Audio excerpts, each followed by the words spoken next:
A Baltimore native, also one of the top-ranked professional boxers in the world, will stand trial in a hit-and-run case. Why a Baltimore judge has rejected a plea deal for Gervonta Davis.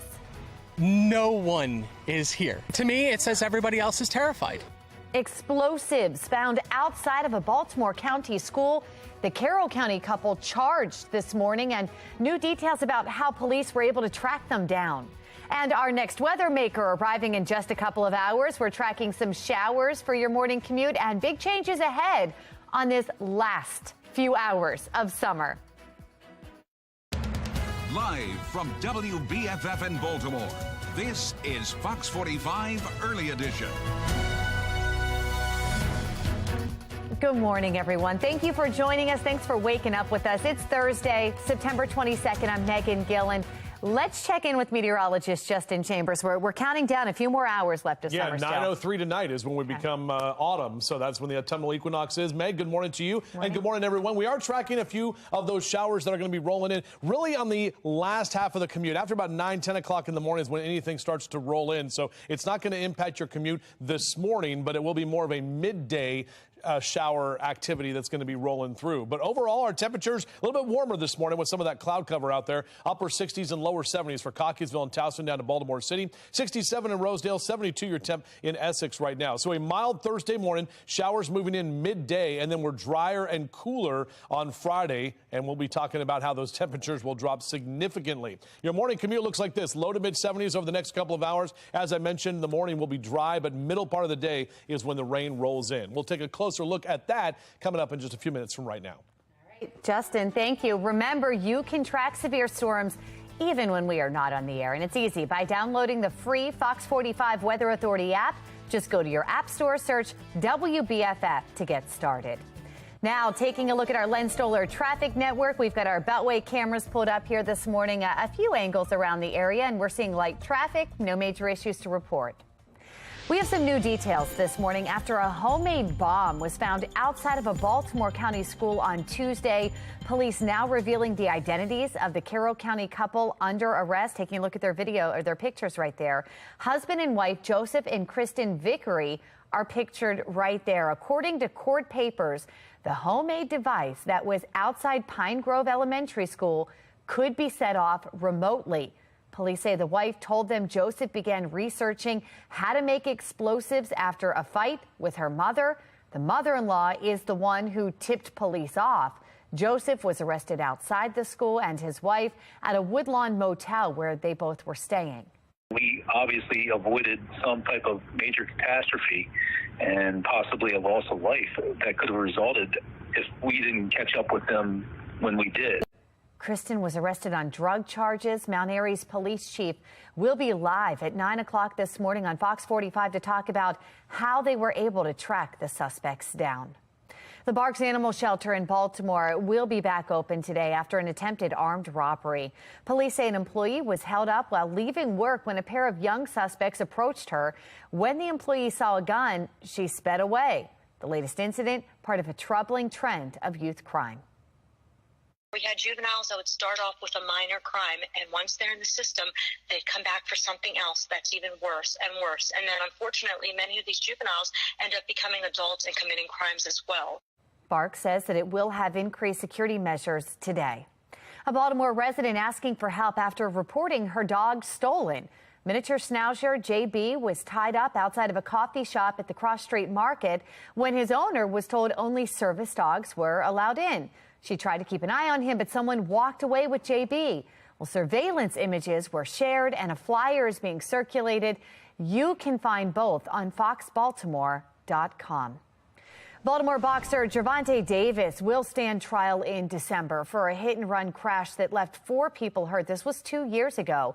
Judge Melissa Finn rejected a plea deal that would have allowed him to avoid jail time. The same judge who was involved in the plea deal that got tossed out for arsonist Luther Trent, and the judge who decided to vacate Adnan Syed's murder conviction. Sean Kennedy with the Maryland Public Policy Institute says when people are paying attention to what happens inside of a courthouse, there might be different outcomes. If it takes the media going after somebody to do their job, that's very concerning, and maybe Judge Finn shouldn't be a judge. As for Davis, His two-day trial is scheduled to start December 12th. The West Baltimore native is one of the top-ranked professional boxers in the world. Friends and family of murder victim Kenneth Gersley have added $80,000 to the reward for information leading to the arrest and the indictment of the people responsible for his death. The total reward, combined with Metro Crime Stoppers, now stands at $88,000. Gersley was shot and killed in January of last year while servicing an ATM at a convenience store on Brighton Street in West Baltimore. He was innocently doing his job. He was at work. There's no justice here. There's no understanding this, and that's why we're here, because there are people who shouldn't be walking around the streets for our community, for your community, in any community. As Kenny's brother, we're biological brothers, but I can tell you from being out there going into Kenny's locations for business, he had many brothers, and they're everybody. He was the same to everybody, and we're just looking for justice, and we need your help to do that. Anyone with any information on the case is asked to call Baltimore Police. Here's a look at today's headlines. Johns Hopkins University will be holding a town hall on its efforts to start a campus police force. That force would serve the school, Johns Hopkins Bayview, and the Peabody Institute. Coming up at 5 o'clock, Shannon Lilly will be joining us live with the hopes coming out of today's hearing. Plus, Baltimore City Council meeting to discuss lifting some of the degree requirements for jobs in the city. This is the first time I'm uncomfortable. Your tax dollars paying for city school nurses who aren't being hired. Project Baltimore sits down with the city school's nurse on what's going on. And you may have to dodge a few showers out there today. Meteorologist Justin Chambers tracking your next weather maker. 4:37 now.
Welcome back. 4:39 is your time right now. Tracking our next weather maker, bringing some rain showers to our area by the time we get to the middle part of the day today. Everything is dry right now and should be good to go for most of your morning drive. However, as we take a look at your temperatures, they're still going to be a little bit on the warmer side. We'll get those upper 70s and lower 80s as we take you into the early part of the afternoon. But then numbers are coming down considerably for tomorrow. We'll take a closer look at that coming up. All right, Justin, thank you. It is 4:40. Lamar Jackson was limited at Ravens practice yesterday. He's dealing with a right elbow issue. You can see him wearing a black sleeve on his arm there. Jackson did not throw during the media viewing portion of practice, but he and Coach John Harbaugh both stated that he will be good to go this Sunday. I'm going to throw Sunday. A lot Sunday. It's a normal course of the season type thing. You know, he practiced today, so he'll play. He'll be playing on Sunday. Good. The pad came with the sleeve. You know, it wasn't added or nothing like that. I'm good. I'm out there Sunday. I'm out there tomorrow in practice. I'm good. Well, the Ravens head to New England Sunday for Week 3 kickoff right here on Fox 45 at 1. Well, every game this time of year is a must-win, but for the O's, a team on the outside looking in, not only do they need to keep winning, but the teams in front of them need to lose as well. Birds looking to avoid a Detroit sweep. The young guys were on fire yesterday. And how about Jordan Lyles there? Second career complete game for him. First Oriole to do so since John Means' no-hitter. O's take care of the Tigers 8-1, your final score. Well, here's what the AL wild card standings currently look like. Let's take a look here. The O's need wins here. Toronto, Seattle and Tampa Bay hold the top 3 spots. O's 4 games back with 14 to play. They're going to face the Astros tonight at Camden Yards. Here's what's ahead this morning on the National Desk. I'm Gian Jeffcoat. This morning on the National Desk, America's News Now. A leading economist joins us to discuss the latest interest rate move from the Fed and its effect on inflation. Plus, Senator Rand Paul here to talk midterm election issues this morning on the National Desk. America's News Now, weekday mornings. You can watch the National Desk on our sister station, the CW Baltimore, weekdays from 6 to 9 a.m. Breaking overnight, a judge hands down a decision in the fight over government documents seized at the Florida home of former President Donald Trump. And Baltimore City schools failing to hire nurses despite millions in taxpayer money. Project Baltimore investigates where that money is going. 4:42, and you're watching Fox 45 Early Edition.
It is 4:45 and breaking overnight. A federal appeals court in Georgia has lifted a judge's hold on the DOJ's ability to investigate records marked as classified that were taken in the raid of Mar-a-Lago. 2 of the 3 judges on the panel issuing the ruling were appointed by former President Trump. The ruling also allows the appointed special master to continue reviewing the remaining documents not marked as classified for potential executive or attorney-client privilege. New York's Attorney General has filed a lawsuit against former President Donald Trump, his adult children, and his businesses, accusing them of a long-running fraud scheme to enrich the family. Letitia James's office says the Trump Organization deceived lenders through intentionally misleading property values. The lawsuit seeks $250 million in restitution and the cancellation of the Trump Organization's corporate certificate, which could shut it down in New York. She also seeks to bar the former president and his children, Donald Jr., Ivanka, and Eric, from serving as director of a business registered in the state. Over the course of our investigation, we found that Mr. Trump, his children, the Trump Organization, created and used more than 200 false and misleading asset valuations on his statement of financial condition over that 10-year period. The New York AG is referring her office's findings to the U.S. Attorney's Office for the Southern District of New York and the IRS for criminal investigation. The Trump Organization is under multiple probes right now. Trump's legal team says the filing is not based in fact and serves to promote James's political agenda. It is 4:47. Another scandal could be forming in Baltimore City schools, and this one has to deal with taxpayer money for nurses, school nurses. This year, Kerwin provided the school system with $32 million, and that money was meant to provide full-time coverage by a healthcare practitioner at all high-poverty schools. Well, City Schools is keeping that money, but it appears the healthcare coverage is not being provided. Project Baltimore sat down with a registered nurse who works in City Schools. He says he's concerned about what's happening.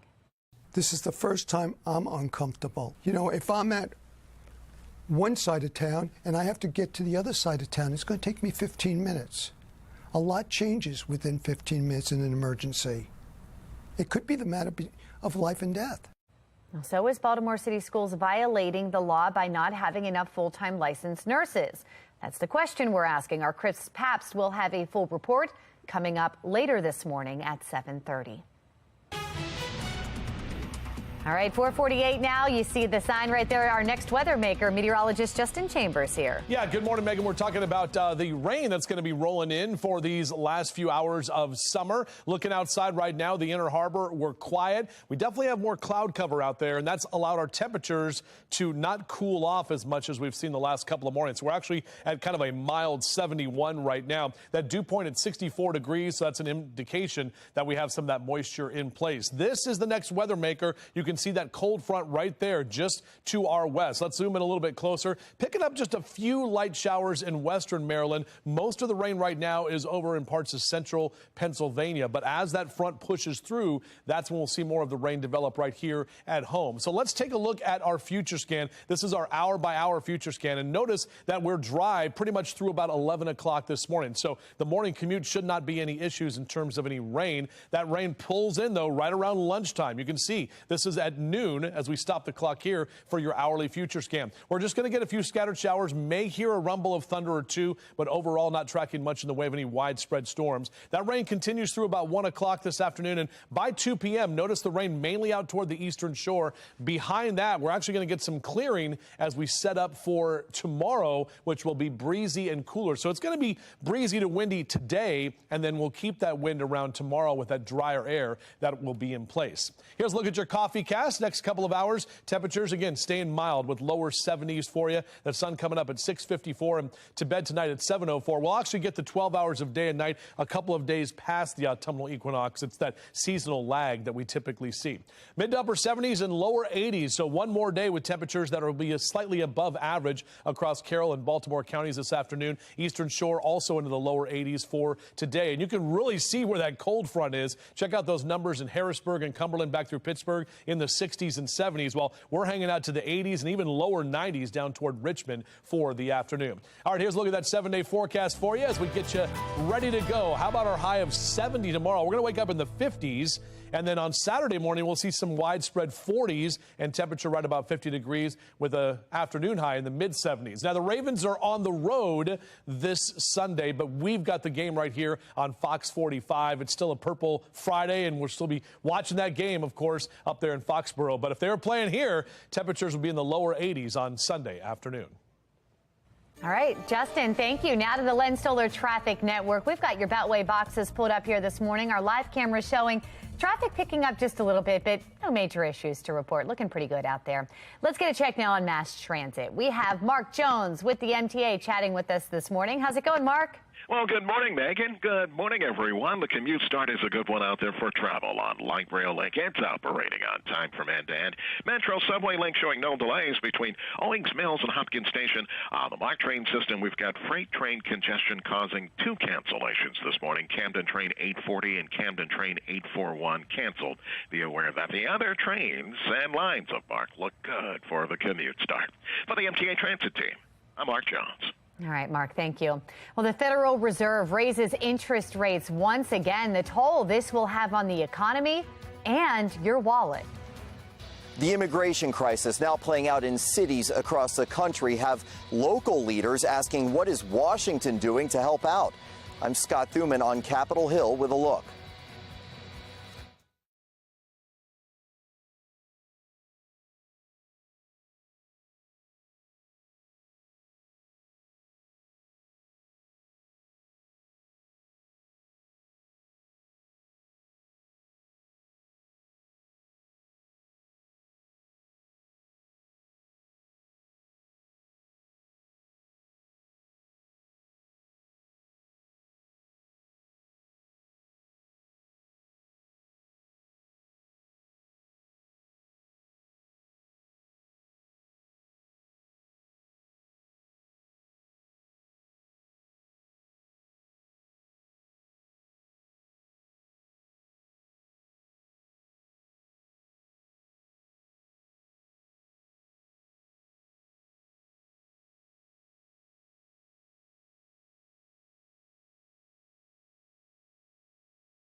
It is 4:54. President Biden opens his address to the United Nations by sharply condemning Russia's invasion of Ukraine, saying the country shamelessly violated the core tenets of the UN Charter. This war is about extinguishing Ukraine's right to exist as a state, plain and simple, and Ukraine's right to exist as a people. Whoever you are, wherever you live, whatever you believe, that should make your blood run cold. Biden calling out the plans Russian President Vladimir Putin announced earlier today to partially mobilize Russian citizens to join the struggling military, saying the UN must see these outrageous acts for what they are. He touted the assistance the U.S. has provided Ukraine, more than $25 billion to date. The president also addressing nuclear threats, not only from Russia, but also from China, Iran, and North Korea. A nuclear war cannot be won and must never be fought. The 5 permanent members of the Security Council just reaffirmed that commitment in January. But today, we're seeing disturbing trends. Well, Biden says the U.S. will not allow Iran to get a nuclear weapon, despite the Iranian president's claim earlier in the assembly that it's not trying to build or get any nukes. The U.S. Embassy in Cuba will start processing full immigrant visas early next year for the first time since 2017. Cubans seeking visas in family preference categories will not have to travel outside of Cuba for their interviews under the shift. The U.S. is sending more staff to the Havana embassy there to handle the interviews and the visa requests. This is meant to make it easier for Cubans to reunite with family members in the U.S. and also to discourage illegal immigration from Cuba. It comes as officials report an increase in attempted border crossings by Cubans over the past year. 4:56, and this week, a sobering milestone was reached. Customs and Border Protection officers arrested their 2 millionth immigrant at the southern border, a record for 1 year. Sinclair's chief political correspondent Scott Thuman reports on what politicians are proposing in Washington. A record-breaking crush of immigrants at the border and carrying over elsewhere, from D.C. to Martha's Vineyard to New York. We opened up 23 emergency shelters. We're going to find creative ways to solve this man-made humanitarian crisis. Maybe, he says, even housing them on cruise ships. The Republican governors responsible for sending them to those cities argue it's hard for New York, for example, to complain of 13,000 newcomers in a city of more than 8 million people.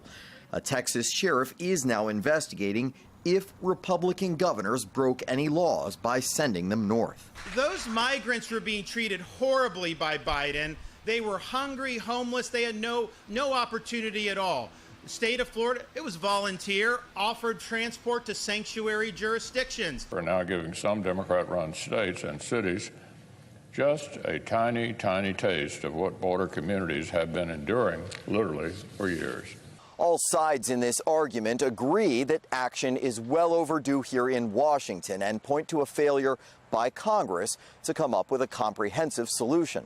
The politics often playing out more readily than legislation. What I would really like to see happen is I would like to see the feds create an immigration policy that people can understand and people can enforce and people can abide by. We don't have that. Down the hill, the White House, too, has struggled for years with the fine line of caring for people just seeking a better life versus securing a border and enforcing the law. We will try to do more to speed the deportation of illegal aliens who are arrested for crimes, to better identify illegal aliens. We are a nation of immigrants, but we are also a nation of laws. Decades of discussion, still short on resolution. In Washington, I'm Scott Thuman. All right, Scott, thank you. And make sure all of you at home download the FOX45 News app for breaking news, up-to-the-minute traffic conditions. We've got school closings on there, weather anytime. Just search WBFF in your app store. This morning, we're learning more about the 2 suspects in custody after a homemade bomb was found outside a Baltimore County school. I'm Olivia Danson. Coming up next, I'll have the details on those suspects and the timeline. Johns Hopkins University working to start a new police force right here on campus. Coming up, we're live with the town hall that's happening today. And as we step into the brand new season, we're taking a look at temperatures that will be dramatically different by tomorrow afternoon. We'll tell you that chance for rain today as well. It's all coming up on Fox 45 Early Edition. Strap in. Live from WBFF in Baltimore, this is Fox 45 Early Edition. Good morning on this Thursday, September 22nd. I'm Patrice Sanders. I'm Tom Rogers, and we want to get right to your final day of summer forecast. Meteorologist Justin Chambers looking at that for us. 9/22/22. Patrice and Tom, good morning to both of you, and good morning, everyone. As we take a look at your forecast, we are tracking some rain that's going to roll in the middle part of the day today. But right now, everything is kind of mild out there. The cloud cover making those temperatures rise just a little bit. Statewide, our numbers are at 69 in Cumberland, 71 in Hagerstown, Westminster at 73, and 70 in Baltimore City right now. So definitely a milder morning than what we saw yesterday. So taking a look at your Weather Authority headlines, you can see a mild Thursday morning. Showers move in on midday today, and then we will be drier and much cooler tomorrow. Mr. Bo says we're good to go for your drive to work, though. Overall, our temperatures will be mild, lower 70s here this morning. We'll break this down a bit further for you in terms of what we can expect for our first weekend of autumn. That's all coming up in a few minutes from right now. Back to you. All right, Justin, thank you. Looking now at our Lynn Stoller traffic network as we see the highways and byways throughout our region. Everybody moving along just fine. No issues to report at this early hour. Well, county's now under pressure. Carroll County man and his wife are in custody for connection to a homemade bomb found right near Baltimore County Middle School.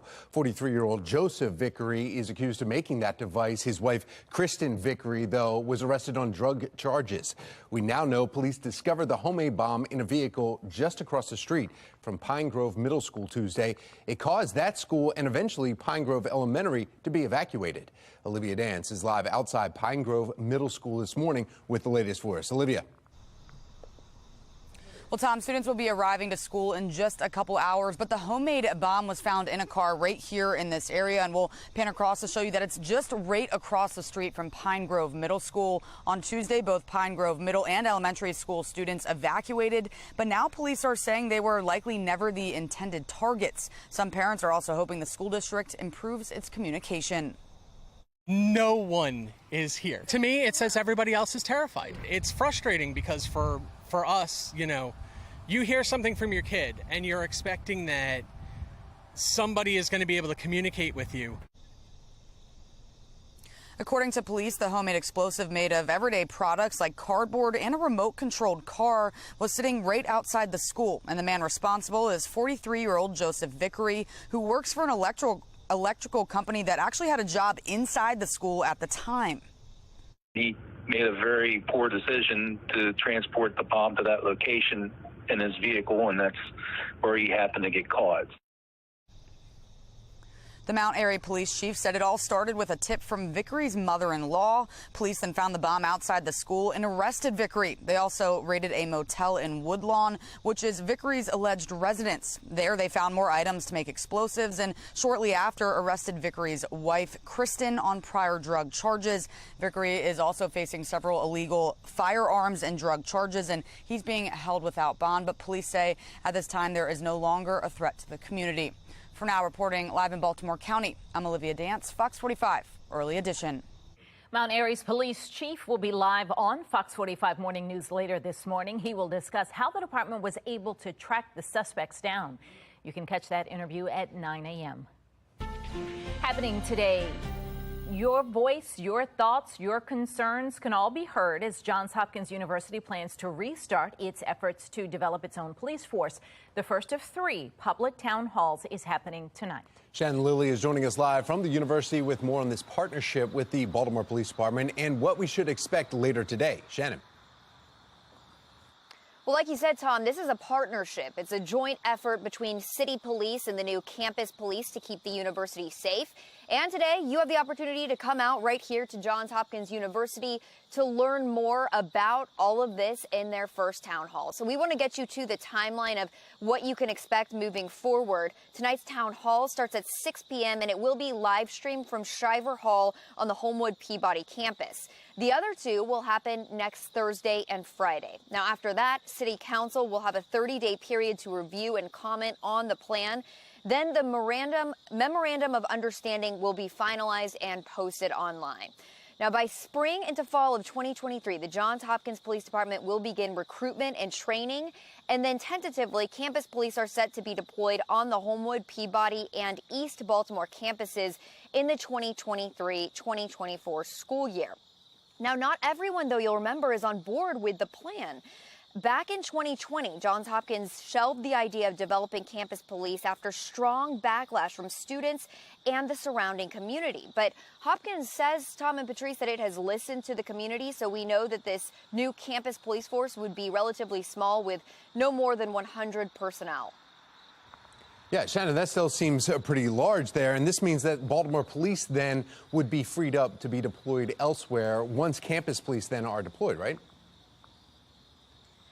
Well, that's certainly the hope, Tom, but we are still working to figure that out. But according to the Memorandum of Understanding, we do know that city police would still be investigating major crimes like homicides, rape, and assaults that occur right here on campus. Those campus police, though, would actually be the ones out patrolling the streets that are on the university, and they would handle crimes like thefts and burglaries. So that could take some pressure off of city police.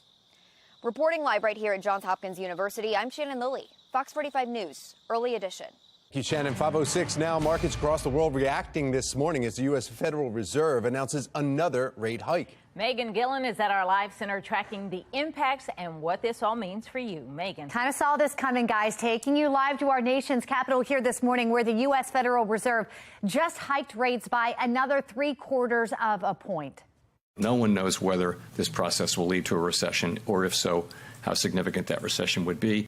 For now, right now, world markets are reacting. The S&P 500 falling 1.7% following this announcement, its lowest level in 2 months. Stocks in Asia mirroring Wall Street. In Great Britain, the Bank of England following suit, raising its interest rate just this morning. The bank also confirming it will sell almost $100 billion of government bonds. It's the first major central bank to do so. Now, here at home, what this means for you, Americans are going to feel this, but it could take several months. Interest rate increases like this make mortgages, car payments, and credit card debt more costly. It could also force businesses to cut back, and that results sometimes in more layoffs, fewer wage increases. And speaking of employment, we are watching for new numbers dropping this morning on jobless claims. We're going to have an update for you on that report when it drops at 8:30. We are expecting new filings to hold steady, a sign that layoffs have not yet increased despite the inflation. Also happening this morning, Freddie Mac is set to announce mortgage rates. That's happening at 10 a.m. Last week, by the way, rates exceeded 6% for the first time since 2018. We'll keep you posted. We'll send it back to you. It's about creating solutions, not fundraising off of problems. Fox 45 News is bringing the nominees to you. Still ahead, Maryland congressional candidate Eurypsie Morgan shares what she would change to improve our schools. Plus, Florida residents calling on the Supreme Court to take on the controversial social media law, the impacts this could have on tech companies. We're starting out with temperatures that are in the 60s and 70s, a bit milder this morning as we take a look at the clouds that have rolled in. We'll track the rain and when it could impact you. It's all coming up on Fox 45 Early Edition.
5:11 is your time right now, and your Weather Authority forecast. Friday Eve and essentially Fall Eve, as these are the last few hours of summertime. Looking out from our Towson camera right now. Overall, not too bad. We're dry now. Mother Nature going to do some watering on your lawns and gardens here as we get into the next couple of hours. So your yard and gardening cast, upper 70s through 10 a.m. We'll get to the lower 80s today, but then a dramatic change in our temperatures. We'll take a closer look at that coming up in just a few minutes from right now. Tom? All right, thank you, Justin. Making your headlines this Thursday morning, Florida is asking the Supreme Court to make a ruling on its controversial social media law. The law allows political candidates to sue social media platforms if they are blocked or removed for more than 14 days. Tech industry companies that oppose the Florida measure argue it infringes on the First Amendment rights of private companies. But one of the opponents, Net Choice, says it welcomes Florida's petition to the High Court to help settle the matter. Sure. Some legal experts are claiming a ruling in favor of the law could force tech companies to host spam and hate speech on their platforms. This morning, we are tracking Hurricane Fiona as it leaves a trail of destruction. The race now to rescue people all across Puerto Rico. And we have a winner, well, two actually, still ahead this morning. How much they're taking home from the biggest jackpot in history.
No. 5:15 in your Vote 2022 coverage this morning. With about 7 weeks until Election Day, Fox 45 News is introducing you to the candidates on the ballot. Mackenzie Frost sat down with Republican candidate Eurypsie Morgan, who's challenging incumbent John Sarbanes to represent Maryland's 3rd congressional district. It's the schools. Lawyer, talk radio host, and now congressional candidate. And it got to the point, Mackenzie, where I said, you know, there's enough talking. Now you have to do something about it. It's about creating solutions, not fundraising off of problems. Eurypsie Morgan says education will be key in her campaign and a focus if she's sent to Washington. We're no longer focusing on math, science, reading, writing. You have kids that are graduating from schools, not just in West Baltimore, but in Anne Arundel County as well, and they don't know how to read and write properly. It doesn't do the kids any favor. It doesn't do us as a nation any favor. How do you tackle that with legislation? I think it's about changing the tone of the conversation. I don't know that it's necessarily always about passing a bill or passing a law, right? I'm a big believer in limited government, because when government isn't telling you what to do, you, the individual, or you, the school system, or you, the parent, are the one who's more in control of what's going on in your kid's education. I have no problem with fully funding our education. Our kids deserve that. But it's about figuring out where those holes are, plugging those holes, and making sure that the dollars that we as taxpayers send and we expect that our kids get educated from that money, that it actually happens. Because if it's not, then we've got to go back, flip that cup over, and figure out where are those holes and where do we plug them up. In Baltimore, Mackenzie Frost, Fox 45 News. Continuing coverage this morning of Hurricane Fiona and the damage in Puerto Rico. Yeah, now Hurricane Fiona has left dozens of families stranded across the island after spawning massive mudslides that smashed bridges, made roads unpassable for miles. Authorities are still struggling to reach people 4 days after the storm smacked the U.S. territory, causing historic flooding. For now, government officials are working with religious groups, nonprofits, and others to provide food, water, and medicine for people in need. At least 6 municipalities have areas that are cut off by the storm. And we want to bring in meteorologist Justin Chambers here, because, Justin, we were talking about 30 inches of rain falling in just about 24 hours on the island. That's the mudslides that were created there, and that's what's really wreaking the havoc now. Yeah, no kidding, Tom, Patrice. I mean, not only the Puerto Rico area, but also the Dominican Republic, the Turks and Caicos, all of those islands there. Thankfully, this has been out in the ocean for the last couple of days where there's not a lot of inhabitants. However, now Bermuda is on a hurricane warning as they are getting ready to see the storm pass to the west, but still a very strong Category 4 storm, very well-defined eye right there, as this is a major hurricane. Let's show you what the track is. Currently 130-mile-an-hour winds, still seeing wind gusts at 160, which puts it at Cat 5 for the wind gust, but it's officially just a Category 4. As you see the track on this by tomorrow morning, there's Bermuda right there, and it's going to stay to the west of Bermuda, but still as a Category 3, so it will weaken as it gets into some of the colder northern Atlantic waters. Then it's going to make a run up toward Halifax, Nova Scotia, where they are already talking about potentially 3 to 6 inches of rain, and a storm surge there still could be a Category 2 by the time we get into the weekend. So that's what we're looking at with Fiona. Obviously, it's very busy all of a sudden out there in the Atlantic. We've got Tropical Storm Gaston, couple of areas coming off the African coast, and this red area right there is Hermine, or what will be Hermine, I should say. More than likely will be a tropical depression within the next 24 to 48 hours. And that could move in to the Caribbean and the Gulf of Mexico by early next week. Still a long way to go with that. Now, for us here at home, we're tracking our next weather maker, and that is this cold front right there that is moving in from the west. This is going to change our temperatures and drastically change our feeling outside over the next couple of days, basically right as we get into autumn. So here's a look at our HD radar. Just a few showers here that we picked up earlier in western Maryland. Not seeing anything here at home. Most of the rain is to the north of us at this time. But let's put the hourly future scan into motion and let you know exactly what's going on. So this is how you can plan out your day. Notice we're going to stay dry for the morning time. The rain is really right in the middle part of the day today. So if you had lunch plans outdoors, probably want to go back indoors. That's when the rain's going to be rolling through. May hear a rumble of thunder or two, but most of this rain is to the eastern shore by about 2 o'clock this afternoon. And then as we get into 3, 4, 5 o'clock, probably not going to even need the umbrella for the kids at the bus stop later today, because that rain will already be gone by the time you pick them up. But on that bus stop forecast, beep, beep, always a good idea when we have any rain in the forecast to just throw that umbrella in the backpack just in case. Numbers will be in the upper 70s through midday, right in the lower 80s later this afternoon, with the much cooler temperatures for tomorrow. Now, the high this time of year is 78. That's the average. A lot of us will be in the upper 70s and still some lower 80s hanging on, but we've got some big temperature changes. Let me lay it out for you right here on our 7-day forecast. Breezy and cooler on Friday. We're only going to get to about 70 degrees for our high temps. It's 71 right now. So we're going to see those temperatures waking up in the lower 50s. And then Saturday morning, we're talking about some 40s and 50s in the morning time before we get to the mid 70s. So definitely getting that fall chill in the air. Ravens are on the road on Sunday in Massachusetts, but we have the Ravens game right here on Fox 45. That's why we got the Ravens helmet there. 82 on Sunday. Great afternoon for some outdoor activities, maybe watching the game on Fox 45 on your back patio. How about that? We'll have another look at that full forecast in just a few. All right, Justin, thank you. Now to the Lynn Stoller Traffic Network. We are hearing reports of a crash on 295 South right before 32. We're hearing 3 vehicles are involved, and it is closing the shoulder and the left lane to traffic. So again, this is 295. Give yourself some time if you usually head that way. Let's get a check now of mass transit. Here's Mark Jones with the MTA. Good morning, Mark. Well, good morning, Patrice. Good morning, everyone. Out there on the MARC train system, you'll find on-time service on the Penn and Brunswick lines of MARC. On the Camden line, Camden train 840 and Camden train 841 have been canceled. That's related to freight train congestion on the CSX system.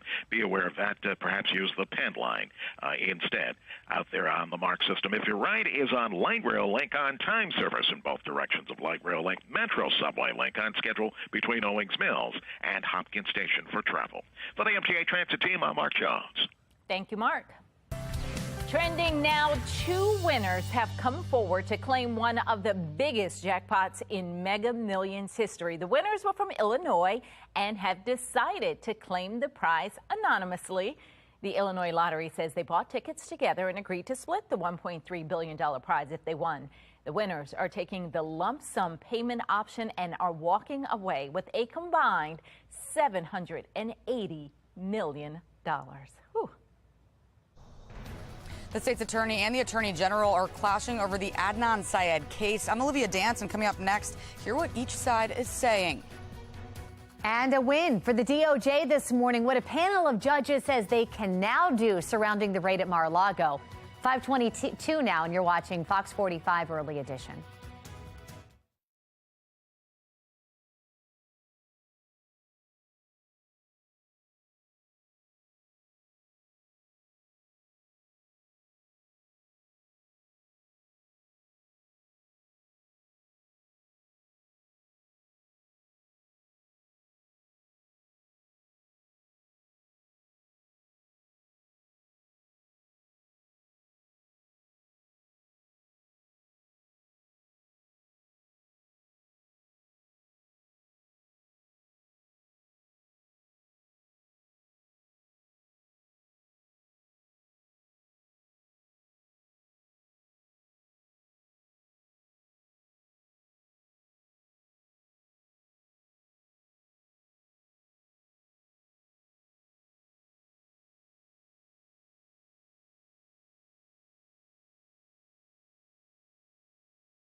.525. If you did not get a chance to watch the season 8 premiere of The Masked Singer on Fox last night, now is the chance for you to turn your TV down, walk in another room for just a few seconds, because we are about to expose who was revealed. So this is your spoiler alert. Spoiler alert. In fact, we'll wait a few seconds so that you can get situated before revealing the two unmasked contestants. Here you go.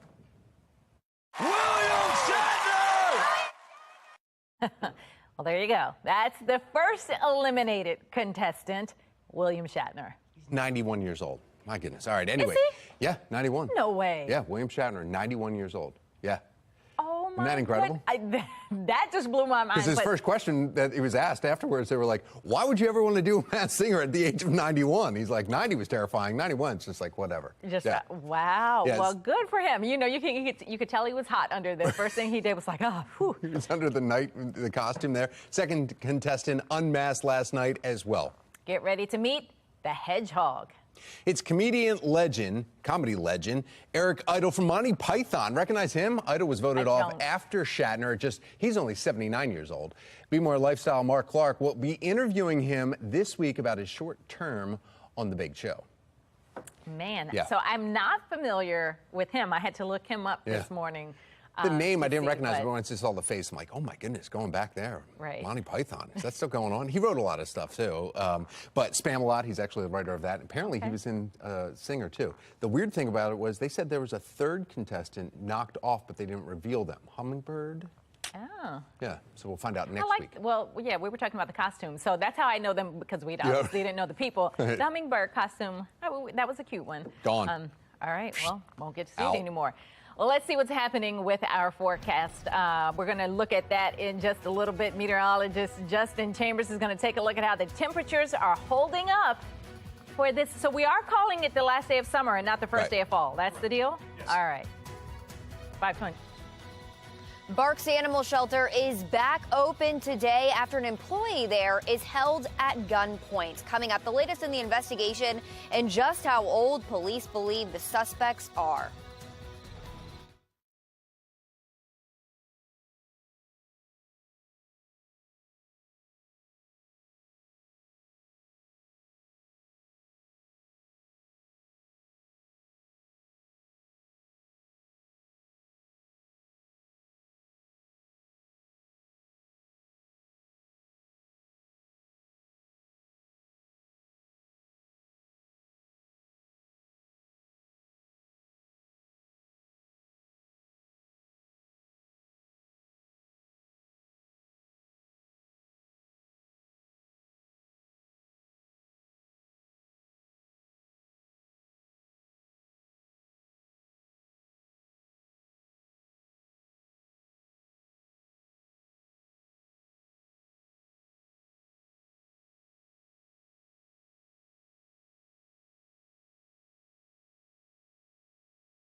Live from WBFF in Baltimore, this is Fox 45 Early Edition. Welcome back on this Thursday morning. 5:30 is the time. I'm Patrice Sanders. And I'm Tom Rogers. And yeah, it's a nice warmer day today, but that's ending. Tonight, gone.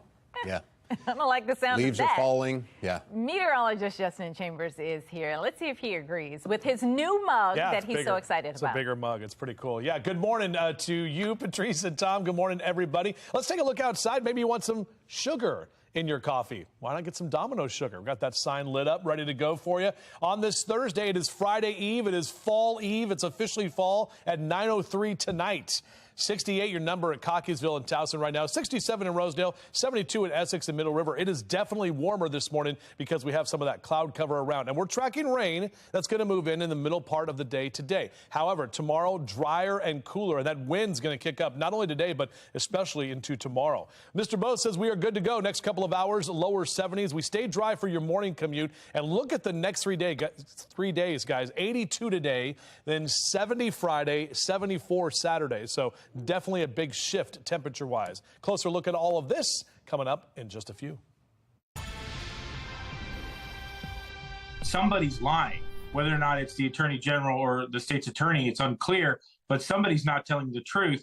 Yeah, a war of words between City State's Attorney Marilyn Mosby and Attorney General Brian Frosh over the Adnan Syed case. Olivia Dance joins us live now with more on their conflicting messages. Olivia.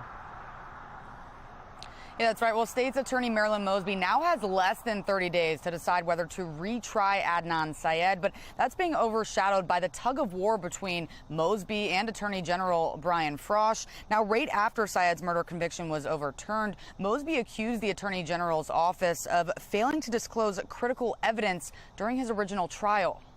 None of that information was provided to defense counsel by either the original prosecutor or the Attorney General's office, where the original case file still sits. But Attorney General Frosh insists the file in this case was made available on several occasions to the defense, and during interviews in the past, Frosh has insisted the evidence against Syed was overwhelming. The original podcast suggested that maybe there was some doubt, and the truth is it's an overwhelming case. But most recently, Mosby fired back again in a statement that in part says, quote, I think Attorney General Brian Frosh needs to speak to his office's willful decision to sit on exculpatory evidence for the last 7 years, his inability to uphold this fundamental obligation denied Mr. Syed his right to a fair trial, and now forces a family to relive an unimaginable nightmare. And that statement continues on, telling Frosh to dig deeper. But you can also visit our website at foxbaltimore.com for that full statement. Patrice, back to you. All right, Olivia, as you said, there's been back and forth between Frosh and Mosby for years, but has the Attorney General responded yet to Mosby's latest statement? Yeah, Patrice, the Attorney General's office said that it will likely not be responding to Mosby's latest statement, so hopefully that will end their back and forth, but it still leaves people wondering who's telling the truth. For now, reporting live in Baltimore County, I'm Olivia Dance, Fox 45, Early Edition. Thank you, Olivia. We continue to follow this story. The timeline of Syed's case and our complete coverage of the events are available at foxbaltimore.com. 5:34 now. The city has seen juveniles commit a number of violent crimes this year, including carjackings and murders. One of the most high-profile cases, a 15-year-old squeegee kid accused of shooting and killing Timothy Reynolds. Well, the latest city violent incident happening Tuesday evening, closing the Barks Animal Shelter temporarily. Shannon Lilly joining us live this morning from North Baltimore with the search for the young suspect. Shannon. Yeah, we're learning, Patrice, this morning that Barks Animal Shelter in Cherry Hill will reopen today for normal operations, but there will be increased security following an attempted armed robbery there. And this morning, the search is on for those very young suspects. In fact, according to this police report, police say the suspects are juveniles. They believe they're somewhere between the ages of just 11 and 14. And one of them is accused of holding one of the employees at gunpoint. Seriously? A gun? Honestly, I feel like it's a problem that goes pretty deep. Yeah, so this couple arrived Wednesday afternoon to drop off a pair of guinea pigs, but they were greeted by a closed gate. Barks was closed after that attempted armed robbery of an employee. Police say it happened Tuesday evening at about 6:15. Now, according to the report, the employee was leaving work, driving toward the shelter's gates. That's when the suspects came up to her car, one on the passenger side, the other on the driver's side, and they asked her for money. Then police say she saw one of the suspects holding a gun, pointing it right at her, and that is when she sped away. So this is just the latest in a growing trend, though, of juveniles committing crimes that we have seen around the region. Many of these are violent crimes. The experts we've spoken to agree that when it comes to curbing this trend, it's really all about consequences and holding these young people accountable. Reporting live, I'm Shannon Lilly, Fox 45 News, early edition. 5:36 now, a win for the Justice Department. This morning, we're getting word that the DOJ can resume its review of documents found at Mar-a-Lago. Megan Gillen is from our live center this morning with what happens now. Megan? Guys, this is new, just breaking overnight, taking you live to Washington, where this panel of federal judges is now giving the green light for the DOJ to resume its review of all documents, and that includes those that were marked classified. Not only that, the judges ruled there is no need for that special master to review the documents in question. It's a loss for the former president and his team. The three judges, by the way, on the Atlanta-based panel include two who were appointed by Trump, all three issuing a strongly worded ruling, saying in part, quote, "The former president has not even attempted to show that he has a need to know the information contained in the classified documents, and that while he also suggests he may have declassified these documents when he was president, the record contains no evidence that any of these records were declassified." Now, we're watching here today for any response this morning from either the Justice Department or from the former president and his attorneys. No word if they plan to appeal the decision. We'll send it back to you, Patrice. All right, Megan, thank you. A celebration of the freedom to read and read anything. Still ahead this morning, how you can fight back against the banning of certain banned books. Mostly cloudy day ahead with highs in the lower 80s. Coming up, meteorologist Justin Chambers takes a look at our next chance for rain, though.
540 happening now. Banned Books Week, an annual awareness campaign promoted by the American Library Association, or ALA, and Amnesty International. Now, this week is meant to celebrate the freedom to write and read, draw attention to banned and challenged books, and highlight persecuted individuals. Some school libraries across the country are setting up displays containing titles that have been taken off the shelves in other districts.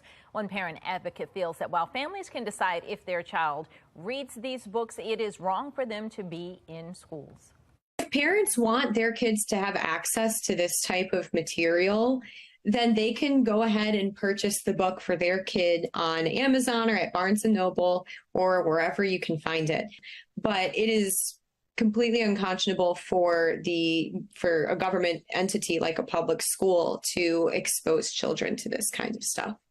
The ALA argues censoring books is not about kids, it's about politics. One librarian who helped put together the ALA's 2015 list of challenged books says these books typically become mainstream 4 or 5 years later. Two basketball teams now up for sale. Coming up, the accusations against the current owner that's making him list his teams. Quarterback Lamar Jackson is on the Ravens' latest injured list. Still ahead, the big question now ahead of Sunday's game.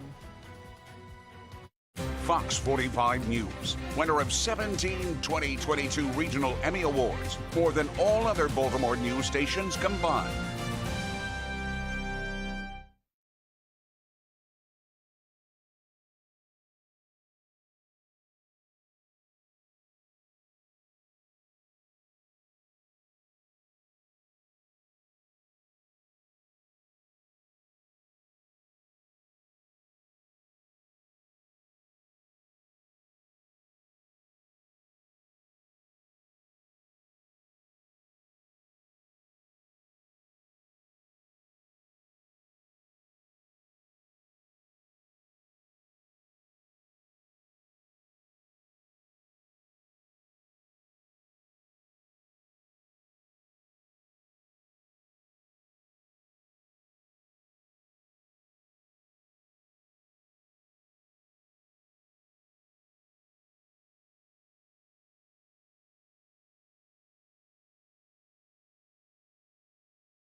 The Phoenix Suns and Mercury are up for sale. Yeah, the team's owner, Robert Sarver, is looking for buyers after the NBA suspended and then fined him $10 million for a hostile work environment. A report found that he used racial slurs and made inappropriate physical contact with several employees. Forbes recently estimated the value of the Suns at about $1.8 billion.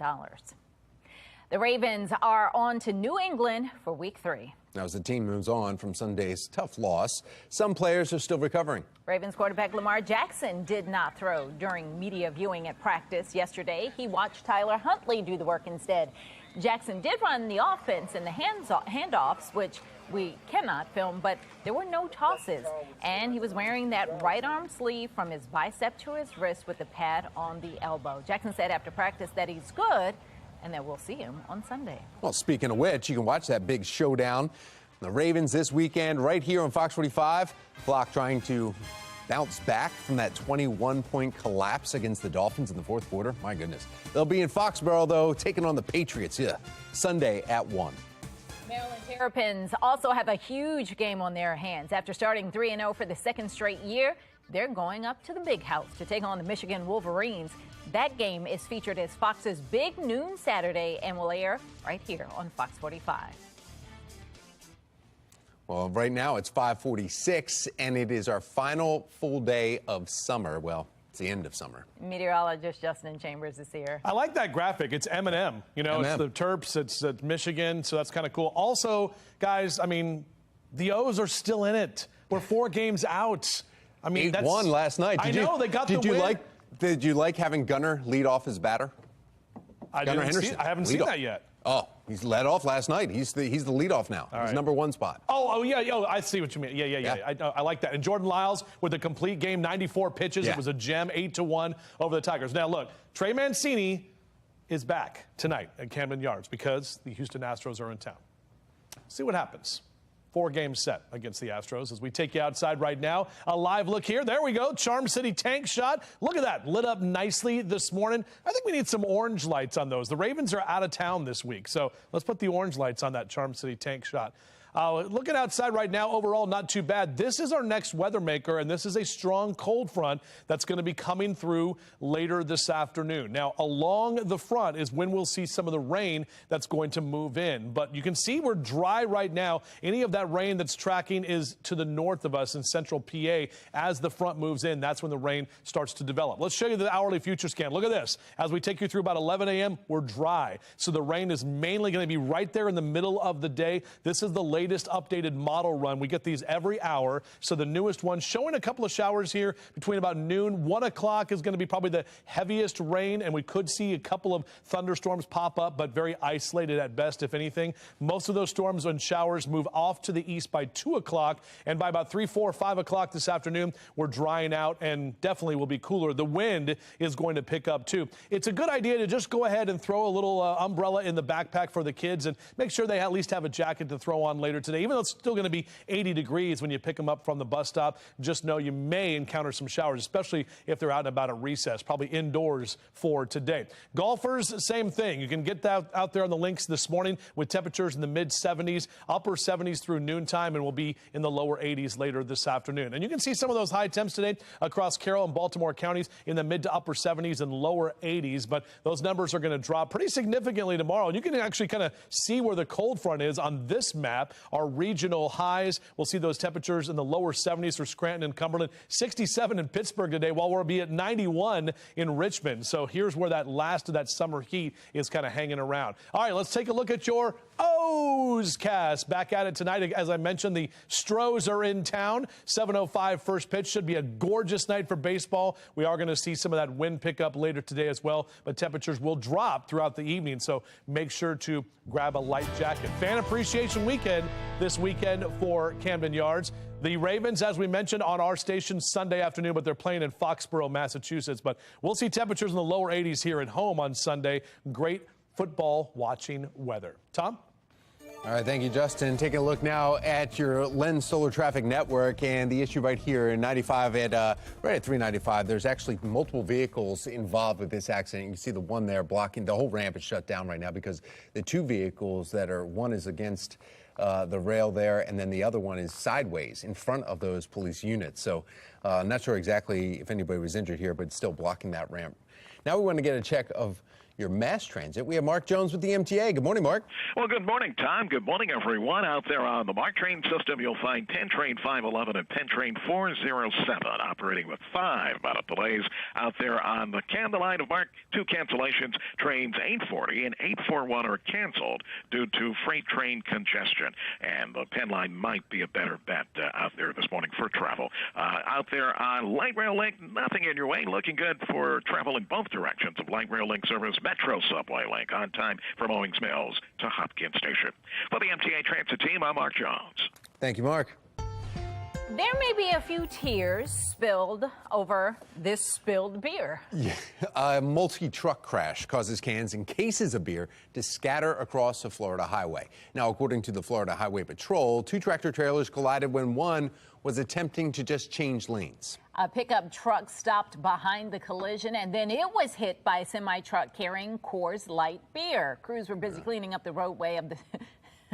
Not that big of a loss. Coors, yeah. That was the discussion in the newsroom this morning, I think. So they were trying to clean up the beer. The southbound lanes were closed to drivers as a result. But yeah, it's a lot of beer. Hopefully the drivers were all right. Yeah, I mean, beer, all right, but could have been a worse beer. All right. Congressional oversight or a waste of time? I'm Christine Frizzell in Washington with why some House Republicans say they're being blocked from doing their job by Democrats.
In your national news this morning, Virginia Jenny Thomas has agreed to participate in a voluntary interview with the House January 6th committee. She is the wife of Supreme Court Justice Clarence Thomas and supported former President Trump. An attorney for Thomas says she's eager to answer the committee's questions. The next committee hearing is a week from today. Another battle brewing in Congress over the business dealings of the Biden family. House Democrats on the Oversight Committee denying a request to be able to seek documents related to the matter. Well, national correspondent Christine Frizzell brings us up to speed. This House will once again belong to we the people. On Capitol Hill, the congressional body charged with oversight and accountability at odds with one another over what that should actually mean. Republicans on the House Oversight Committee demanding documents detailing international business deals involving Joe Biden's brother James and son Hunter, with high-level officials in countries like Russia and China. If Hunter Biden and other members of the Biden family have more than 100 suspicious activity reports, Congress does need to know about this. Hunter Biden's business dealings already the subject of previous investigations in the Senate, and one still ongoing by the Department of Justice. Though just this week, more than 30 senators signed a letter asking for special counsel protections for the U.S. attorney to give him more widespread authority and assure the American people that, quote, the Hunter Biden investigation is free from political influence. We don't want Merrick Garland to fire him if he doesn't like the result.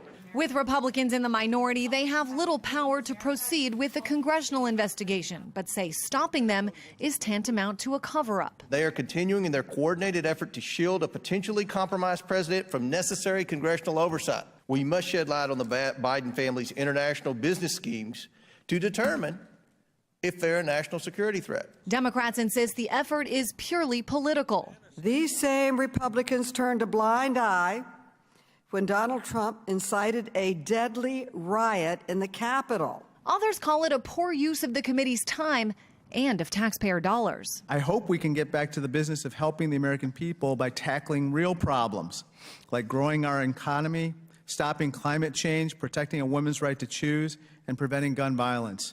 This week's hearing, perhaps one of the clearest previews yet of what Republicans will focus on should they take the majority in either chamber of Congress following this year's midterm elections.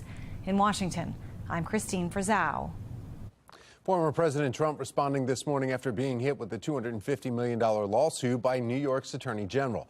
Civil lawsuit alleges that Trump, his company, and 3 of his children lied to lenders and insurers about billions of dollars worth of assets.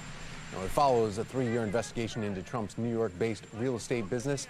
Attorney General Letitia James, though, says that her office found, quote, staggering amounts of falsified business information and fraud. Trump says his bank statements always came with disclaimers, and he believes the suit has no merit.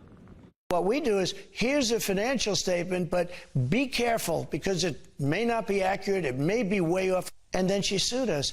Now, again, I didn't think this would ever happen because they had no case. I met with them. I actually thought they wanted to settle, but I didn't want to settle because how can you, even if I paid a very small amount, you're sort of admitting guilt. Well, James says Trump inflated the value of his assets to get better bank loans, and those values were very wrong over periods of years. She claims these mistakes weren't by accident, but a systematic pattern of fraud. Johns Hopkins.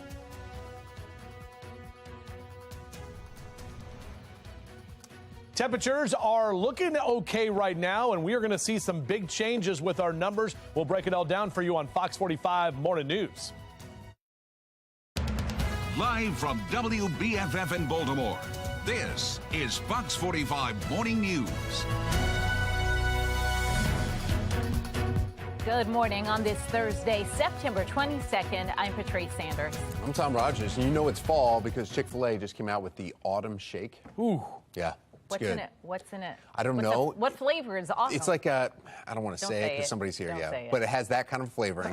Not pumpkin, but that kind of flavoring. And then it also has graham cracker chunks in it, which are really good, actually. Oh, that's probably really good. Yeah. Meteorologist Justin Chambers said yesterday that you had not had a pumpkin spice anything yet. No PSLs, no. Tomorrow now that I will. It's fall? Okay, tomorrow I will, got it. yeah. When it's actually the first full day of fall. Tom, that shake sounds amazing. I'm very excited about that, even at 6 o'clock. Limited areas at Chick-fil-A, too, so Only you better call limited ahead. area. Okay, good. I like that. A little insider tip there. Good morning to you. A happy Thursday. It is Friday Eve as we are right on the cusp of that weekend, and you can see our Towson camera. We're seeing some of the cloud cover out there. That's why those temperatures are a little bit more elevated than what we've seen the last couple of mornings. A lot of lower 70s for Westminster, Baltimore, into Bel Air, 73 Chestertown, 74 in Annapolis. Guys, tomorrow's afternoon highs will be about where we are right now. So a mild Thursday morning leading to temps in the lower 80s today. However, we are tracking some rain in the middle part of the afternoon. Will be drier and much cooler on Friday. As you can see in your morning commute, numbers here in the low 70s over the next couple of hours, staying dry, however, as you're out and about. We'll have another look at your full forecast coming up in just a few minutes from right now. How's it looking on the roads right now, Tom? A couple of different incidents there, Dustin, that we have that we want to warn you about here. Len Stoller Traffic Network. We're seeing a crash 395. Multiple vehicles here. Southbound ramp is shut down. This is a live look you're taking at it. It looked at some point that police were looking around behind the one car that's dark on the right, and somebody may be touching their nose at some point, if you know what that means. 6 o'clock now. County is under pressure. A Carroll County man and his wife are in custody in connection with a homemade bomb that was found near Baltimore County Middle School. 43-year-old Joseph Vickery is accused of making the device. His wife, Kristen Vickery, was arrested on drug charges. We now know that police discovered the homemade bomb in a vehicle just across the street from Pine Grove Middle School on Tuesday. It caused that school and Pine Grove Elementary to evacuate. Olivia Dance is live outside of Pine Grove Middle School. She's got the latest. Olivia? Well, Patrice, students will be arriving to school in just a couple hours, but the homemade bomb was found in a car in this area. And if we pan over, you can see that it was found right across the street from Pine Grove Middle School. And on Tuesday, both Pine Grove Middle and Elementary School students evacuated. But now police are saying that they were likely never the intended targets. Some parents are also hoping the school district improves its communication. No one is here. To me, it says everybody else is terrified. It's frustrating because for us, you hear something from your kid and you're expecting that somebody is going to be able to communicate with you. According to police, the homemade explosive made of everyday products like cardboard and a remote-controlled car was sitting right outside the school. And the man responsible is 43-year-old Joseph Vickery, who works for an electrical company that actually had a job inside the school at the time. He made a very poor decision to transport the bomb to that location in his vehicle, and that's where he happened to get caught.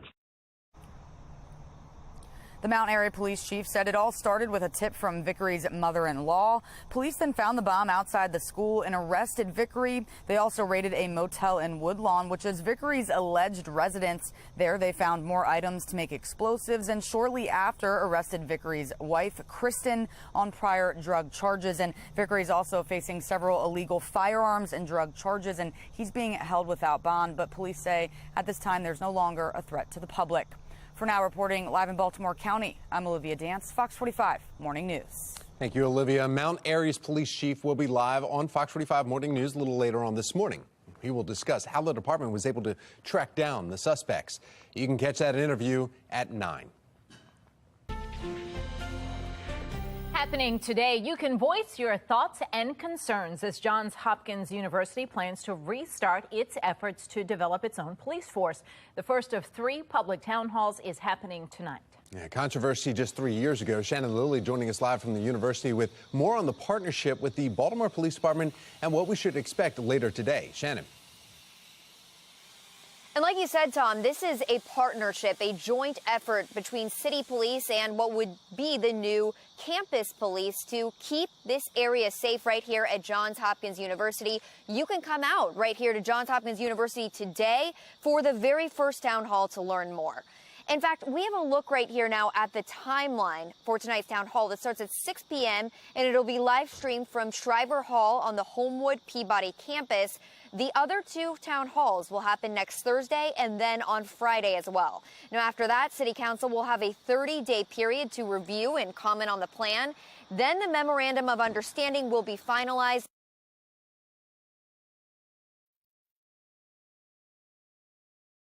Department will begin recruitment and training.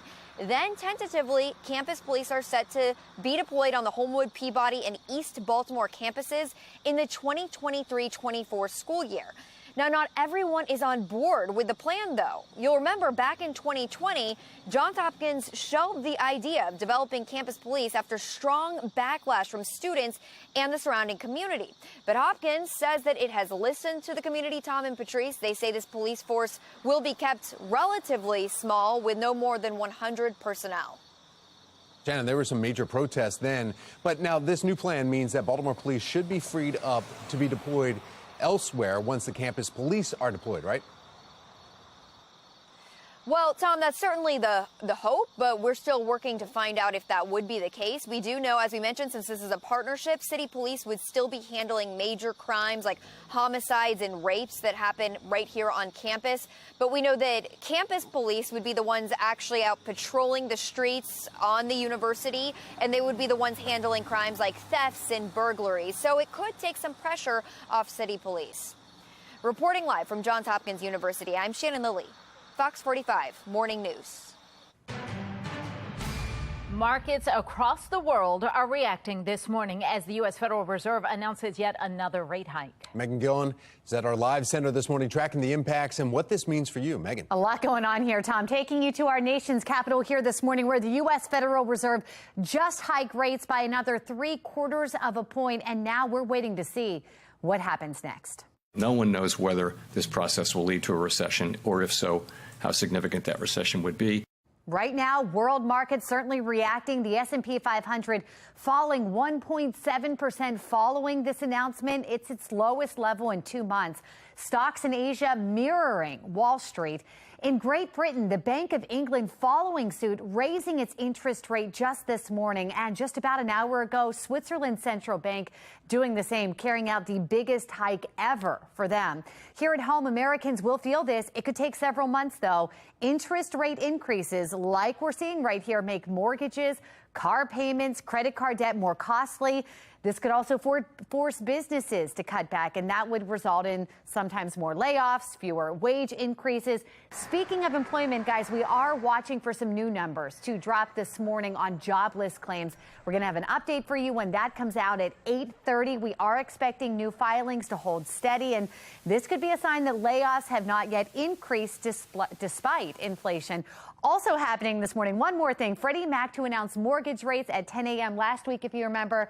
This is where we were. Rates exceeded 6% for the first time since 2018. We're going to keep you posted on that end as well. That's the latest from the Live Center. Patrice. Dog lovers sounding the alarm this morning. How you can help one dog mom find her furry child. Heading out to the O's game tonight. Well, I've got a forecast for you that may be feeling good in terms of if you like those fall temperatures. We're going to break it all down for you coming up on Fox 45 Morning News.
Making your headlines this morning, Baltimore resident asking for help after reporting her dog was stolen.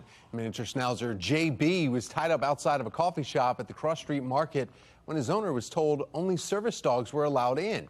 So she tried to keep an eye on him, but someone ended up walking away with JB. Surveillance images were shared, and a flyer is now being circulated. You can find both on foxbaltimore.com. And take a look at this video. A French bulldog got dog-napped from its own backyard. Owner Melissa Gomez says she let Zoe and another one of her dogs out into the backyard, and within 15 seconds, thieves jumped the fence and they stole Zoe. Zoe is more than just a part of the Gomez's family. She's also a service and support animal. Gomez is hoping that the surveillance footage showing the crime will help bring Zoe back. She's offering a $1,000 reward for her return. Recovery efforts continue this morning in Puerto Rico. How Marylanders are lending a helping hand. And this morning, two of Maryland's most powerful prosecutors clashing over the handling of the Adnan Syed case. Why one says the original case was botched. 6:11 is the time.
.14 now, continuing coverage this morning of Hurricane Fiona and the damage in Puerto Rico. Yeah, Fiona has left hundreds stranded all across the island after smashing bridges and then blocking roads with mud for miles. Authorities still struggling to reach people 4 days after that storm smacked the U.S. territory, causing just historic flooding. For now, government officials are working with religious groups, nonprofits, and others to provide food, water, and medicine for people in need. At least 6 municipalities have areas that are cut off by the storm. It looks like Turks and Caicos was able to make it out pretty much unscathed. But of course, we want to bring our meteorologist in to talk about where Fiona is now and any more impacts. Yeah, the next impact that we're going to be talking about, guys, is going to be for Bermuda, the island of Bermuda, and Hamilton is the capital there. And then it's going to track up toward Nova Scotia and Halifax. So we've got to watch for that. Our friends in Canada could be hit with the storm by this weekend. Here it is right now. currently a Category 4 storm, very large storm. It's out in the open waters of the Atlantic, but you can see just how large that storm is. And putting the track on this, 130-mile-an-hour winds, still a Category 4 storm. You can see as this thing tracks, it stays west of Bermuda by tomorrow early in the morning and should start to weaken a little bit, but still will be a major hurricane with the 125-mile-an-hour winds. We've got hurricane warnings for the island of Bermuda already posted. Now watch what happens as we take you into Friday afternoon and into Saturday. There is Halifax and Nova Scotia, and we're talking about the potential of a possibly still Category 2 strength storm with the winds and the storm surge dumping a lot of wind and rain into that part of that country. Now, we've got a lot of action out here in the Atlantic. Tropical Storm Gaston, not necessarily an issue. The Azores Islands are about it, but that's just going to stay in the northern Atlantic. And then this area in red right here, this is more than likely going to become our next storm called Hermine. That storm by next week could make its way into the Gulf of Mexico and possibly by next weekend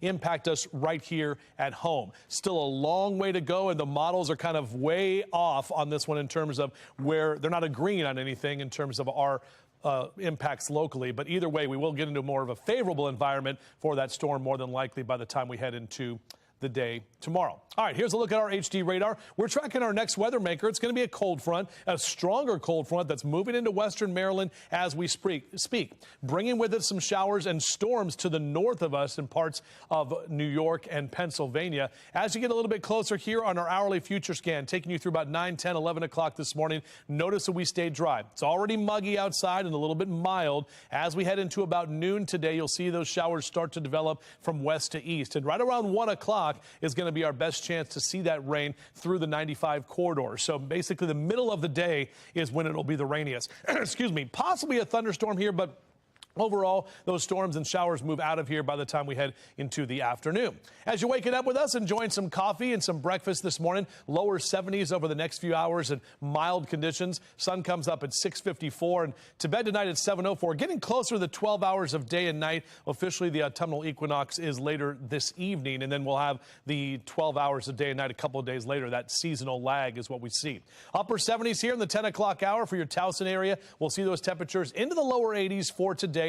The final day of summer, and numbers will be back in the mid-70s. We're actually going to clear things out by this afternoon, so if you are heading to the O's game tonight, should not have an issue there. 82 for our high today, and you can see those highs in the upper 70s and lower 80s across central Maryland. Look at where the cooler air is here, the Midwest and areas just to the west of us, but still 90s in Atlanta and Charlotte today, 100 in Dallas this afternoon, 94 in New Orleans. So they're still dealing with that summer heat on the final day of summer. All right, here's our 7-day forecast. 82 today. We're only at 70 tomorrow. Definitely breezy and cooler. Back to the mid-70s on Saturday. Ravens on the road on Sunday, but you can watch them right here on Fox 45. And great forecast for Sunday afternoon with temperatures into the lower 80s. Patrice? All right, let's take a look at what's happening in our Lynn Stoller traffic network now. We are still tracking that crash on 95, right near 395. You see all the blinking lights. This is the live look from that southbound off-ramp. So give yourself some time if you have to head through that direction. We're going to keep an eye on it and keep you posted throughout the morning. Let's get a check now of mass transit. Mark Jones with the MTA. Hi, Mark. Well, good morning, Patrice. Good morning, everyone. Out there on the MARC train system, you'll find Camden train number 845 operating with a 5-minute delay. And we've got Camden 840 canceled due to freight train congestion. Light rail link keeping to the schedule in both directions. No delays or issues there. And Metro subway link looking good between Owings Mills and Hopkins Station for travel. For the MTA Transit team, I'm Mark Jones. Thank you, Mark.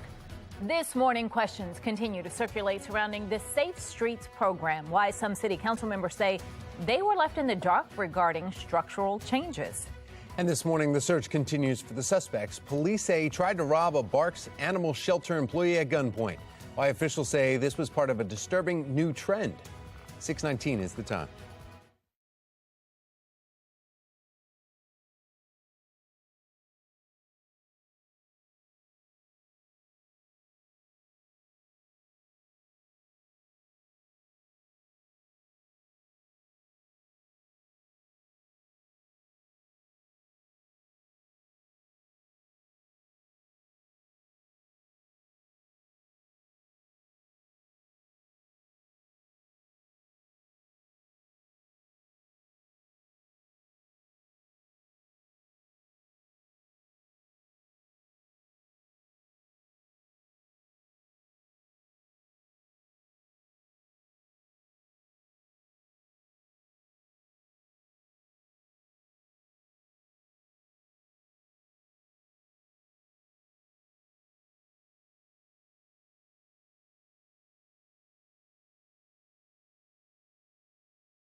622 in a city in crisis, confusion and frustration surrounding a program that is supposed to curb crime. Mayor Brandon Scott restructuring Safe Streets. But as Fox 45's Mackenzie Frost explains, City Council President Nick Mosby says he learned about the changes from the media, not the mayor.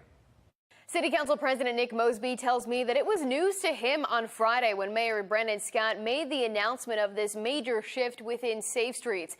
This apparent lack of communication and confusion inside City Hall mirrors the lack of transparency and information the public is getting from these elected leaders about how they're planning to spend their tax dollars.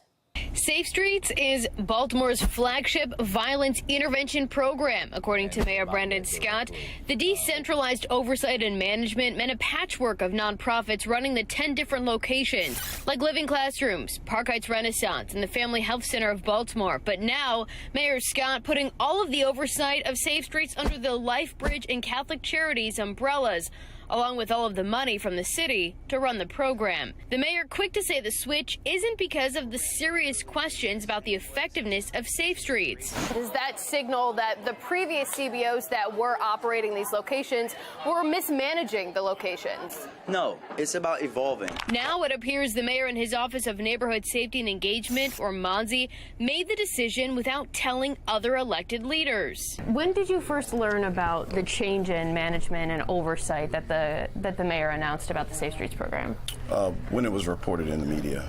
So my team nor myself was provided any prior briefing on the restructuring of Safe Streets and this the new approach from the mayor. Is that problematic to you? Extremely problematic. Is the restructuring happening because the program is not being successful? I can't answer that question. We took the council president's concerns to the mayor himself. Can you explain why your administration didn't brief the other electeds about this major change? Well, we did. I know that I personally talked to council members about it, so that's what I have to say about that. So is the council president lying? I can't speak to the council president, but I know myself personally, I spoke to members of the council about a restructuring of Safe Streets in specific areas. Who? Multiple council members. Mayor Scott not revealing who he spoke to specifically. Mayor Scott has the worst judgment as to when to pick fights and with who. Sean Kennedy with the Maryland Public Policy Institute says keeping Mosby in the dark about shifting money around in city government is the wrong move by the mayor. Nick Mosby needs to know where this money's going, why it's going there, and how it's going there, or else this program needs to be ended. He controls the purse strings. Nick Mosby calls the shots. Meanwhile, our question to the mayor and MONSE going unanswered, asking if the Safe Streets program was working, why would the city change the management and oversight? Will the other community-based organizations receive new contracts with the city? If so, when will the public see how much money those groups will receive? We also asked, when will we see more information about the price of the contracts? That was something that the council president Mackenzie, also talked about. You guys asked this question yesterday, and we sent you a response. So the answer today is the same question, the same response as you got yesterday. It wasn't an answer, though. A dollar amount. Next question. Go ahead. The mayor not being transparent with the people of Baltimore about how their money is being spent. The Brandon Scott administration is as transparent as a brick wall. And while Life Bridge and Catholic Charities are about to get even more money to run a program without clear success measures, the council president, who's in charge of the city's spending board, doesn't seem to know much about the mayor's spending plans either. They'll be getting the contracts for all 10 sites, and you have no insight on the terms of the contracts, how much money taxpayers will be spending on this. To date, the administration has not provided us with any level of understanding on the motivation and setup as to it relates to the restructuring of Safe Streets. Do you have any idea how much the city has spent on the Safe Streets program to date? To date, no, I don't have. Can you get that? Sure. Mosby's office has yet to give us that information. It's worth pointing out that we sent the same questions to City Council President Nick Mosby as well as City Comptroller Bill Henry's office, trying to get more information about the Safe Streets program, but those questions went ignored. In the meantime, we're still trying to schedule a sit-down interview with Shantae Jackson, the director of MONSE, which is a city agency implementing Safe Streets, but that interview has yet to happen. In Baltimore, Mackenzie Frost, Fox 45 News. The state's attorney and attorney general are clashing over the Adnan Syed case. I'm Olivia Danson. Coming up next, hear what each side is saying. Barks Animal Shelter will be back open today after an employee there is held at gunpoint. Coming up, the latest in the investigation and just how old police believe the suspects are.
Live from WBFF in Baltimore, this is Fox 45 Morning News.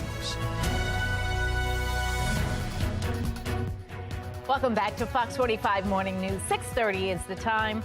I'm Patrice Sanders. I'm Tom Rogers. It's going to feel a lot different tomorrow morning than today. Man, I mean, it dropped significantly. Meteorologist Justin, why is that evil laugh? It's just, I mean, that's just the understatement of the year. It's going to be so much different when we wake up tomorrow morning, guys, as opposed to what we're feeling right now. And that is just on cue for the brand new season. But we still have one full, at least kind of day of summer, because fall officially doesn't start for another 15 hours from right now. We're seeing some clouds out there. That's why our temperatures are more mild, and it's definitely muggy. We're tracking some rain showers, but it's not going to be till the middle of the day before they roll in. Upper 60s in Hopkins and Towson, straight down the JFX to Baltimore City at 72. Also 72 in Dundalk, Essex, and Middle River, and you're at 71 in Glen Burnie. Good morning to you, Anne Arundel County. Our mild Thursday morning will give way to some showers that will move in the middle part of the day today, and then drier and, yes, much cooler tomorrow. Mr. Bo says we're good to go. Next couple of hours, low to mid-70s. Won't have any issues on your morning drive with that rain. And look at our high temperatures. This is what we're talking about. 82 today, only 70 tomorrow. Some of you don't even get out of the 60s tomorrow afternoon. And then Saturday, we're back to the mid-70s. So overall, fall will be here shortly. We'll take a closer look at that and your full forecast in just a few. Somebody's lying. Whether or not it's the attorney general or the state's attorney, it's unclear, but somebody's not telling the truth. A war of words over the Adnan Syed case, as this is between City State's Attorney Marilyn Mosby and Attorney General Brian Frosh. Olivia Dance joins us now live with more on their conflicting messages. Olivia?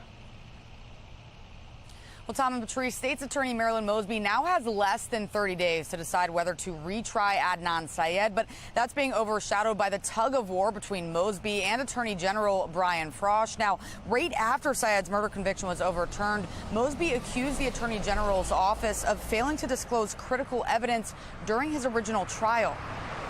None of that information was provided to defense counsel by either the original prosecutor or the Attorney General's office, where the original case file still sits.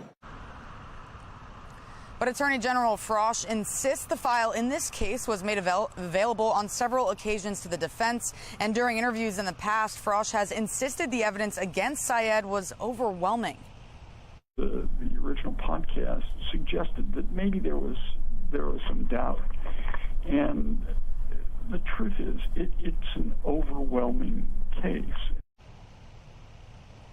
But most recently, Mosby fired back again in a statement that in part says, quote, I think Attorney General Brian Frosh needs to speak to his office's willful decision to sit on exculpatory evidence for the last 7 years. His inability to uphold this fundamental obligation denied Mr. Syed his right to a fair trial and now forces a family to relive an unimaginable nightmare. And that statement continues on, urging Frosh to dig deeper. But you can visit our website at foxbaltimore.com to read the full statement.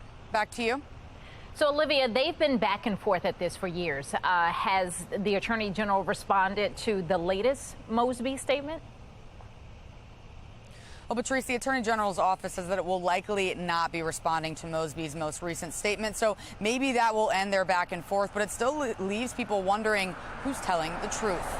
For now, reporting live in Baltimore County, I'm Olivia Dance, Fox 45 Morning News. Now, we are following this story. The timeline of Syed's case and our complete coverage of the events are available at foxbaltimore.com. 6:34 now. The city has seen juveniles commit a number of violent crimes this year, including carjackings and murders. One of the most high-profile cases, a 15-year-old squeegee kid accused of shooting and killing Timothy Reynolds. Well, the latest incident happening Tuesday evening, closing the Barks Animal Shelter temporarily. Shannon Lilly joining us live this morning from North Baltimore with the search for that young suspect. Shannon.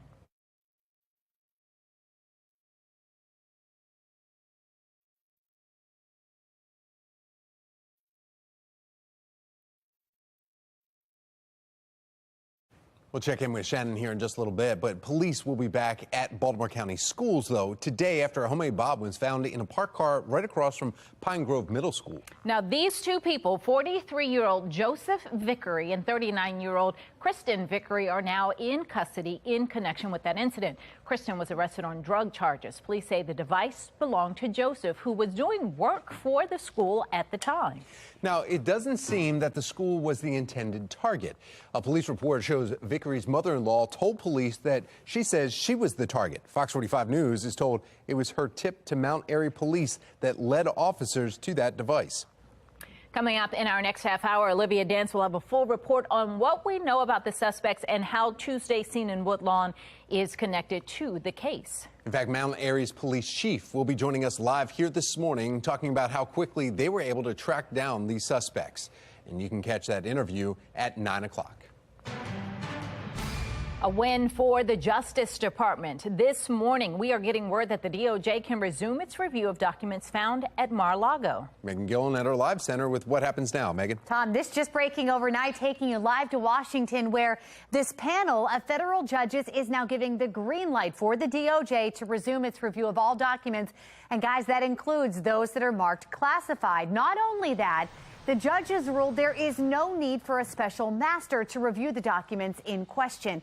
It's a loss for the former president and his team. The three judges on the Atlanta-based panel include two who were appointed by Trump, all three issuing a strongly worded ruling, saying in part, take a look, quote, the former president has not even attempted to show that he has a need to know the information contained in the classified documents, and that while he also suggests he may have declassified these documents when he was president, the record contains no evidence that any of these records were declassified.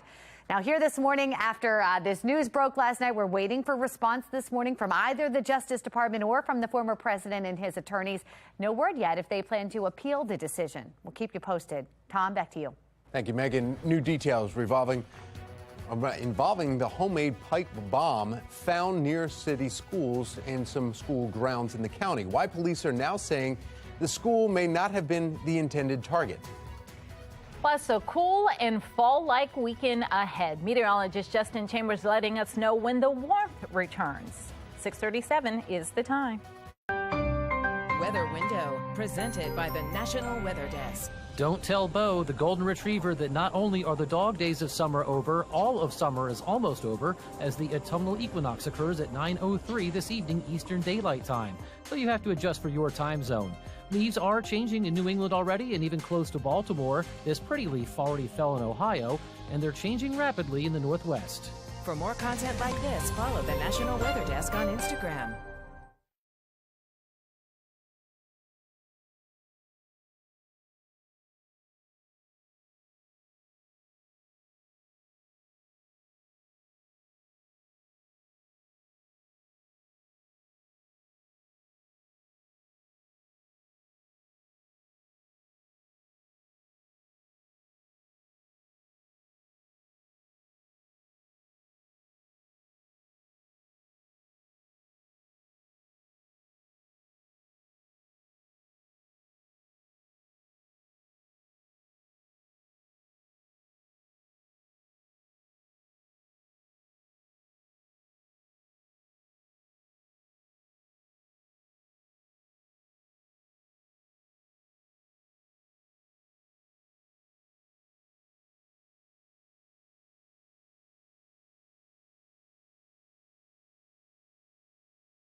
.640, and here's a look at today's headlines. Johns Hopkins University will be holding a town hall on its effort to start a campus police force. The force would serve the school, Johns Hopkins Bayview, and Peabody Institute. Jen Lilly will continue to cover this story for us all morning long. Plus, Baltimore City Council meeting to discuss lifting some of the degree requirements for jobs throughout the city. Take a look at this. A giant lizard. Whoa, when they said giant, I wasn't expecting that. Hangs onto a screen outside of a home in Florida. It happened in a city just northwest of Orlando. Holy cow. According to Florida Fish and Wildlife Conservation, this type of lizard is not native to Florida. The commission says the main way that they're introduced to the state is by people who keep them as pets and then release them if they become too difficult to care for. So we all know the little lizards in Florida. So when they said a large lizard, I'm thinking that. I'm not thinking that. That's eating a whole lot more than just little bugs and insects. Yeah.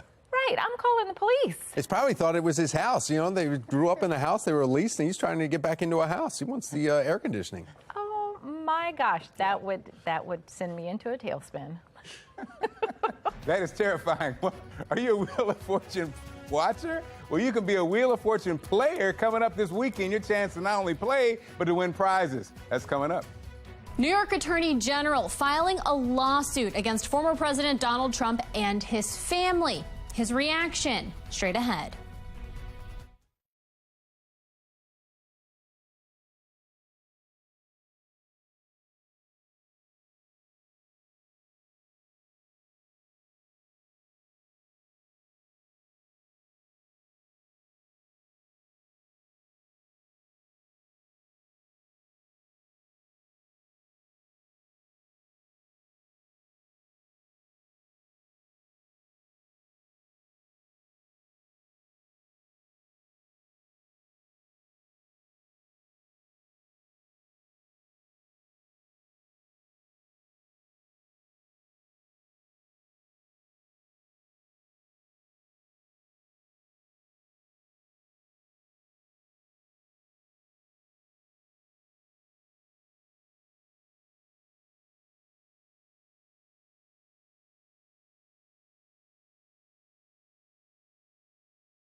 In your morning rush, continuing coverage of the release of Adnan Syed, a war of words between Baltimore City State's Attorney Marilyn Mosby and Attorney General Brian Frosh. Johns Hopkins University taking steps to protect their students and staff from crime crisis plaguing Baltimore City. Shen Lilly will be joining us live with the hopes coming out of today's town hall. Plus, not even a month into the new school year, students in Baltimore County are opting out of classes today after a homemade bomb was found near school grounds. Olivia Dance is joining us this morning with the latest into this investigation and the suspects who are now in custody. Olivia. Well, Tom and Patrice, 2 suspects are now in custody after that homemade bomb was found in this area in a car on Tuesday. And if we pan over, you can see how close it was found to Pine Grove Middle School. Students were evacuated from Pine Grove Middle and Elementary schools, but returned back to school yesterday. Police say students were likely never the intended target, and there is no longer a threat to the community. I'm Olivia Danson. Coming up next, I'll have more details on the suspect and the timeline. Back to you. Now, this weekend, Wheel of Fortune Live, it's coming to Hanover. So Baltimore's Mark Clark is joining us this morning with the exciting features that you could see. Mark. That's right, $10,000 in cash, exotic trips, trips to Hawaii, trips to Paris. Oh my goodness. So it's going to be, it's going to be a great time. And the best part is you can not only watch, you can play, and you can win.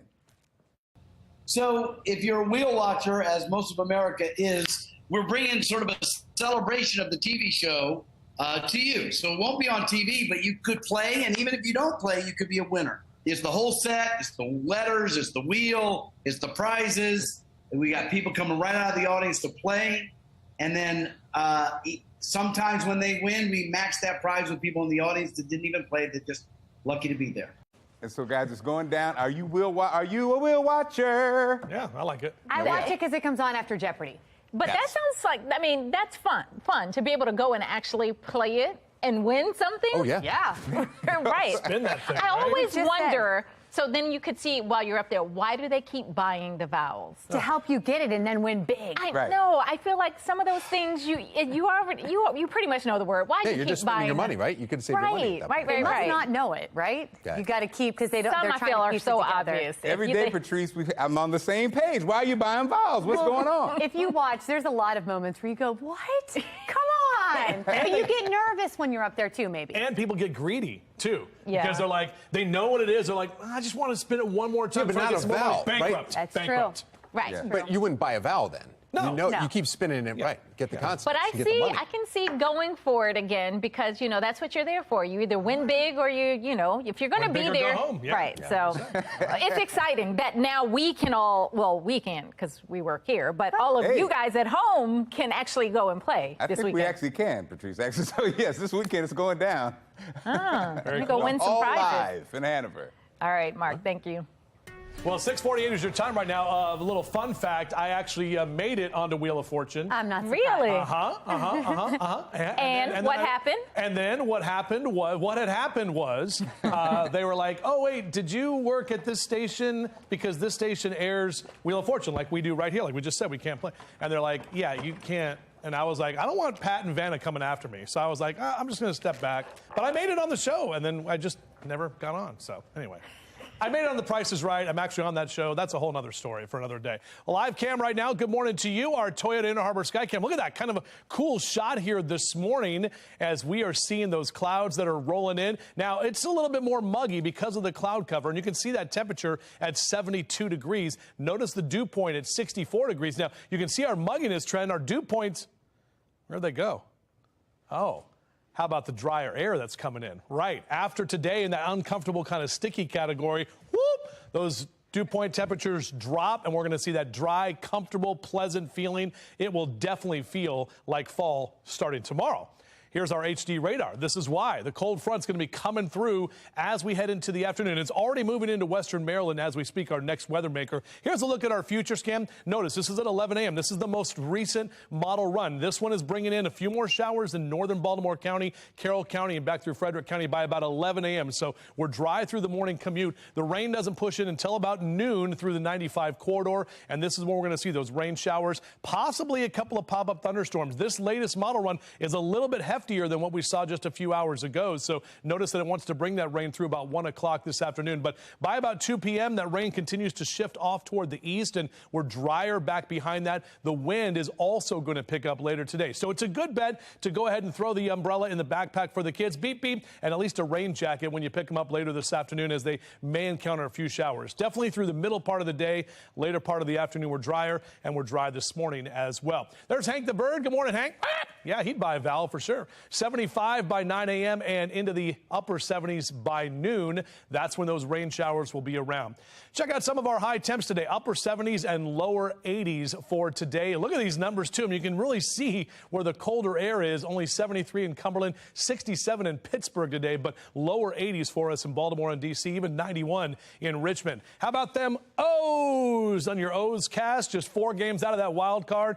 Trey Mancini returns to Camden Yards tonight with the Houston Astros, of course, but we'll see what's going on. I mean, yeah, Houston's a good team, and maybe we can get that win. Hey, by the way, 9:03 tonight. I may have talked about it a few times this week, but the autumnal equinox happens, and that's when the Earth's axis is tilted neither toward nor away from the sun, which basically gives all latitudes that equal amount of daylight and darkness as well. So that happens 9:03 tonight. Tomorrow morning we wake up, it is autumn. And you can see we're going to wake up in the 50s tomorrow morning with that dry air. The wind stays with us tomorrow. Some of us barely get out of the 60s, right about 70 officially. 74 on Saturday, lower 80s on Sunday as you watch the Ravens game right here at home, even though they are in Foxborough.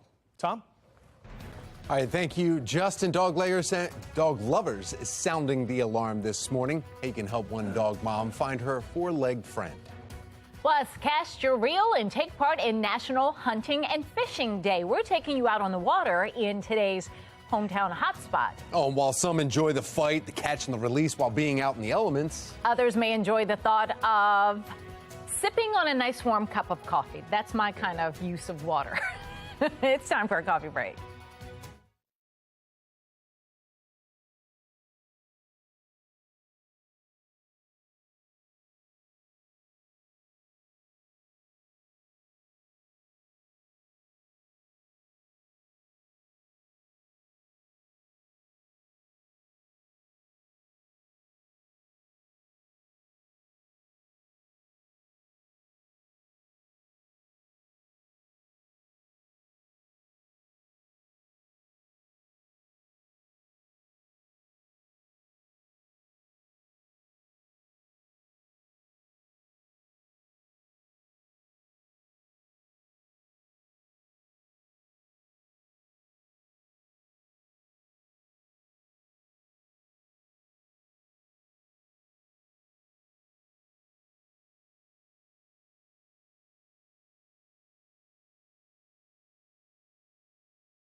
6:55 in today's Assignment America. Former President Donald Trump, his 3 eldest children, and his business are being sued for widespread fraud by New York Attorney General Letitia James. National correspondent Kayla Gaskins joins us now with more on what the Attorney General is seeking with this suit.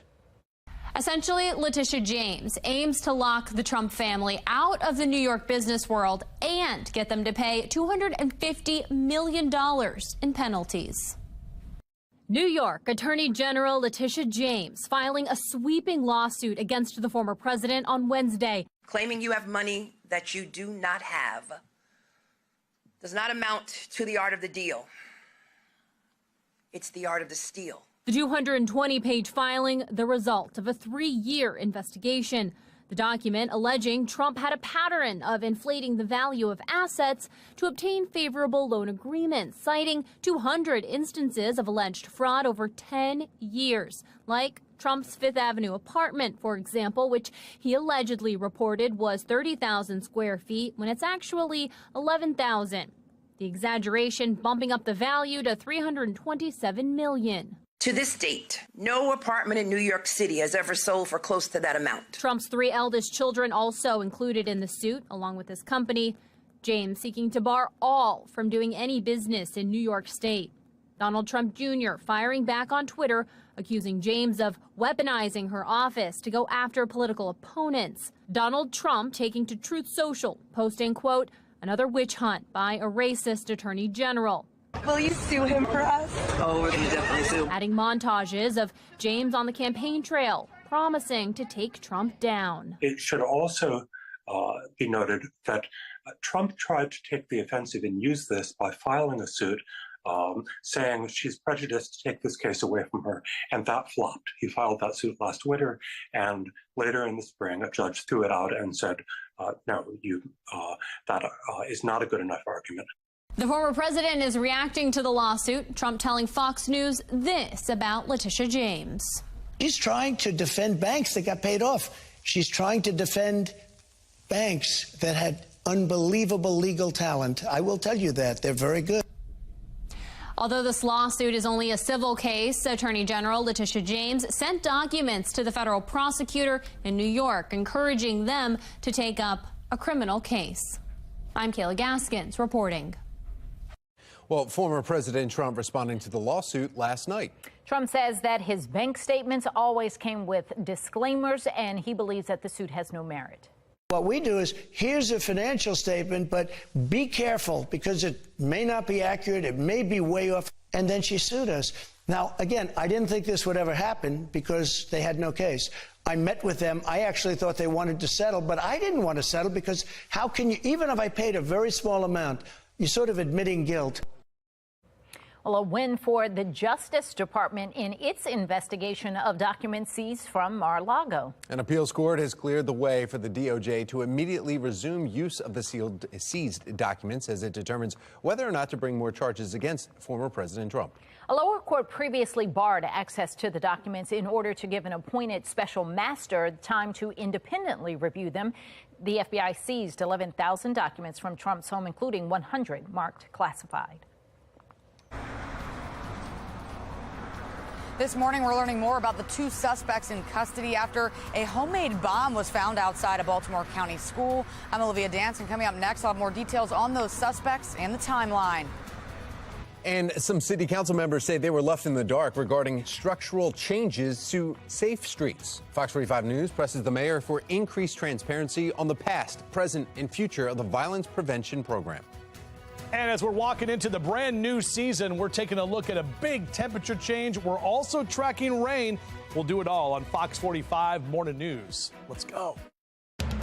Live from WBFF in Baltimore, this is Fox 45 Morning News. Good morning on this Thursday, September 22nd. I'm Patrice Sanders. I'm Tom Rogers. That's right. Keep the shorts for today, but then get the sweaters out for tomorrow. Meteorologist Justin Chambers is here, and he's excited about the approaching fall. Yeah, exactly right. Good morning to you, both of you. Yeah, great advice, Tom. I mean, it's going to be one of those days over the next couple of days where you'll need all sorts of different outfits ready to go because we've got those temperatures that are going to be all over the place as well. Now, numbers right now are mainly in the 70s. Look at that gorgeous shot. If you have a moment to take a look at your TV screen, we know you listen to us in the morning. We appreciate that. But just look at that great sunrise shot there with some of those clouds that are around from our Mile 1 Auto Group camp. Cloud cover making those temperatures warmer. Check out a lot of us in the lower 70s for Westminster and Baltimore down to Bel Air, 72 in Chestertown, Annapolis at 74 this hour. So Mr. Bo says we're good to go. We're dry for your morning commute. If you're hanging around midday and you're driving around, that's when we're going to see those rain showers roll through. A high of 82 today. This will be our last day in the 80s for at least a couple of days, as we'll see a breezy to windy afternoon bringing in some of those cooler temperatures. We'll talk about just how cool we get not only tomorrow morning, but Saturday morning. That's the day where you may need the heater on. Patrice, what do you got? Not the heater yet. My goodness. Yeah. All right. All right. Well, now to the Lynn Solar Traffic Network. We are seeing a slowdown on the outer loop on the west side near Liberty Road. You're taking a live look from that area. And then the outer loop near exit 17. Not too bad, but just probably time to get up and out if you have to head into work. 7:01 and now the county's under pressure. Police are back at Baltimore County schools for a second day in a row after authorities discover a bomb near a school earlier this week. Right now, a Carroll County man and his wife are in custody for the connection with this homemade bomb that was found right near Baltimore County Middle School. 43-year-old Joseph Vickery is accused of making that device. His wife, Kristen Vickery, was arrested on drug charges. We now know police found that bomb in a vehicle just across the street from the Pine Grove Middle School Tuesday, and it caused that school and eventually Pine Grove Elementary to be evacuated. Olivia Dance is live outside Pine Grove Middle School, and she has the latest for us. Good morning, Olivia.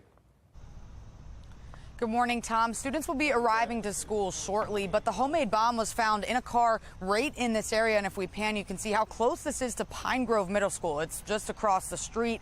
On Tuesday, both Pine Grove Middle and Elementary students evacuated, but now police are saying they were likely never the intended targets. Some parents are also hoping the school district improves its communication. No one is here. To me, it says everybody else is terrified. It's frustrating because for us, you know, you hear something from your kid and you're expecting that somebody is going to be able to communicate with you. According to police, the homemade explosive made of everyday products like cardboard and a remote-controlled car was sitting right outside the school. And the man responsible is 43-year-old Joseph Vickery, who works for an electrical company that had a job inside the school at the time. He made a very poor decision to transport the bomb to that location in his vehicle, and that's where he happened to get caught. The Mount Airy police chief said it all started with a tip from Vickery's mother-in-law. Police then found the bomb outside the school and arrested Vickery. They also raided a motel in Woodlawn, which is Vickery's alleged residence. There, they found more items to make explosives, and shortly after arrested Vickery's wife, Kristen, on prior drug charges. And Vickery's also facing several illegal firearms and drug charges. He's being held without bail, but police say at this time there's no longer a threat to the public. For now, reporting live in Baltimore County, I'm Olivia Dance, Fox 45 Morning News. Mount Airy's police chief will be live on Fox 45 Morning News later this morning. He will discuss how the department was able to track the suspects down. You can watch that interview at 9 a.m. Well, now to a city in crisis, as Baltimore City Council President Nick Mosby says he was left in the dark about the changes to Safe Streets. That program is the city's violence intervention program. The mayor announcing major shifts in a news release Friday. Now it appears the mayor and his Office of Neighborhood Safety and Engagement, or MONSE, made the decisions without telling our elected leaders. When did you first learn about the change in management and oversight that the mayor announced about the Safe Streets program? When it was reported in the media.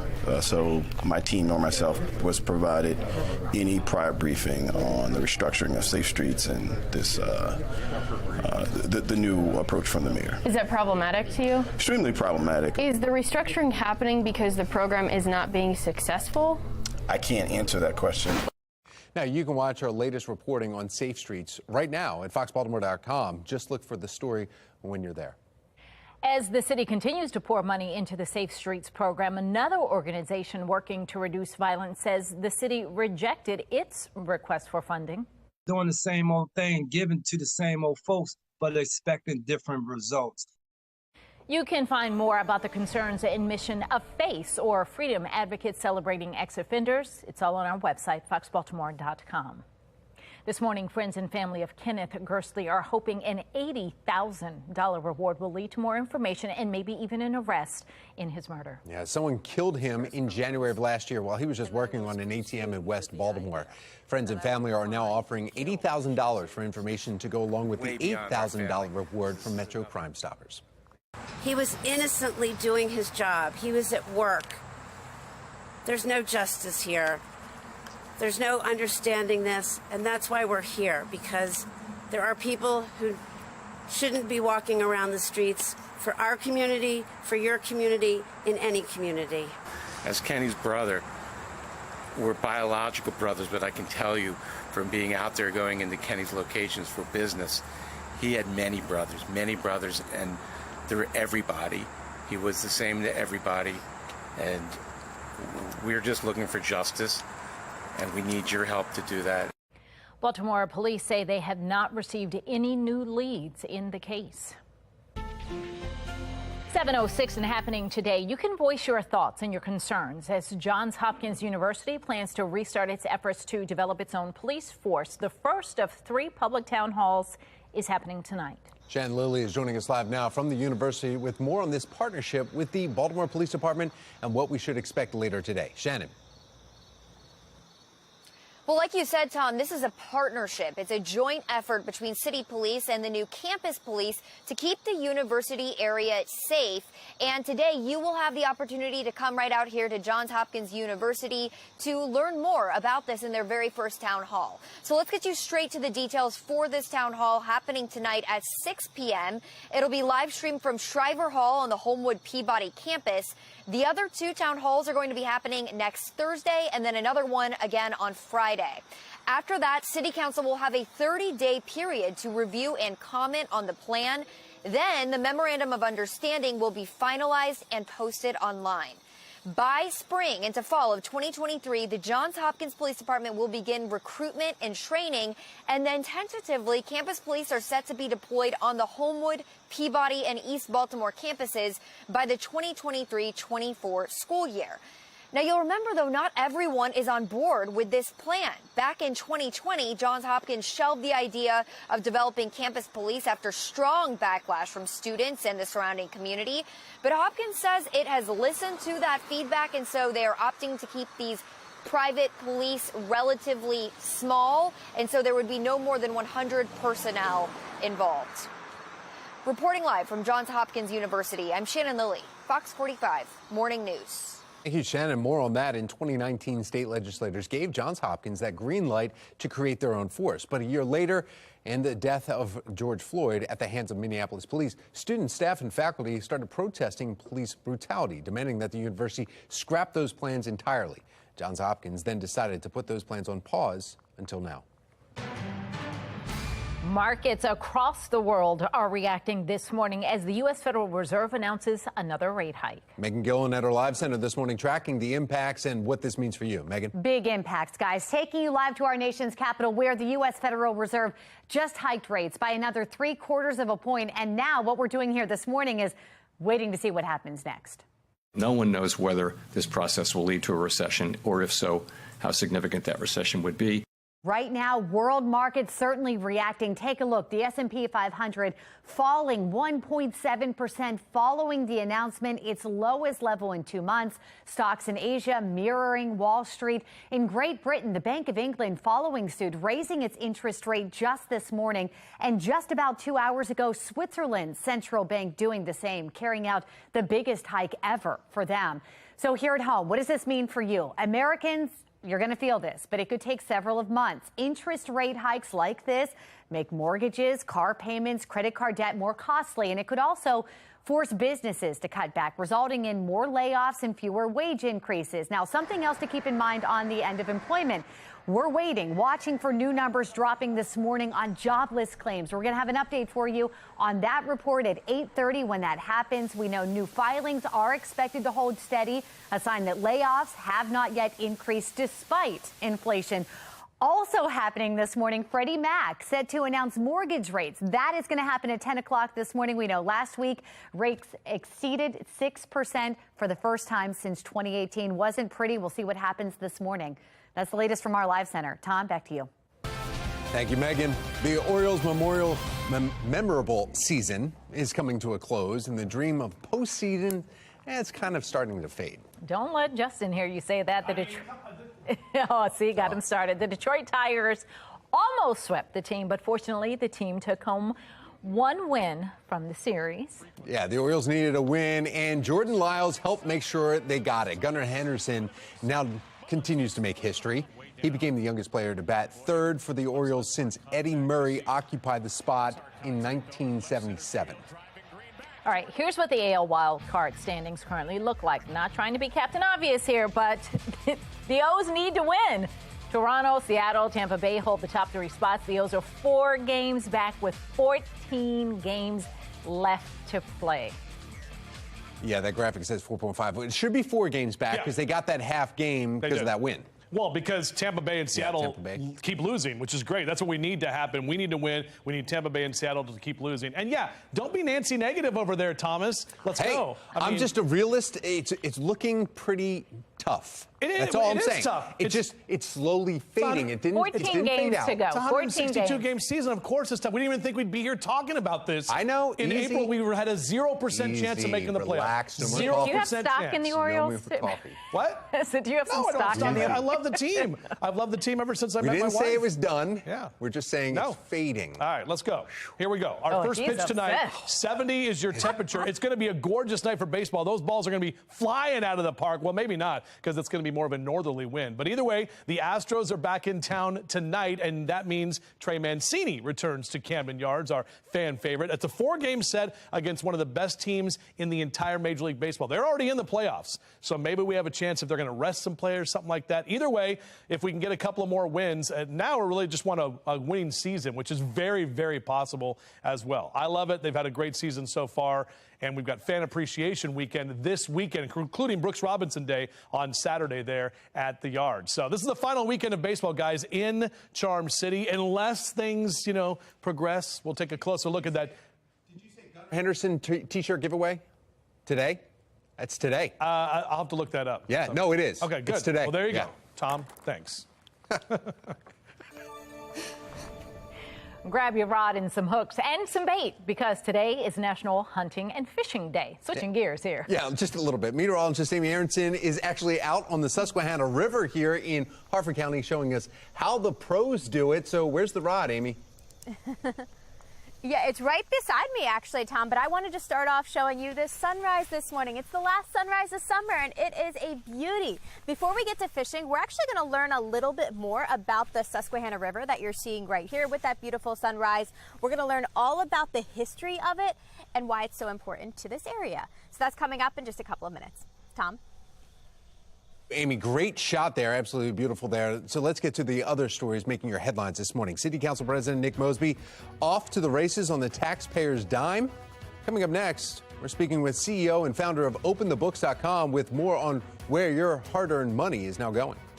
This is the first time I'm uncomfortable. Your tax dollars paying for city school nurses who aren't being hired. Project Baltimore sits down with a city school nurse to learn more about what's going on. 7:13 is the time.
7:16. The Preakness Stakes is a huge annual event for Maryland and for the city of Baltimore. It brings out leaders from around the state and the city. City Council President Nick Mosby was one of the leaders in attendance this year. Adam Andrzejewski, CEO of Open the Books, joins us this morning with questions about expenses related to Mosby's attendance. Good morning. Good morning, Patrice. So the City Council President submitted an invoice for admission, for parking, for food over the 2 days of the event. It totaled about $1,100. What are the questions surrounding his attendance? So it was the two races, the Saturday races, the Black-Eyed Susan races, and then obviously the main race on Sunday. And Nick Mosby, he's the president of the City Council. He billed off taxpayers for $1,150. And that included not only tickets for the 2 days, but it also included VIP parking, about $250 worth of parking over the weekend, and then about $850 worth of four-star dining. So there's a section of the clubhouse over at the Maryland Jockey Club called the Terrence. And that was $850. They claim four-star dining. They claim an elaborate Sunday brunch. And Nick Mosby billed all of this to taxpayers in the city of Baltimore. So as City Council President, wouldn't it be likely that he is there as a representative of the city? So why wouldn't the city then pay for his expenses? Well, Mayor Brandon Scott was spotted. Marilyn Mosby, the state's attorney, was spotted, and we can't find any evidence that taxpayers paid their fees. So this is an outlier over the course of the last couple years. So I think Maryland is a Dillon's Rule state. Dillon's Rule is very specific. If you're going to make an expenditure of the public's money, there has to be an underlying statute to make that expenditure lawful. So we're calling on Nick Mosby, who did not answer our request for comment, to cite specifically in the law where he gets the authority to make the expenditure. Because in Maryland, public funds, taxpayer funds, cannot be used for a private purpose.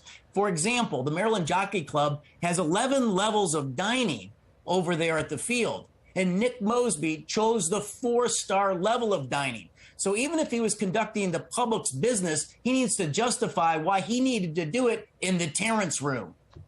All right, Adam Andrzejewski, thank you. Thank you.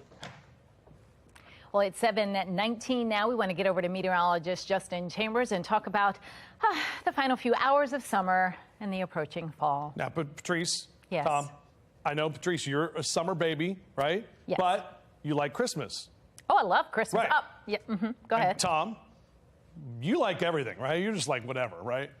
Okay, sure. We'll go with that. Tell me what your, because I honestly don't know what your favorite season is. It's like you don't even know me. What? It's like you don't even know me. I know. I like summer and I like fall. I like fall and I love Christmas. I just don't always like the cold, always. But I like the seasons. I wouldn't want to move to somewhere where there weren't seasons. That's why we love it here. That's why I like the season, the 4 seasons, right? Definitely. You like the 4 seasons. I do, and I like the group and also the 4 seasons. But I like because you can put on more layers with cold temperatures. You can't keep taking off stuff. Yeah, I good point. All right, well, that's good. Thank you. We got your take there. By the way, what? 12, 13 and a half, 13 hours and 40-something minutes until... Trying to get to 9:03 is what he's trying to do 9:03 tonight is the autumnal equinox. There you go, everybody. Looking out over the river right now, the Patapsco, and we got the stadiums right there. M&T Bank Stadium, quiet this weekend, but remember the Ravens are on the road. They're playing the Patriots this weekend. You're going to see the game right here on Fox 45. We'll be able to watch it on Fox 45 and hang out on Sunday afternoon with temperatures still in the lower 80s. Here's a look at that cold front. This is our next weather maker that's coming in as we head into the afternoon. This is when we're going to see some of those rain showers. Look at our hourly future scan. So we're dry until about 11 a.m. That's when some of those showers approach northern Baltimore and Harford County, back into northern Carroll County over to Frederick. Right around noon, you're going to see that rain come through. And notice little orange and yellow blobs. That's an indication we could see some pockets of some heavier rain at times, maybe a stray thunderstorm through about 1 p.m. Into the 2 o'clock hour, most of that rain continues to shift off toward the east. southeast, and by about 3, 4 o'clock this afternoon should be drying out nicely, and that wind is going to pick up, bringing in the cooler and drier air. So as you're enjoying breakfast and coffee with us this morning, rise and shine. Sun will be up until 7:04 tonight, getting the 12 hours of day and night basically on the autumnal equinox right around this time of year. Upper 70s and lower 80s is where we're going to end up for Carroll and Baltimore counties this afternoon. Howard and Anne Arundel counties, you're also going to see those lower 80s for Ellicott City and Elk Ridge, down through Glen Burnie and Pasadena, and 83 in Annapolis later today. All right, here's your 7-day forecast. We're going to wake up in the 50s tomorrow morning and barely get to 70 tomorrow afternoon. Mid-70s. Saturday looks like a gorgeous afternoon. Even Sunday, as I mentioned, when the Ravens play, 82 Sunday afternoon. They are away. Don't forget about that. And then by Monday, we have some showers late Sunday night into early Monday morning. Job of the Day is sponsored by Antwerpen Auto Group. We are getting Maryland back to work. It's time for our Job of the Day. Woodland Job Corps. That center is in Laurel, Maryland, and they're looking to hire a career counselor. If you'd like some more information about this position, go to our website, foxbaltimore.com. If you're an employer with jobs that need to be filled, please send your information to news@foxbaltimore.com. It's no fashion trend. Lamar Jackson seen wearing a sleeve on his throwing arm during Wednesday's practice. The issue that is bothering the QB ahead of the matchup with New England. And we're here in Harford County this morning, actually hanging out right on the Susquehanna River, where we're eventually going to do a little bit of fishing. But before we get to fishing, we've got to learn a thing or two about the river. We're going to do that in a couple of minutes. You're watching Fox 45 Morning News, all local, all morning.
Well, grab your hook and tackle and get ready for getting some big fish on the Susquehanna River and all the fish that is out there that the Susquehanna River has to offer. Well, today's the day to do that. It's National Hunting and Fishing Day. This morning for our hometown hotspot, we've sent Amy Aronson out there to have her grace. She's going to show us how it's done. Hey, Amy.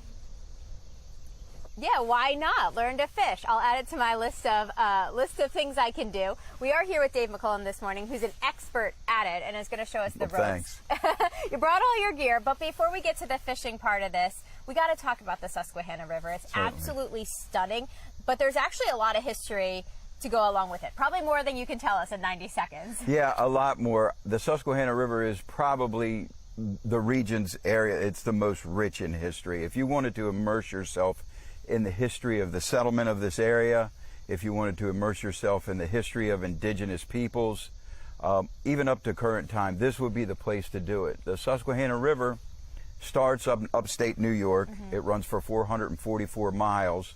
If you're familiar with the Baseball Hall of Fame in Cooperstown at Lake Otsego, that's where this river starts. There's Lake Otsego is a spring-fed lake, and that is the that's awesome. That's the beginning of the Susquehanna. And it's important to the Chesapeake Bay.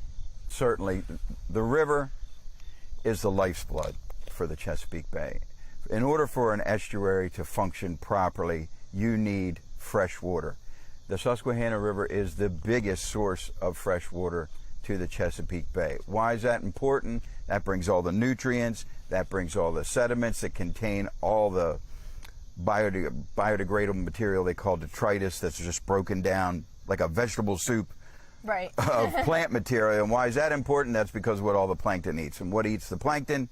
All the juvenile crustaceans, all the juvenile fishes. So that's like the building block for the ecosystem in the Chesapeake Bay. And that's going to lead us into the fishing part of things. Sure. We're running out of time now, but coming up in an hour, we're actually going to get on the water, show people your gear here and how they can actually come and do some fishing. Yeah, we'll do a quick run through. Quick run through. Okay, cool. Well, if you want more information right now of how you can come out and maybe do some fishing along the Susquehanna yourself, head over to our website, foxbaltimore.com/newslinks.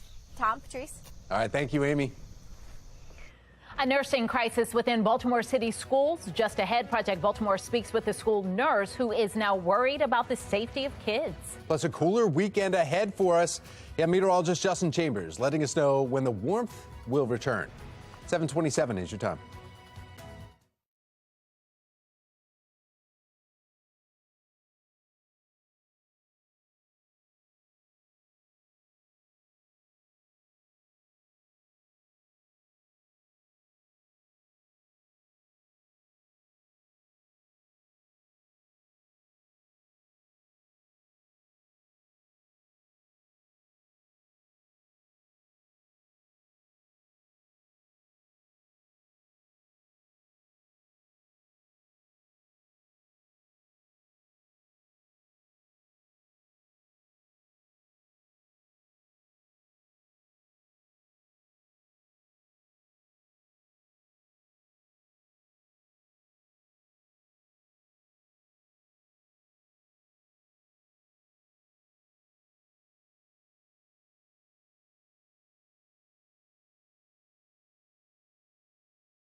Project Baltimore is sponsored by the Snyder Law Group. Call 410 the Firm. Live from WBFF in Baltimore, this is Fox 45 Morning News. Welcome back on this Thursday morning. Coming up on 7:31, I'm Patrice Sanders. I'm Tom Rogers. We want to get right over to meteorologist Justin Chambers. He's looking at our, beginning of fall forecast later on. Yeah, exactly right. Patrice, Tom, good morning to both of you and everyone as well. We always do our 7:30 stretch, and we just got done doing that. In fact, we talked earlier this morning how we should add stretches in throughout the show so, we can keep the blood flowing. But either way, we're taking a look outside right now. Not too bad. In fact, that sun is hanging out right behind the cloud cover there. We've got those temperatures that are a little bit more mild right now. Showers are going to move in, but not until after about 11 o'clock this morning and into the middle part of the day today. Drier and much cooler for Friday. So if you're out for your run or your jog in the next couple of hours getting your own stretch on, you're looking good. Just a little bit muggy this morning with temperatures into the 70s. So 82 for our high today. And look at that. We drop by about 12 degrees tomorrow. Some of us don't even get out of the 60s for highs tomorrow afternoon, with numbers back to the mid-70s by Saturday. We'll take a closer look at the changing of the weather pattern coming up on that big green wall in just a few. Well, this morning, another scandal could be forming in Baltimore City schools as tens of millions of your tax dollars are going to North Avenue to provide full-time coverage by healthcare practitioners at all high-poverty schools. City Schools is keeping that money, but as Project Baltimore's Chris Papps explains, it appears the health care coverage is not being provided. Glenn Carmen has been a licensed registered nurse his entire adult life, 42 years. And now, for the first time, he's scared about student safety. Do you feel it's just a matter of time before something bad happens? Absolutely. Carmen works for the Baltimore City Health Department, which supplies nurses for Baltimore City Public Schools. For the past 5 years, Carmen, like most nurses, has cared for students at one school. But this year, he's been assigned to 3 schools. Each day, he rotates between 2 on East 43rd Street and 1 on West 36th Street, which is 15 minutes away. This is the first time I'm uncomfortable. If I'm at one side of town and I have to get to the other side of town, it's going to take me 15 minutes. A lot changes within 15 minutes in an emergency. It could be the matter of life and death, just that time. Project Baltimore has obtained the schedules for 12 other nurses. Each one is assigned to 3 schools. Most are high poverty.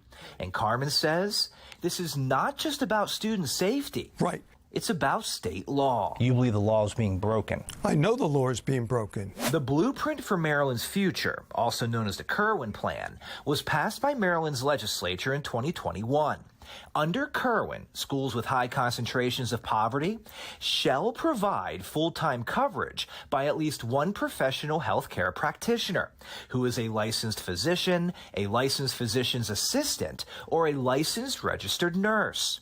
Baltimore City has 121 high-poverty schools. According to the City Health Department, 89 of them are staffed with a certified nursing assistant, not a professional healthcare practitioner, as defined under Kirwan. City schools told us a national nursing shortage has made this challenging. To provide the coverage required by Kirwan, registered nurses, like Carmen, are rotating between schools. Emergencies are being covered by the nursing assistant, but they're not being trained for those adequately. City schools this year received $32 million from the Kirwan Plan's Concentration of Poverty Grant to ensure schools have licensed healthcare providers. The Maryland State Department of Education told FOX45, Kirwan does not require schools to hire a licensed healthcare provider, meaning they don't have to have one on staff, but someone must be available to provide full-time coverage at every school. The district took the money, but 89 schools do not have a licensed registered nurse at all times. So is this a violation of the Kirwan Plan? To find out, we asked Britt Kirwan. In this country, low-income people don't have access to health care that more affluent families do have. Kirwan told FOX45 the licensed nurse provision in the law is essential to learning. We thought that by ensuring that there was highly qualified healthcare deliverers in each school, we could mitigate the disadvantage that low-income kids have. Project Baltimore contacted the 5 school systems that surround Baltimore City. Each one reports having a licensed nurse assigned to each high-poverty school. The question then becomes, does a registered nurse who splits time between several city schools equal full-time coverage? The law is not clear.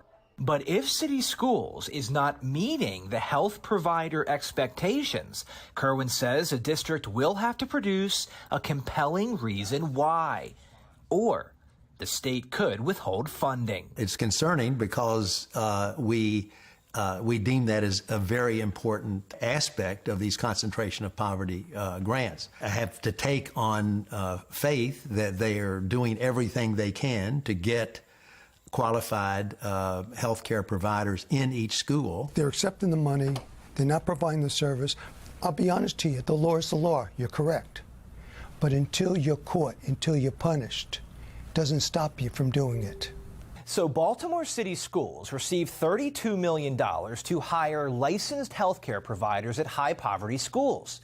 If they didn't use the money to hire nurses, then where did the money go? Well, city schools told us they used the excess funds to meet other student needs, but that may also be a violation of Kerwin. According to the law, the school system cannot spend the extra funds until a full-time licensed healthcare provider is at every high-poverty school. But again, the law does not define what full-time means. Now, coming up on Monday, Project Baltimore will have more with our interview with Britt Kerwin. We ask him about the teacher shortages, the effects of COVID, and what would have to happen for the Kerwin plan to be considered a success. That story, Monday at 10. I'm Chris Pabst, and this is Project Baltimore. Too much hand sanitizer and not enough time. Why New York has a sticky situation on their hands involving nearly $2 million worth of the hand sanitizer. The final day of summer is here, but with it, we are expecting scattered showers throughout the area. Meteorologist Justin Chambers is breaking it all down for us in his full Weather Authority forecast. 7:38 now on Fox 45 Morning News, all local, all morning.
It is going to take millions of dollars and the better part of a year to recycle an abandoned load of hand sanitizer in New York State. Yeah, and take a look at this image, though. The saga started after the state made too much of the sanitizer at the start of the pandemic. Look at that. My goodness. Well, the initial work to remove the hand sanitizer began as recently as last week. The price tag for removal is $2.3 million. Why? Why didn't they sell this? Why didn't they give this to organizations? I don't understand why. And not in addition to that money, it's going to take 44 weeks to transport 168 trailer loads of that sanitizer. I'm confused. Yeah, what am I it's missing just here? Bad management right there. They made too much of it. Now they don't know what to do with it. And now they're like, well, we can't use it. So how do we dispose it? $2.3 million. That will take care of the job. Well, caught on camera, a Baltimore County police officer appearing to repeatedly punch a person. Why a law enforcement expert says the solution is actually pretty simple. Win prizes. That's coming up. We'll tell you all about it right here on Fox 45 Morning News. All local, all morning long.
Well, a viral video showing an officer appearing to punch a suspect in his head multiple times. Now, Baltimore County Executive Johnny Olszewski says he wants this entire incident reviewed.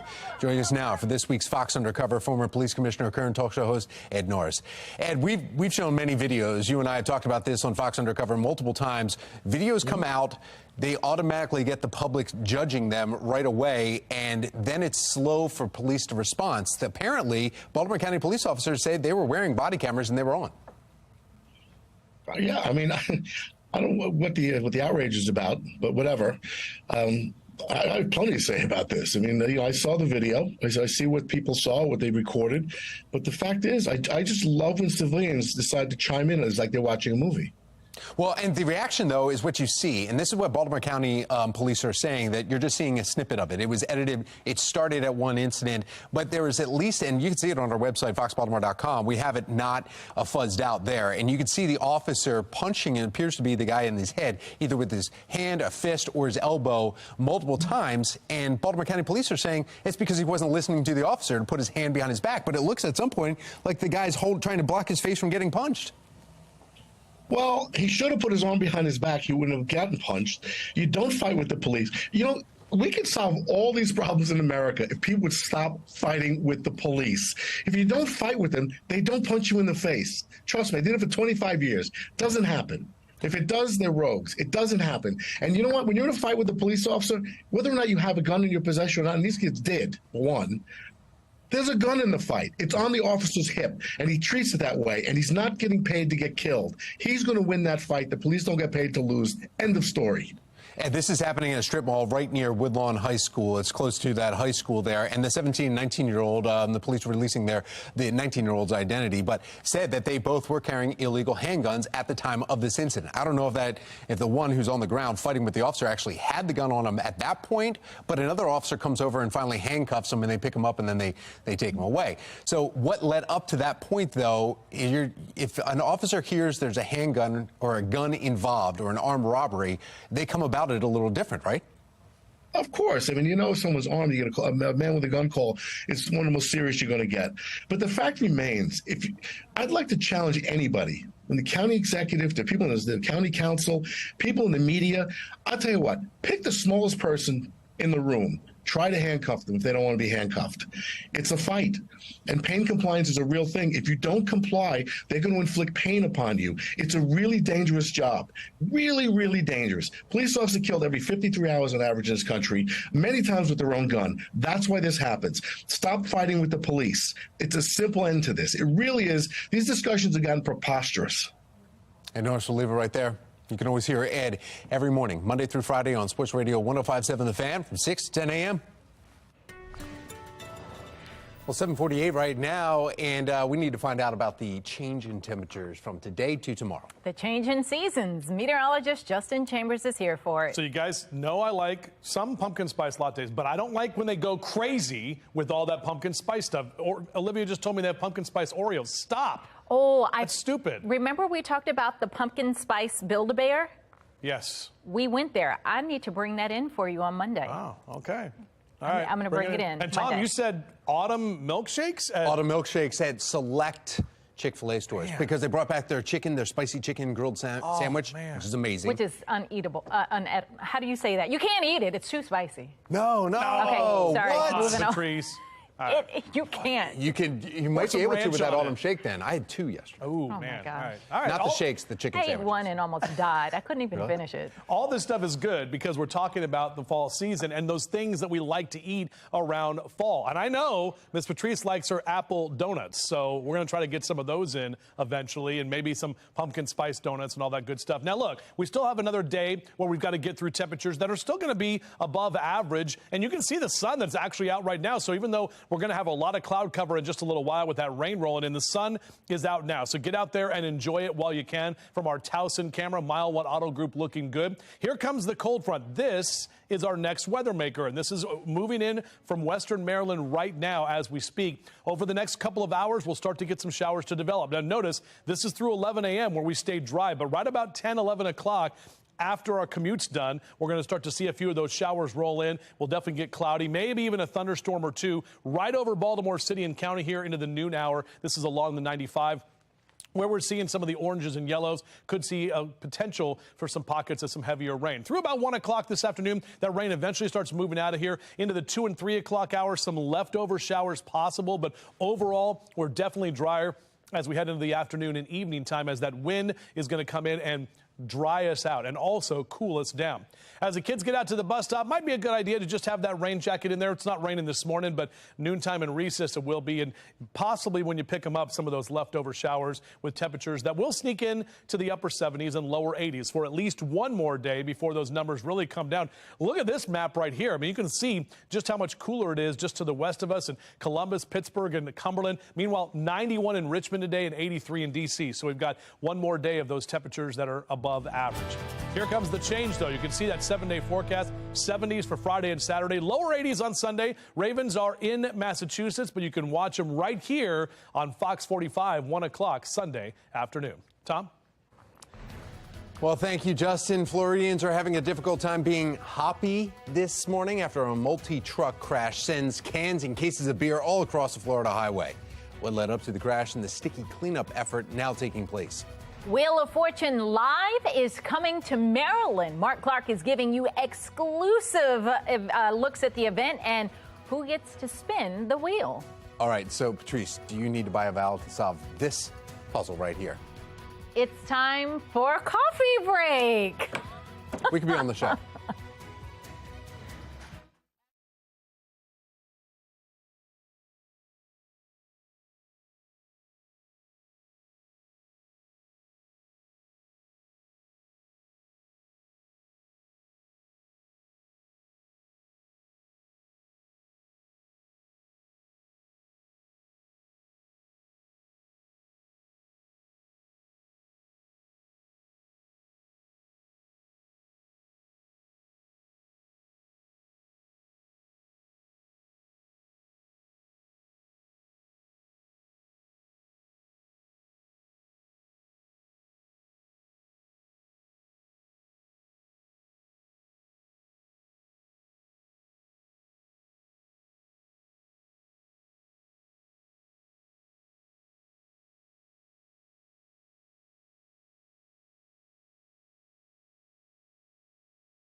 It's so Baltimore. This weekend, the Wheel of Fortune Live is coming to Hanover. It's your chance to participate, you know? That's right. We can take part in this. So Baltimore's Mark Clark is joining us this morning with the exciting features that you can see. Mark? I'm a wheel watcher.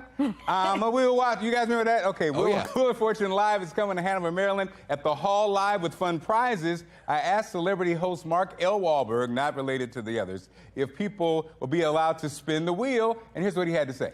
Is it true somebody might get the chance to spin the iconic wheel? Is this true? Somebody might get the chance. How about 9 or 10 people definitely will get the chance? For sure.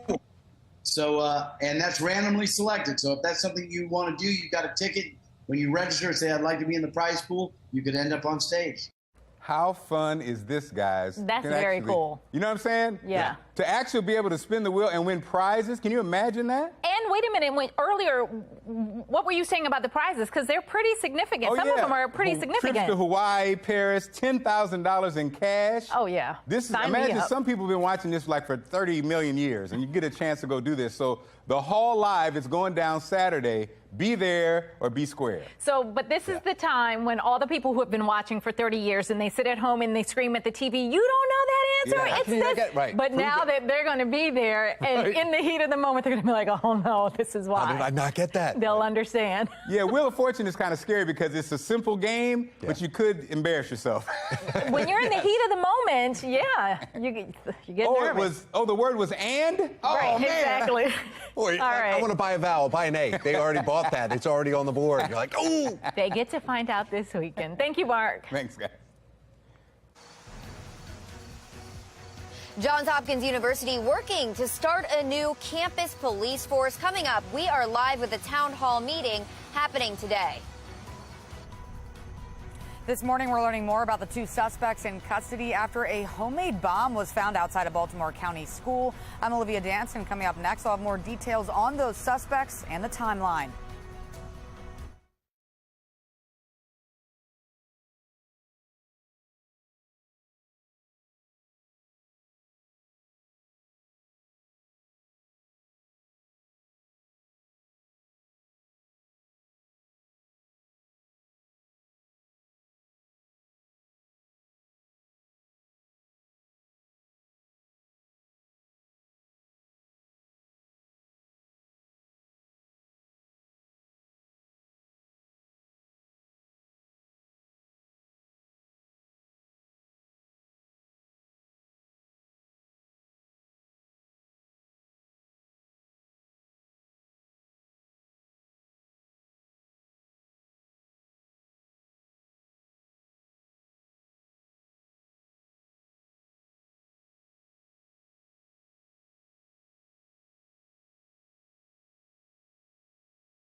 Live from WBFF in Baltimore, this is Fox 45 Morning News. Good morning on this Thursday, September 22nd. I'm Patrice Sanders. I'm Megan Gilland. Meteorologist Justin Chambers is here with the final hours of summer. Here we go. Yeah. Ready? We're pumped. 13 hours. That's it. Wow. And then autumn was here. And Yeah. tomorrow, let me tell you, ladies, huge difference in our temperatures. Tomorrow, we will need the heaters when we're driving to work. We will need maybe an extra blanket, possibly the heater on, maybe even Saturday morning, because temperatures are going to drop into the 40s for some of us. Meanwhile, let's look out in Towson right now. Overall, looking good. Look at that sun that's out there. So even though we've got those clouds kind of loitering, the rain not here until about 11 a.m. Overall, we are seeing those numbers stay mild, low to mid 60s, upper 60s, excuse me, and lower 70s for Westminster and Bel Air over to Baltimore City right now. So a mild Thursday morning, showers moving in, as I mentioned, in midday today, and then drier and much cooler tomorrow. You can see on your out and about cast next hour will be in the mid 70s, upper 70s. We're still going to track some lower 80s for this afternoon, even with that rain that's rolling in. We'll have a closer look at what we can expect with your full weekend forecast for that first weekend of fall, as well as an update on Hurricane Fiona. Jasmine and myself back in just a few minutes. Meg? All right, Justin, thank you. Now looking at our Len Stoller traffic network this morning. We've got your traffic map pulled up, and look at the top side of the Beltway there. Seeing a lot of red, a lot of yellow out there. Give yourself some extra time before you head out this morning. Time now, 8:01. Counties under pressure. A Carroll County man and his wife that you see here beside me, they're both in custody for the connection with a homemade bomb found near a Baltimore County middle school. 43-year-old Joseph Vickery is accused of making the device, and his wife, Kristen Vickery, was arrested on drug charges. We now know police discovered the homemade bomb in a vehicle just across the street from Pine Grove Middle School. That was on Tuesday. It caused that school and eventually Pine Grove Elementary to evacuate. Olivia Dance joining us live outside Pine Grove Middle School here this morning with the latest. Olivia, what are we learning this morning? Good morning, Megan. And students are arriving to school right now, but that homemade bomb was found in a car right in this area here. And if we pan the camera, you can see how close this is to Pine Grove Middle School. On Tuesday, both Pine Grove Middle and elementary students evacuated, but now police are saying they were likely never the intended targets. And some parents are also hoping the school district improves its communication. No one is here. To me, it says everybody else is terrified. It's frustrating because for us, you hear something from your kid and you're expecting that somebody is going to be able to communicate with you. According to police, the homemade explosive made of everyday products like cardboard and a remote-controlled car was sitting right outside the school. And the man responsible is 43-year-old Joseph Vickery, who works for an electrical company that actually had a job inside the school at the time. He made a very poor decision to transport the bomb to that location in his vehicle, and that's where he happened to get caught. The Mount Airy police chief said it all started with a tip from Vickery's mother-in-law. Police then found the bomb outside the school and arrested Vickery. They also raided a motel in Woodlawn, which is Vickery's alleged residence. There they found more items to make explosives, and shortly after arrested Vickery's wife, Kristen, on prior drug charges. And Vickery is also facing several illegal firearms and drug charges. He's being held without bond, but police say that there is no longer a threat to the public. For now, reporting live in Baltimore County, I'm Olivia Dance, Fox 45 Morning News. Mount Airy's police chief will be live on Fox 45 Morning News later this morning. He'll discuss how the department was able to track the suspects down. You can see that interview at 9. 8:03 and happening today. You can voice your thoughts and concerns as Johns Hopkins University plans to restart its efforts to develop its own police force. The first of 3 public town halls is happening tonight. Shannon Lilly joins us live from the university with more on the partnership with the Baltimore Police Department and what we should expect later today. Shannon. Well, Patrice, as you mentioned, this is a partnership, so it will be a joint effort between city police and campus police to really keep the university area safe right here at Johns Hopkins University. And today you can come out here to the school to learn more about the town hall. We'll take a look at the timeline here. Tonight's town hall starts at 6 p.m. It will be live streamed from Shriver Hall on the Homewood Peabody campus. The other 2 town halls will be happening next Thursday and Friday. After that, City Council will have a 30-day period to review and comment on the plan. Then the Memorandum of Understanding will be finalized and posted online. By spring into fall of 2023, the Johns Hopkins Police Department will begin recruitment and training, and then tentatively, campus police are set to be deployed on the Homewood, Peabody, and East Baltimore campuses in the 2023-24 school year. Now, not everyone, though, is on board with the plan. You'll remember back in 2020, Johns Hopkins actually shelved the idea of developing campus police after strong backlash from students in the surrounding community.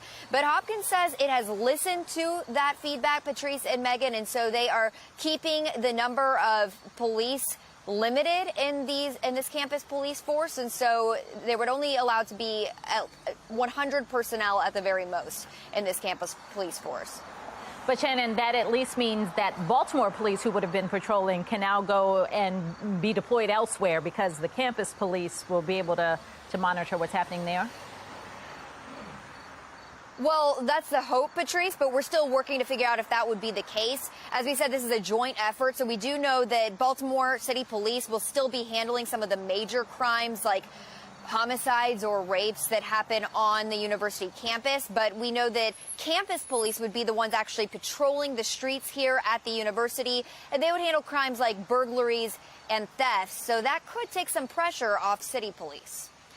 Reporting live from Johns Hopkins University, I'm Shannon Lilly, Fox 45 Morning News. Well, this morning, a homicide investigation is now underway after police found the body of a woman in South Baltimore near a light rail stop. Police say they got that call around 2 yesterday afternoon. Investigators say they found signs of trauma on the woman's body. The reward for information in the murder of Kenneth Gersley has jumped up $80,000. Gersley was killed in January of last year while working on an ATM in West Baltimore. Friends and family are offering $80,000 for information to go along with an $8,000 reward for Metro Crime Stoppers. He was innocently doing his job. He was at work. There's no justice here. There's no understanding this, and that's why we're here, because there are people who shouldn't be walking around the streets for our community, for your community, in any community. As Kenny's brother, we're biological brothers, but I can tell you from being out there going into Kenny's locations for business, he had many brothers, and they're everybody.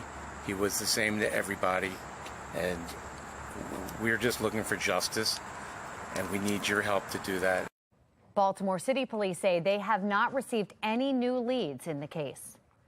Interest rates on the rise once again. Still ahead this morning, the questions now about what happens next. Well, what happens next with our weather is the fact that we're going to get cooler, and quite a bit cooler, too, right as we approach the new season. Cruise ship is in. We'll take a closer look at that forecast coming up on Fox 45 Morning News. All local, all morning.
8:10 now. Markets across the world are reacting this morning as the U.S. Federal Reserve announces another rate hike. Tom Rogers at our live center tracking the impacts that we're seeing around this and what this means for all of our viewers. Tom. Yeah, that's right. Megan Patrice, we're taking you live to the nation's capital this morning, where the U.S. Federal Reserve hiked rates by another 0.75 of a point, bringing it up to 3%. Countries all around the globe now are following suit. In fact, we're waiting to see what happens next.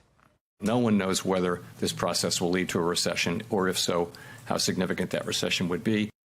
Right now, world markets reacting as Britain just an hour ago raised its key interest rates another half point.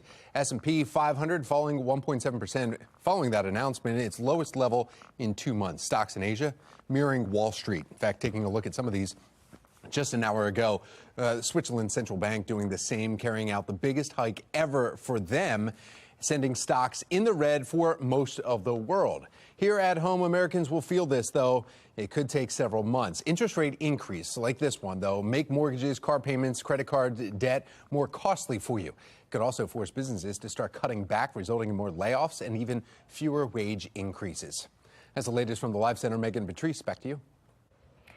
A dead rat found during an inspection at a local health clinic. What this could mean for the city going forward.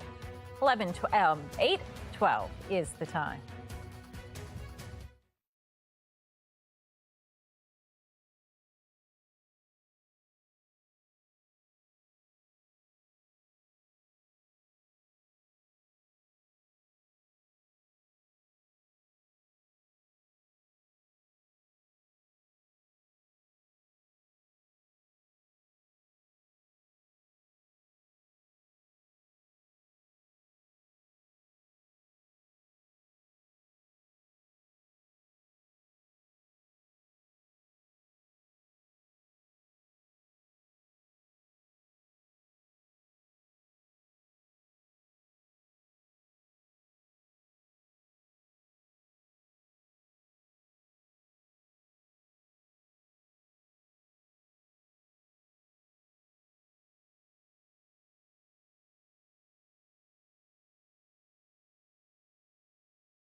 It is 8:14. A new Inspector General report details health and security risks at the Druid Hill Sexual Health Clinic, which is operated by the Baltimore City Health Department. And this comes after dirty conditions were identified there almost 2 years ago. This morning, David Williams with the Taxpayers Protection Alliance joining us live to weigh in. David, good morning to you. First of all, why haven't the changes been made? Good morning, Megan. And this is incredible. This is disgusting. This is a lot of things, a lot of adjectives I can think of. And so the Inspector General went to this place almost 2 years ago and did a report and showed absolutely horrid conditions, right? Security was bad. It was dirty. They found a dead rat in the break room, and they submitted this report to the health department, to the clinic, and really to city officials. And over the course of 2 years, nothing was done.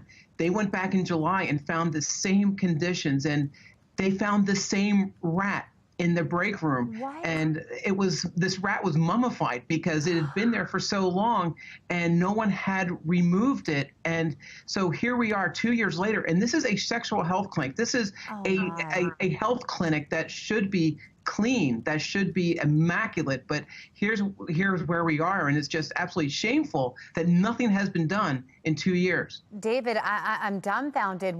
Who is to blame here? Are there fiscal issues surrounding this problem? Where do we point the finger?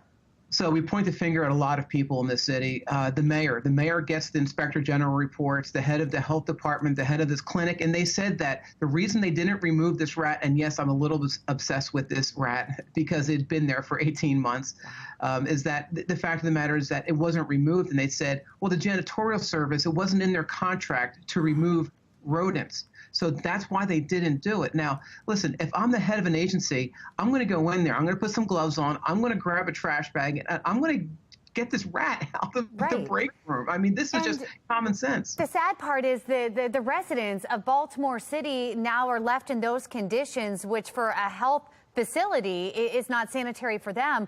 How do we make this safer?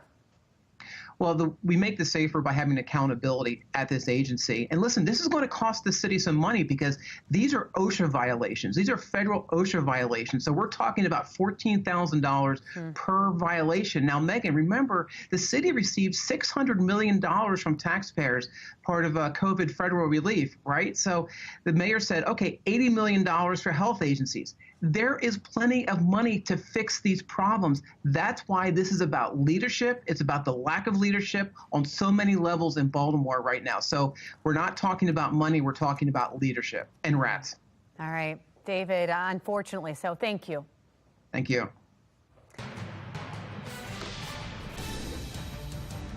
8:17 now. The Fox 45 Weather Authority team is tracking Fiona this morning. Meteorologist Jasmine Lomax is tracking it now. Jasmine, what's the latest? Yeah, that storm is still very powerful, a Category 4 hurricane, so the strongest that we've had this season. It's got max sustained winds of 130 miles per hour, and it's continuing to move north. We expect that system to reach Bermuda around 2 a.m. in the morning, and that's when it will just batter that island with strong winds, heavy rain. It continues to weaken as it moves into the northern Atlantic. That's where we have cooler waters, and that will weaken that system. But as it approaches Nova Scotia and Canada, it still could be a Category 2 hurricane, leaving damage there as well in the form of heavy rains and gusty winds. Then it continues north into Canada and even farther north, and that's when it starts to weaken and move out of our area. Now, there could be some rip currents for us, but we're really not expecting significant impacts for the mainland U.S. However, there's another system in the Atlantic Basin that we're watching that could lead to a few impacts. We'll have to watch that as we head into next week. Here, though, it's quiet, and Justin has the latest on the last day of summer. Yeah, it's crazy. This is the last day of summer. That's what we've been talking about, Jasmine, and we're seeing those temperatures that are not too bad right now. Of course, we were talking about Fiona there, and yeah, we're definitely tracking the other parts of the tropics where we could see what will potentially be called Hermine in the next couple of days. 73-year temp right now in Towson. That dew point at 64 degrees. And as we take a look here, well, that's our radar for Hurricane Fiona. Well, let's see where we're at here. All right. I'll pop this up here. There we go. Here's our live cam. Sorry, just had to get a couple things worked out in the weather computer. When there's two meteorologists here, it's tough with that one weather computer. That's all I got to say. All right, here we go. Looking out over the Patapsco, the sun is out this morning, and overall our numbers are mainly in the lower 70s. Dew point at 64 degrees. So over the next couple of days, the dew points drop dramatically. Look at the mugginess trend. Today, we're kind of in that uncomfortable or sticky category, but Friday and Saturday, definitely seeing those dew point temps below 50 degrees, drier air. air will be in place, and it will feel like fall right on cue. So here's our next weather maker. This is the cold front that is making its way into western Maryland as we speak. As we push a little closer to this, you can see your hourly future scan. The updated model runs showing some showers northern Baltimore and Carroll County into Westminster and Frederick by about 11 o'clock this morning. By noon, notice some of the rain and the pockets of rain that could be some heavy rain at times, maybe even a runnable of thunder or two as the cold front passes through. And then even by 1 o'clock, still some leftover rain showers here. 2, 3 o'clock this afternoon, just a couple of leftover scattered showers and continuing to see the drier and cooler air. In fact, by later this afternoon, may even see that sun come back out, although it will be cooler. So golfers hitting the links today on our forecast. Mid-70s here in the 9 o'clock hour. Definitely want to get out this morning before that rain rolls in the middle part of the day. And then later this afternoon, we're probably talking about a 2-club wind. We're looking at upper 70s and lower 80s across the region today. Carroll County, I'm excited I get to be out at the North Carroll County Business Alliance Gala on Saturday night. Hope to see you out there at the Oakmont Green Country Club. 78 in Reisterstown, 79 in Cockeysville, and 80 in Perry Hall and White Marsh for the afternoon. And numbers up and down the 95 corridor, upper 70s and lower 80s here for Baltimore and D.C. But look how much cooler it is just to the west of us. Here's that 7-day forecast for you as we roll that beautiful beam footage. 82 today, only 70 for our high tomorrow. We'll be breezy and quite a bit cooler. We're waking up in the 40s and 50s on Saturday morning with 74 for our high Saturday afternoon. And notice the Ravens helmet Sunday. We know they're on the road, but they're on Fox 45. So it should be a great day to watch some football, maybe pop outside, get that TV cranked up. We'll have some rain, though, late Sunday night into Monday as another weather maker rolls in. May? All right, Justin, thank you. This morning, the search continues for the suspects police say tried to rob a Barks animal shelter employee at gunpoint. Why officials say this was part of a disturbing new trend. And we're here by the Susquehanna River this morning where we're going to learn how to do a little bit of fishing. Coming up next, I'm going to learn from the pro. He's going to show me exactly how to do it and give you all some tips at home, too. You're watching Fox 45 Morning News, all local, all morning.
8:25. Today is National Hunting and Fishing Day. It's a great day to get out on the water and catch some fresh fish. The Susquehanna River is home to many species, so take your pick if you know how to fish. This morning for our hometown hotspot, Amy Aronson is in Havre de Grace. She is showing us how it's done.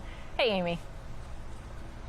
Hey, that's right. And as we head into fall, Dave here tells me it's actually a good time to do a little bit of fishing. So that's what we're going to do this morning, right, Dave? You bet. It's an excellent time. Everything's starting to transition into the fall pattern, and I'm going to give you 3 quick ways that you can be successful in fishing the Susquehanna River. You're going to make it easy for me, right? Yeah, real easy. We're going to break it down: surface, subsurface, and bottom. Okay. Where do we So, on the top, this is a popper.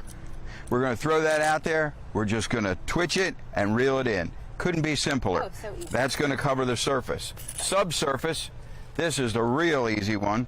This is what we call a jerk bait. This is a Rapala X-Wrap, and it's in a nice shiny, shiny, shiny pearl color that's going to mimic all the bait fish that are out there now, the juvenile fishes of the year. We're just going to take this, we're going to throw it out, and we're going to reel it in. Okay. Couldn't be easier. I think I could handle that.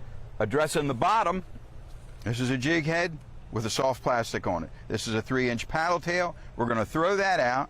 We're going to let it sink to the bottom, and then we're going to twitch it so it pops on the bottom as we're reeling it in. That's You've got it. one other secret, right? Well, the other secret is if all else fails, we're just going to put a worm on the hook, and you're guaranteed to catch a fish. Awesome. Thanks, Dave. Okay, well, you're not the only fisherman out here this morning, so Mark is actually out here. He's been kind of showing me the ropes a little bit. He's really doing the hard work, but he's going to help me catch something, right? Yep. Okay, so tell me, what do I do? Reel it in. Reel it in. Which way do I go? This way? Woo, there I go. That was easy peasy. Oh, look at that, guys. What do you think? Now, I can't take all the credit. Mark's actually been doing the hard work. But look, my first catch. So I guess I learned a thing or two. What do you guys think? I don't believe it because I know. And that was crazy. Wait a minute. You didn't just throw that in the water while we were watching and come up with that. That was already on the line. Mark was doing the hard work, but he timed it out just right for me. That's some TV magic right there. Man, oh man. What's Very the good. magic? Just swing him to the What do left. you guys have on What the do I do? lure? Just swing him to me. There we go. I don't know what's on the lure here, Mark. A piece of worm. Just a worm. We'll just pop that out of his No, mouth. I don't want to watch that fish. part. Okay. There's a bluegill. That's beautiful. Ooh, still breathing. Yep. Let's send that fella back down. Oh, There that's you awesome. go. All right. Well, if you want information about how to get out there and do what Amy just did, all that magic, it's on our website, foxbaltimore.com/newslink. I sit there for hours and never get anything. Thank you. Well, questions, meantime, this morning surrounding how your taxpayer dollars are being spent. Still ahead, Project Baltimore investigates. And a robbery at a shelter, and the suspects may not even be teenagers. Just ahead, the shocking ages and the violent crime. 8:28 is the time.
Project Baltimore is sponsored by the Snyder Law Group. Call 410 the Firm.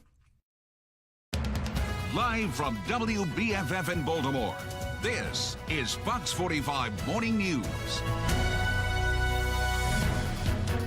Good morning, everyone. Thanks for waking up with us. It's Thursday, September 22nd. I'm Megan Gillen. And I'm Tom Rogers, and it's the last time the sun will set for summer this year. Aww. I know. But now we've got pumpkin and fall and the holidays. Right. I've got to keep thinking positive because otherwise I get a little sad. Oh, yeah, definitely. I mean, you change over the wardrobe, too, because it's getting a little bit cooler. In fact, let's go over to meteorologist Justin Chambers. He's talking about the cool down. Summer's my third least favorite season, so I'm happy that fall is here. It goes fall, spring, summer, and then nobody likes winter. So, except some people in the back. I think Jasmine loves the snow, but don't talk to her about that right now. We don't want to get anybody all ruffled in their feathers. Let's take a look outside right now. Good morning to you. This is our Towson camera. The sun is out right now. Now, the next couple of hours are going to be okay. However, we're definitely tracking some more rain showers that are rolling in, and we'll see those by about 11 a.m. You can see your temperatures right now, mainly in the lower 70s here for Westminster and Bel Air to Baltimore, 71 in Hagerstown, 74 in Cumberland,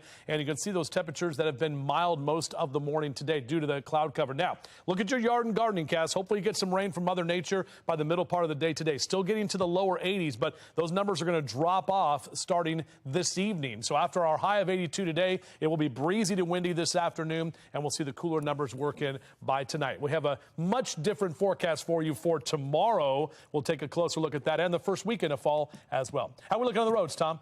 I do have one issue on 95, Justin, there. Looking at our Lens Solar Traffic Network here, you see some slowdowns around the Baltimore region, but one off the map right now on 95 northbound, right at Vietnam Veterans Memorial Highway. There's multiple vehicles involved that northbound on 95, and some other slowdowns as you're seeing right there. The incidents that we're having are just getting cleared up there, sort of Shell Road, that one on your bottom right here, and then, of course, the tunnel, too. We also have an issue. Just take yourself some extra time if you're heading out.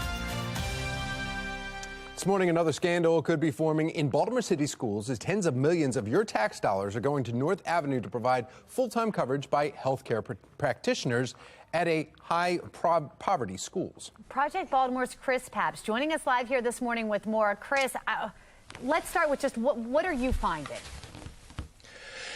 Okay, yeah, good morning, guys. So this goes back to the Kerwin Commission that was passed about a year and a half ago, the blueprint for Maryland's future.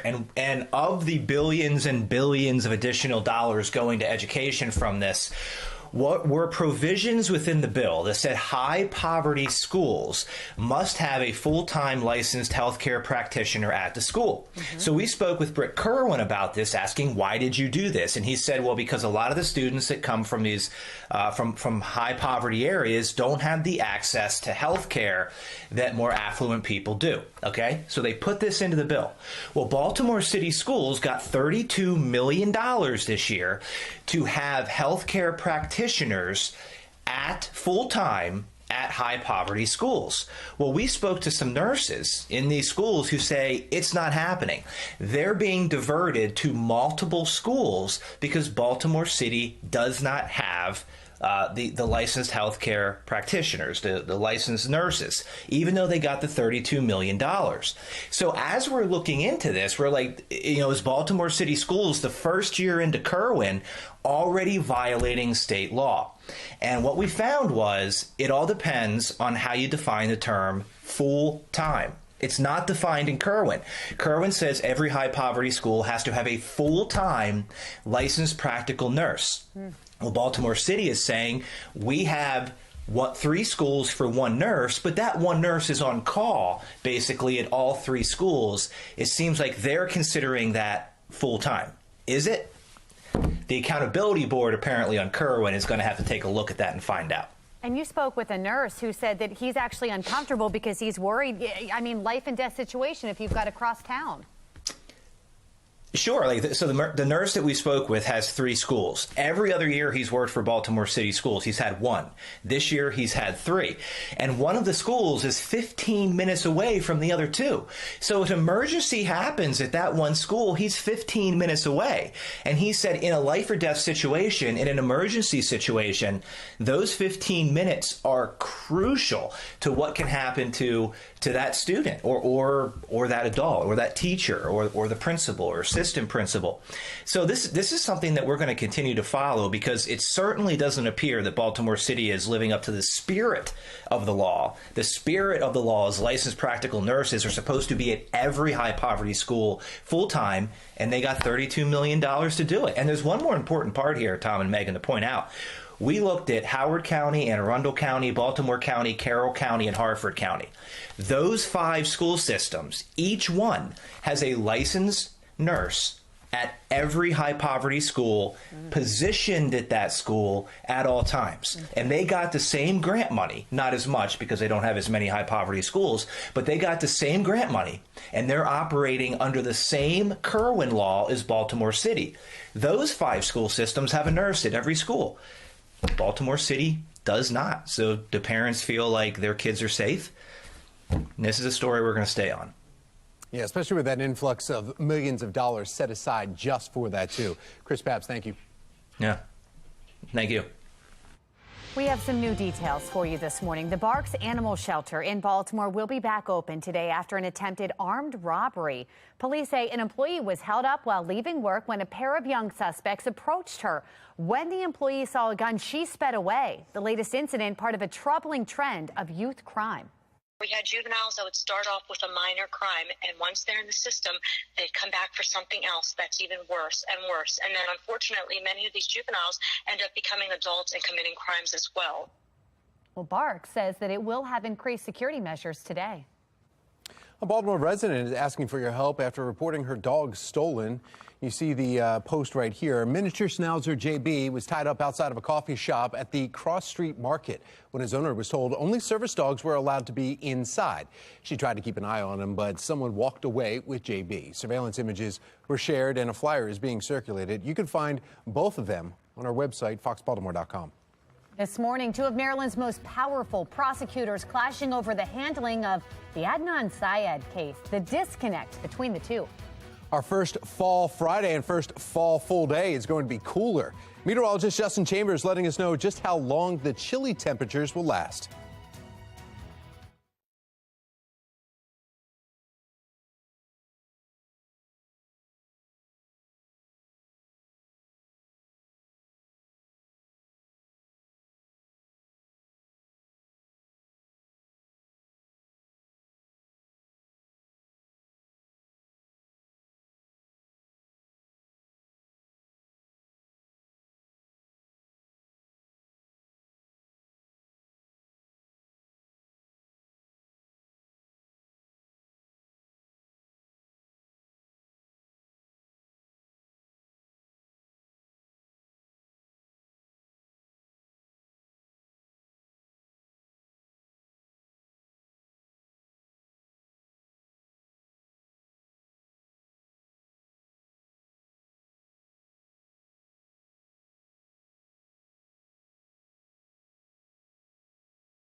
8:40 is your time right now, 20 in front of 9 o'clock. You know, the other day we had our Bromo Seltzer Arts Fest people in, and I talked with them about going up in that clock. And they said, yeah, sure, we'll get you up there, no problem. I was like, great. Do you want to do weather up there? They said, yeah, great, we'll let you inside. And I was like, here's my email.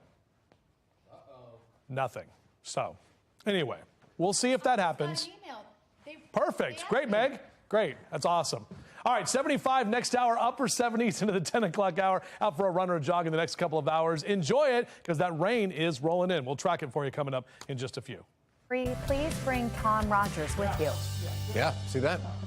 Well, trending now, 2 winners have come forward to claim one of the biggest jackpots in Mega Millions history. Huge. The winners were from Illinois. They've decided to claim the prize anonymously. Smart move. The Illinois Lottery says they bought tickets together and they agreed to split the $1.3 billion prize if they won. Well, they won. The winners are now taking the lump sum payment option. They're going to walk away with a combined $780 million, but they have to split that. Yeah, I know. Seriously. I mean, it's not the full 780. I mean, it's 50% of that, That's right? nothing.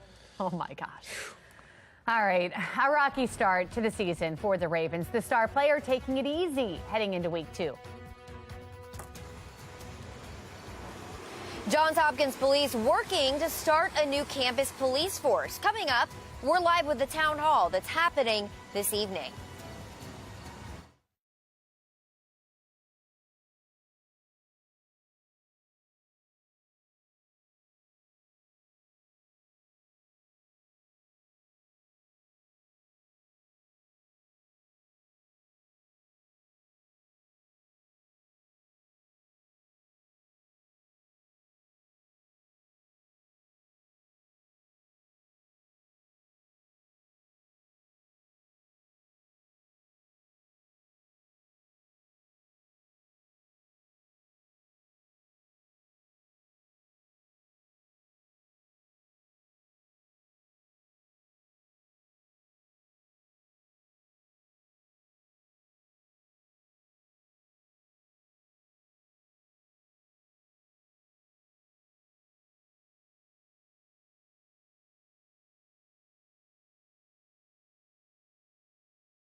It is 8:44. Now to your Sports Unlimited. We are waiting to see if star quarterback Lamar Jackson will play in Sunday's game.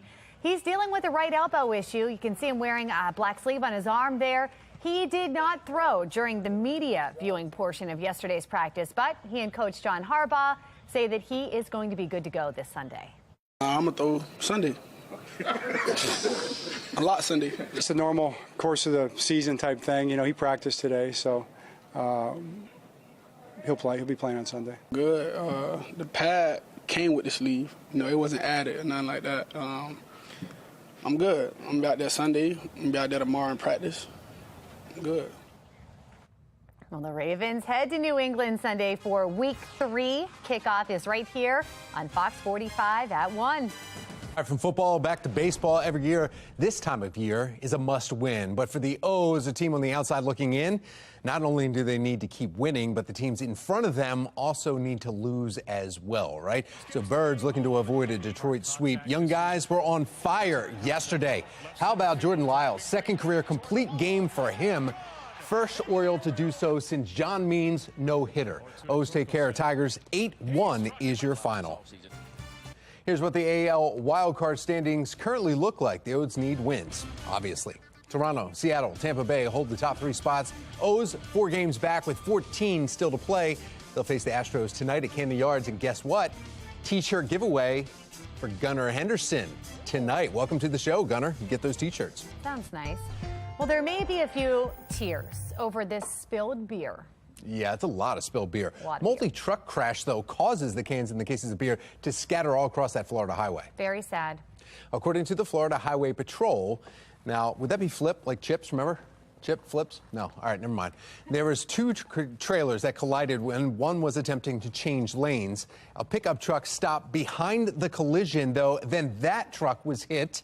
And they were carrying some Coors Light beer, so don't cry too much. It's just Coors Light. Crews were busy, though, cleaning up the roadway of the spilled beer while all southbound lanes were closed to drivers. A lot of wild animals now just taking a few sips of the beer on the highway there. A lot of people reacting to this, as you can imagine. We've got Tom writing in saying, beer spill truck crash closes Florida highway. And you can see Homer Simpson there celebrating there. Another one for you. Didn't this happen in The Simpsons? And, you know, they're known to predict a lot of stuff. Apparently, this was one of the episodes there. And then probably one of the funny ones, something that was reiterated here, too. Phew, it's only Coors Light, which, I mean, beer's beer. But, you know, if you had to lose one, I mean, maybe. Yeah. Good news, free beer. Bad news, it's set in concrete. But, I mean, for wild animals, still get a lick or 2 in there. I was worried for a second, then realized it's Coors. Guys, would you be sad? Tom, Justin? I mean, beer's beer. Beer. But it's Coors. Beer's beer. I'm just imagining the odors this morning. You know, it's kind of like New Orleans. That day after. After Mardi Gras, you know, that odor. You just can't get it out. Yeah. But something about it is kind of nice. Yeah, yeah. I mean, Coors Light, you know, like on a summer afternoon when it's really hot and you really want to, you know, just drink some water. It's good. You know, that's because that's the last thing in the bucket at the end of it, right? The last thing in the bucket. Yeah. Well, I do like the cans. I told Tom I like the mountain turning blue. Yeah, the mountain's turning blue. Nice. It's cool. Yeah, great, gimmicky, but it's fun. It's fun. Yeah. Either way, beer spilled, not good. Not and good. Florida highway. Also not good. But seems legit. I mean, wouldn't you assume that would be where it would happen? 100%. Absolutely. All right, let's take a look outside. We are taking a look at our Towson camera right now. Good morning to all of you. We got a lot of sun that has been around this morning, and our temperatures have been mild. We had cloud cover earlier. The sun's breaking out now. However, we're getting ready for the rain to roll in. In fact, you can see on our HD radar, we're all dry here through the Baltimore region, but we go out to western Maryland. That's where we're starting to pick up just a couple of showers. Martinsburg, West Virginia, over toward Hagerstown, starting to see a few of those showers. No real lightning strikes, at least with this line that's moving in here. The stronger storms, look where they are, just north of New York City, up into the Boston area. Look at that line of thunderstorms with all of the lightning that we're seeing along that cold front. As the front sweeps into our area, that's when we're going to see the rain showers develop. So give it another couple of hours. We're talking about 11 a.m. here in northern Baltimore and Harford County, over to Carroll and Frederick County. That's when those rain showers roll in. And right around lunchtime, it's going to be wet outside. You can see how all of us will get a pretty decent amount of that rain rolling through. Kind of a quick moving system. So by 1 p.m., most of the rain is east of 95 and into that 2 o'clock hour. Some leftover scattered showers. Really pretty much done. 3, 4, 5, 6 o'clock tonight, we are good to go. It's going to be breezy to windy. You'll feel the cooler and drier air, and we'll see the sun that will actually return to the area. But look at the temperatures. Next 12 hours, I mean, we kind of spike in the lower 80s here by midday today. Then the rain and the cooler air comes through, and those temperatures are going to drop. 79 by for Cockeysville's high today. 82 in Baltimore City. 82 in Annapolis. 81 in Stevensville. Look at those temps up and down the 95 corridor. Upper 70s and lower 80s. Even 91 in Richmond today, while it's only going to be 67 in Pittsburgh. Speaking of the O's, heading out to the game tonight on your O's cast. The Stros are in town, which means Trey Mancini back at Camden Yards tonight. 70 degrees for your first pitch. It's going to be cooler this evening and a bit breezy as well, so make sure to bring at least your Orioles pullover. The equinox happens in just about 12 hours from right now. I may have mentioned it a few times this week. It's when the Earth's axis is tilted neither toward nor away from the sun, and we typically get equal amount of daylight and darkness at pretty much all latitudes, so that's why our day and night is very similar in terms of our sunrise and sunset times. Here comes the front pushing through, drier and cooler tomorrow. We're going to wake up quite a bit cooler as well. And here's an update, ladies and gentlemen, on our holiday countdown. Here we go. We've got Halloween in 39 days. We got Veterans Day in 50, 9 weeks from today, turkeys, 88 days until Hanukkah, and 94 days until Debbie the dancing Christmas tree will be in our living rooms. Probably earlier than that, because some people put up their trees in like November 1st. All right, 82 today, 70 tomorrow, 74 on Saturday. Guys, we're going to wake up in the upper 40s and lower 50s Saturday morning. It will be chilly. It will be chilly tomorrow morning, too. And then Sunday for the Ravens game, which we know is in New England, we will see that here at Fox 45. You can watch it, but 82 for a high on Sunday afternoon here in Baltimore. All right, time to take a look at a view through your window. And this is a great shot here sent in. You can see the doggy having a good time. That is Summer Rose enjoying the final days of fall, and a good action shot right there. We'd love to see the view through your window. Go to our website, foxbaltimore.com/chime in, or take a picture of that squiggly thing right there on your screen. All right, Justin, thank you. Taking a look at our Len Stoller traffic network. We're seeing a crash on 70 eastbound. This is right near Sykesville. As a result, we've got to slow down through that area. You see it indicated there in the red and even yellow afterwards. So not a pretty sight there. Try to give yourself some extra time if you got to make it through there. Well, you might want to check on your flight status if you plan on flying this weekend. Why one major airline is grounding planes. Plus, some major corporations trying to help ease inflation frustration. Push now that can make grocery shopping a walk in the park. But first, before you head out for a stroll, maybe down the shopping aisles, let's go ahead and inflate this morning with a coffee break.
8:55 and topping your morning business report. TikTok is making changes to political accounts.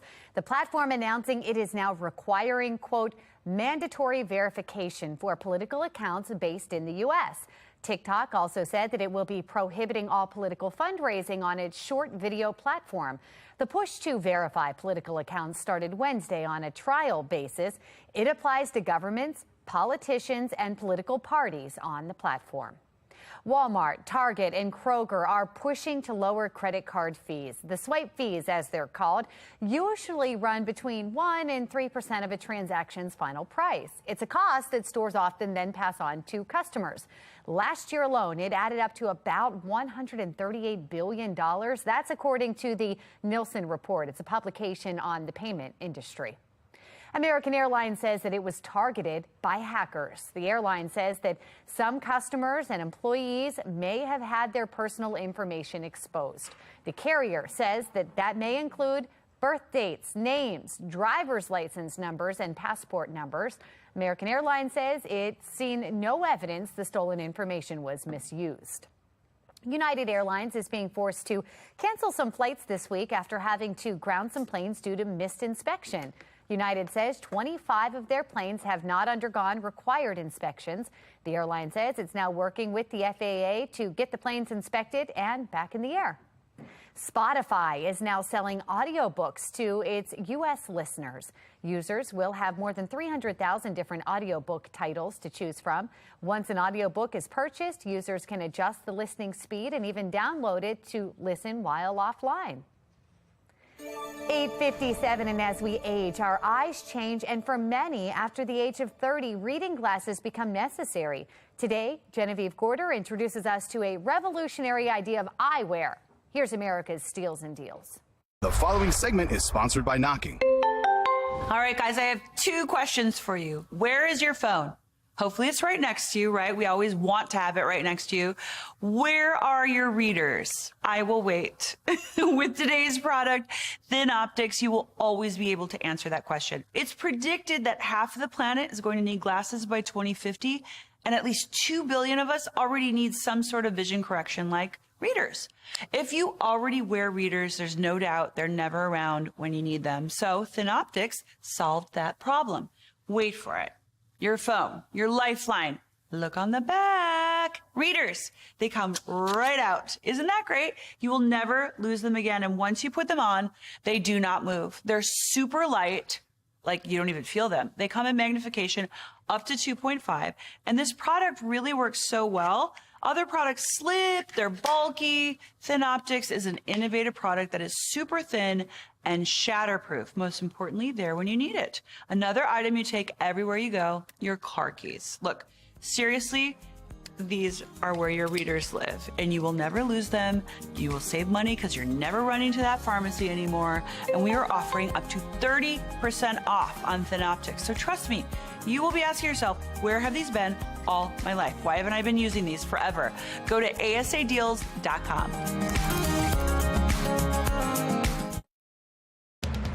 Live from WBFF in Baltimore, this is Fox 45 Good Day Baltimore. Good morning on this Thursday, September 22nd. I'm Patrice Sanders. I'm Megan Gilland. Let's check in with meteorologist Jasmine Lomax, taking a look at the final hours of summer. Oh, it's so great to hear you say that. We're almost... She loves winter. I know. We were talking about this. Blah, blah, blah. I'm so excited for the start of fall, and it's going to feel like it for the first full day of fall tomorrow. So really great news for those who have been waiting for the cooler weather, and it's all because of this cold front. You can see it moving across the state currently. Behind it, we're seeing some showers already starting to push into the state. That's what we're expecting as we continue into the late morning and early into the afternoon. We're still dry over Towson. Temperatures sit at 77 with partly cloudy skies. Winds are out of the southwest around 8 miles per hour. So you still have time to head outside and maybe get some errands run before the rain comes. But make sure that you are prepared. You may want to grab the umbrellas as you head out. Temperatures across the state mainly in the 70s. We're actually looking at a warm day. Temperatures will be above average with highs in the low 80s.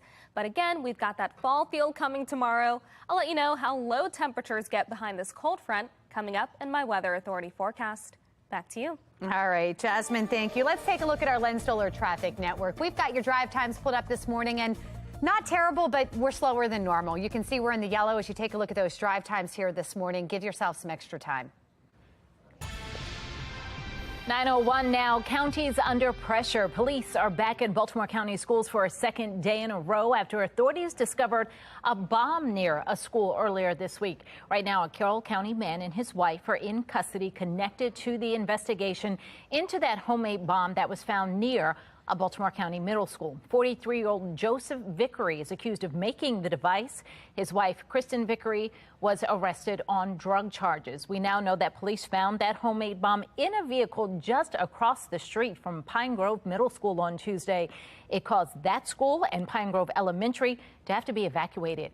Joining us live with the latest update on the incident that left parents frantic, Mount Airy Police Chief Doug Reitz. Good morning. Good morning. So we know the police are back at schools this morning, but the threat is over, correct? Correct. As far as we're aware, the threat's been contained, yes. Okay, give us a recap of what happened on Tuesday. That suspect had a bomb and a gun in his vehicle that was right near the school? From what we gather, yes. We weren't part of the actual investigation with Baltimore County. We were basically the agency that took the information and was able to develop suspect information and pass that on to the appropriate authorities. Because at the point when we first gathered the information, we didn't know where they were. The information that was relayed to us that said they were possibly in the Columbia area of Howard County. Of course, we got the federal authorities, the FBI, the ATF, and the Howard County Police involved in the investigation at that point. What do we know about these suspects and the motive? Why did he have that bomb? Was he intending to use it at the school? What we know is, from what we gather, is there's a history between the complainant in our case, and this all started with one of our officers doing a routine follow-up to a theft investigation with the victim and the suspect, who was the suspect in the theft case as well. And as a result of that follow-up investigation, our officer developed information that from the victim that told us that he was possibly manufacturing some type of improvised explosive device. And our officer didn't discount that. To his credit, he took that information and he looked into it more deeply and actually conducted a little bit of investigating himself to kind of verify what and kind of concur with what the victim was telling us at that point. So with all that information, that's what led us to contact the FBI and the ATF and the Howard County Police. Do we know what his intention was with that bomb? Well, we know there's been a domestic history between the parties. Apparently, from what we're speculating, and the information from the victim felt that he was doing this to use that against their family. That's correct. Okay. And you're saying, who is the victim in your explanation there? Are we talking about the wife, the mother? Who are we talking about? It was the mother-in-law. Okay, so the mother-in-law. Joseph Vickery's mother-in-law was worried that this was going to be used somehow on her. Now, his wife, Kristen, was also arrested. Is she a suspect in connection with the bomb and what he was going to carry out, or was she arrested just on the drug charges, no relation to the other part? As far as I'm aware, she was arrested on an outstanding warrant and drug charges. I can't really comment too much on Baltimore County's investigation or what they have going on with that as well. So understandable. All right, those schools still have police presence, but all safe for parents who may be worried about their kids being there this morning. Yes. All right. Chief, thank you so much. We appreciate your time. Okay, thank you. Well, 9:05 and happening today, you can voice your thoughts, your concerns as Johns Hopkins University plans to restart its efforts to develop its own police force. The first of 3 public town halls is happening tonight. Shannon Lilly is joining us live from the university with more on the partnership with the Baltimore Police Department and what we should expect today. Shannon. And as you mentioned, Megan, this is a partnership. So this will be a joint effort between city police and campus police to really try to keep this university area safe. And tonight, you'll have the opportunity to come right out here to Johns Hopkins University to learn more about all of this in their very first town hall that they're having. So let's take a look at the timeline here. Tonight's town hall starts at 6 p.m. It will be live streamed from Shriver Hall on the Homewood Peabody campus. The other two will happen next Thursday, and then there will be another town hall on Friday. After that, City Council will have a 30-day period to review and comment on the plan. Then the Memorandum of Understanding will be finalized and posted online. By spring and the fall of 2023, the Johns Hopkins Police Department will begin recruitment and training. And then tentatively, campus police are set to be deployed on the Homewood, Peabody, and East Baltimore campuses in the 2023-24 school year. Now, not everyone, though, is on board with this plan, because you'll remember back in 2020, Johns Hopkins had to shelve the idea of developing campus police after strong backlash from students and the surrounding community. But Hopkins says it has listened to the community, and so it is limiting this police force to no more than 100 personnel. Patrice, Megan. So, Shannon, does this mean that Baltimore police will now be freed up and they can be deployed elsewhere since the campus police will then be there? Well, that's certainly the hope, Patrice, but we're still working to learn if that would be the case. You'll remember, though, according to this Memorandum of Understanding, city police would still be responsible for the major crimes that happen right here at the university. So that would be crimes like homicides, even rapes or assaults that happen right here on campus. But we know that those campus police would be the ones actually out patrolling the streets here at the university, and they would be responsible for investigating crimes like thefts and burglaries. So that could take some pressure off of city police. Reporting live from Johns Hopkins University, I'm Shannon Lilly, Fox 45 News. Good day, Baltimore. Thank you, Shannon. In 2019, state legislatures gave Johns Hopkins the green light to create their own force. A year later, and after the death of George Floyd at the hands of Minneapolis police, students, staff, and faculty protesting police brutality, demanding the university scrap those plans. Johns Hopkins then decided to put those plans on pause until now. 9:08 and topping your national news headlines the past 24 hours, bringing a series of major legal troubles for former President Donald Trump across multiple investigations, from his handling of classified records to business conduct in New York. National correspondent Atra El-Nashar joining us live from Capitol Hill with these developments. Atra, a lot happening today. Certainly. Good morning, Megan and Patrice. So it all began yesterday afternoon when New York Attorney General Letitia James announced some of the findings of a 3-year investigation accusing former President Trump and 3 of his children, Don Jr., Eric, and Ivanka, of illegally misrepresenting Trump's net worth by billions of dollars in order to get preferential treatment from banks, insurance companies, and to pay lower taxes. In her lawsuit, James is seeking to have Trump pay $250 million, ban the Trumps from ever running businesses in New York, and from buying commercial real estate in the state of New York for 5 years. Her office has also made a criminal referral to the DOJ. Now, Trump, of course, reacting, making a defense that he's made in the past about other investigations, calling it all false, and accusing James of being politically motivated. Now, shortly after James's announcement, we heard from the Manhattan DA. They put out a statement saying that its own criminal investigation into the business practices of Trump, the Trump Organization, and its leadership is active and ongoing.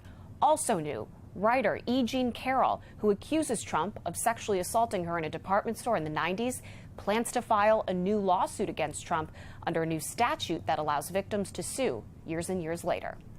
Well, that's a lot in that case. We've got a whole nother case, new developments in the DOJ's investigation into Trump's handling of classified documents. An appeal court sided with the DOJ. What do we know about that? Right. So what happened here is that now the Department of Justice can resume their review of documents marked classified that they took from Mar-a-Lago. We saw a 3-judge panel that includes 2 Trump appointees granting the DOJ's request to reverse federal judge Aileen Cannon's ruling that the DOJ argued would harm national security by denying them access to roughly 100 documents marked classified and allowing those same documents to be reviewed by Special Master Dearie. Now, one of the things that the appeals court wrote in its ruling is that Trump has not presented the court any evidence that he's actually declassified the documents when he was president, as he's claimed in public. And speaking of, some comments Trump made in a Fox News interview that aired last night is raising some questions about his defense. Trump says that there doesn't need to be a process to declassify, that a president can declassify documents by just saying it, or in his words, even by thinking about it. Back to you. All right, national correspondent Atra Al-Nashar live from Capitol Hill this morning. Thank you. Well, which branch of the federal government do you trust the most? If you say the Supreme Court, you agree with 36% of voters for today's number of the day. The Scott Rasmussen National Survey shows that percentage is higher than any other branch.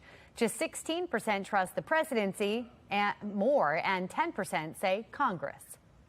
Take a trip down memory lane with Towson University, the exclusive vintage apparel line being offered for a limited time to celebrate the school's history. And Wheel of Fortune Live is coming to Maryland. Mark Clark is giving you an exclusive look at this event, who gets to spin the wheel, and the prizes, the amazing prizes you could win. 9/11 now on Fox 45. Good day, Baltimore.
I'm excited about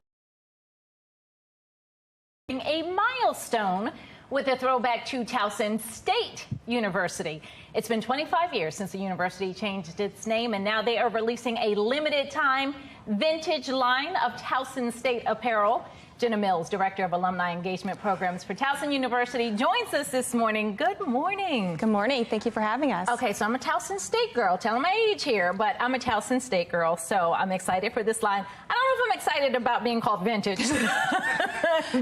Seasoned. All right, I'll take that. All right, so tell me about the line. Sure. Well, it's the 25th anniversary since we changed our name from Towson State University to Towson University. So to commemorate the occasion, we came out with a vintage apparel line. It's a limited release edition of showcasing the Towson University history. So going back, showing logos from Towson State University and some other images. You all did research to come up with the shirts. You went back and looked at old yearbooks. I mean, you went and did some legwork first. Absolutely. So the Towson University staff, along with the archives department, combed through some of our old Tower Light editions and Towson Echoes to find some just really logos that would appeal to that generation, as well as some images to showcase. TSU. All right, so we're seeing some of the images there, but let's bring in a couple of models that we have here. Let's bring in our first model. Now, you have T-shirts, you have hats, and you have sweatshirts. And so I like this one because it has the colors in it also. Yes, so we have long sleeves, we have crew neck, we have hooded sweatshirts, and these and baseball hats, and these are all available in adult and youth sizes. And with every purchase, you do also get a free TU shirt as well. Right, I saw that. But look, I've already put a lot of things in my cart, so I saw that you get a free T-shirt too, which I thought was awesome. All right, so let's bring it in. I really love this one too. And I do want to just comment that this, again, is limited edition, so it's only available until December 31st. It is only available also exclusively online.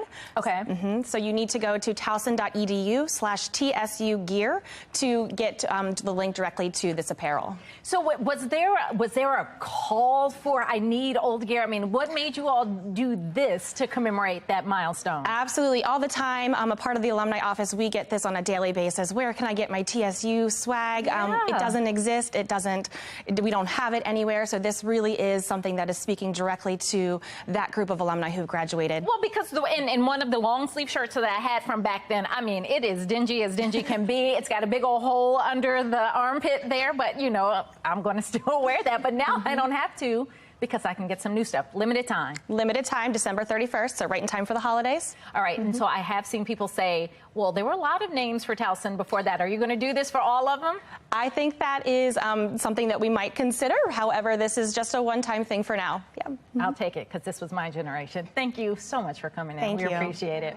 All right, let's get over to meteorologist Jasmine Lomax and get a look at the forecast. Perfect fall weather now for me to put on these sweatshirts. Oh, absolutely. And it certainly will feel like it as we head into the weekend. We've got that fall feel coming our way, which is really exciting to say. Right now, though, it is pretty comfortable outside. Temperatures sit at 77 with a few clouds over Towson and winds out of the southwest around 8 miles per hour. We're seeing pretty similar temperatures around the state. Most of us are in the mid to upper 70s. We've got a little more sunshine along the eastern shore and in southern Maryland. We actually have some showers toward western Maryland, and that's all ahead of our next weather maker. But we are still talking a warm day. This is the final day of summer. The fall equinox occurs at 9:03 p.m. So today temperatures reach the 70s and the low 80s. That's above average for this time of year, but the fall weather is making a return. It's all because of that cold front that's currently moving across the state. That will lead to our next chance for showers. Then behind that, we've got drier weather for the weekend along with cooler temperatures. It'll be breezy tomorrow, and then on Saturday, temperatures slightly higher, but still below average for this time of year. Here's a look at that cold front that's moving across parts of the country. Notice all of the areas of green, the rain that's associated with this system. As it continues to move across the state, we're expecting more rain. You can see those showers approaching Frederick, moving past Hagerstown. That's all headed our way as that cold front continues to move toward the east. Once we get to about the afternoon, we're talking scattered showers moving across the state, and at times some of that rain could be heavy. This continues to pass as we head to about 3-4 o'clock. We're looking at mostly dry weather and a few lingering showers along the eastern shore. We stay dry for the evening, and then overnight, mostly dry conditions as we head into Friday. That will be another dry day, but it will be cooler and breezy. We're also keeping watch on Fiona and Gaston. Now, we're not looking at any local impacts from Gaston. With Fiona, there could be significant impacts to Bermuda as that passes as a Category 4 hurricane before weakening, before approaching Nova Scotia as it moves north into the northern Atlantic and into cooler waters. We're keeping watch on 3 other areas. One has a medium chance of formation, the other a low chance, but we're keeping watch on that one in red with a high chance of formation. Models keep it in that area of red as it moves toward the Western Caribbean. Eventually, it moves north, and we'll have to watch where it goes after that, but there's a lot of uncertainty on where that system could end up. Today, for the last day of summer, 82 with scattered showers. Then tomorrow, 70, sunny and breezy, 74 on Saturday. Then on Sunday, 82. We've got the Ravens game on our channel. Of course, they will be in Foxborough. After that, our temperatures gradually fall to the mid-70s. Back to you. Snakes, monkeys, and sloths, oh my, coming up, and kangaroos, and all of it. Cool Zoo is joining us live in studio with some of their exotic animal friends. My coworkers have lost their minds. And there's no use in crying over spilled milk, but what about spilled beer? Why Floridians are not too happy this morning, bump, after a multi-truck accident left roads covered with cans and cases of beer. 9:20, you're watching Fox 45. Good day, Baltimore. Fox 45 News, winner of 17 2022 Regional Emmy Awards, more than all other Baltimore news stations combined.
Oh, here we go.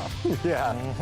Go where the wild things are, right? Or have them come to you. The Cool Zoo, an educational wildlife exhibit, is coming to Baltimore, and for now, here in studio. President and CEO of Cool Zoo, Jim DeBerry, joining us, and he brought along some very fun friends. This is the most excitement we've had in the studio in quite a while. Jim, good morning. Good morning. We had to separate Tom from Justin just out of concern for livelihood. Yeah, Amy's over here watching, making sure, though, right? Your wife Amy's here. So we tell us about just the animals that you have here today, first of all. So what we have is the exciting bit of animals from our Cool Zoo exhibit that's going to be at the Maryland State Fairgrounds. We have Boing, the kangaroo. He's a red kangaroo. We have Bobby and Bubbles over here. These are marmoset monkeys. They're primates right here. Little itty bitty guys about the size of my You said they're the tiniest ones that exist. Yeah, the monkey chain, the marmosets are the littlest ones. Look how big size of my finger right there. Boing wants to say hi. Boing is very friendly. He's from Australia. We have Jake from Snake Farm right here back here. He is a Colombian red-tailed boa, and he has his khakis on today. Is Tom safe? Oh, he's very safe. The great little fact about these snakes, boas, they're very, very friendly. And also, these types of snakes, they don't eat things bigger than them. So you're in a very good place. So we're good here. Yeah. Yes, we are. All right, good. And last but not least, this right here, this is Mash 100-yard dash, a two-toed sloth that will be at the Maryland State Fairgrounds this entire weekend, Saturday and Sunday. Guests will be able to walk through, see these animals as part of the Repticon exhibit with Cool Zoo, where the feature entertainment, they are bringing individuals out to learn about wildlife conservation and fundraising for our zoo located in Orlando. Do people have to purchase tickets for this event? There is. You can go to Repticon.com and purchase tickets online, but once you come inside, it's a nominal fee. It's It's like $5 or $10. Once you come inside, you can see all of these amazing animals and a bunch of individuals that have snakes and reptiles and more, all live at the event Saturday and Sunday. You connect with them when you get to hold them and feed them, and you said that you have a chance to do that. You do have a chance to hold Boing the kangaroo or maybe some of the other animals for wildlife conservation. These are animal ambassadors that are fundraising to help for our species survival plans with the animals. That's awesome. Great stuff. Okay, so Maryland State Fairgrounds this weekend over there in Timonium. You guys are from Florida, but you're in town,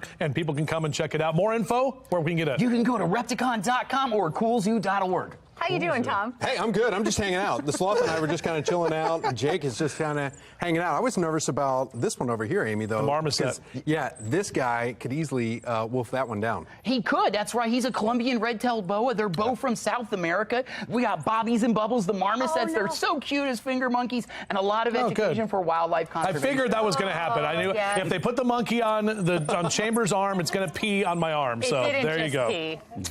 It did. There's a little bit more than there's just, more there. There's a lot more than that. Let's Great. just go in front of Justin. I'll let you take this one back. Let's go. This is real wildlife at its best. Oh, my goodness. Thank you for bringing these in. And I think seeing them is understanding them. That's right. Seeing and believing for wildlife conservation.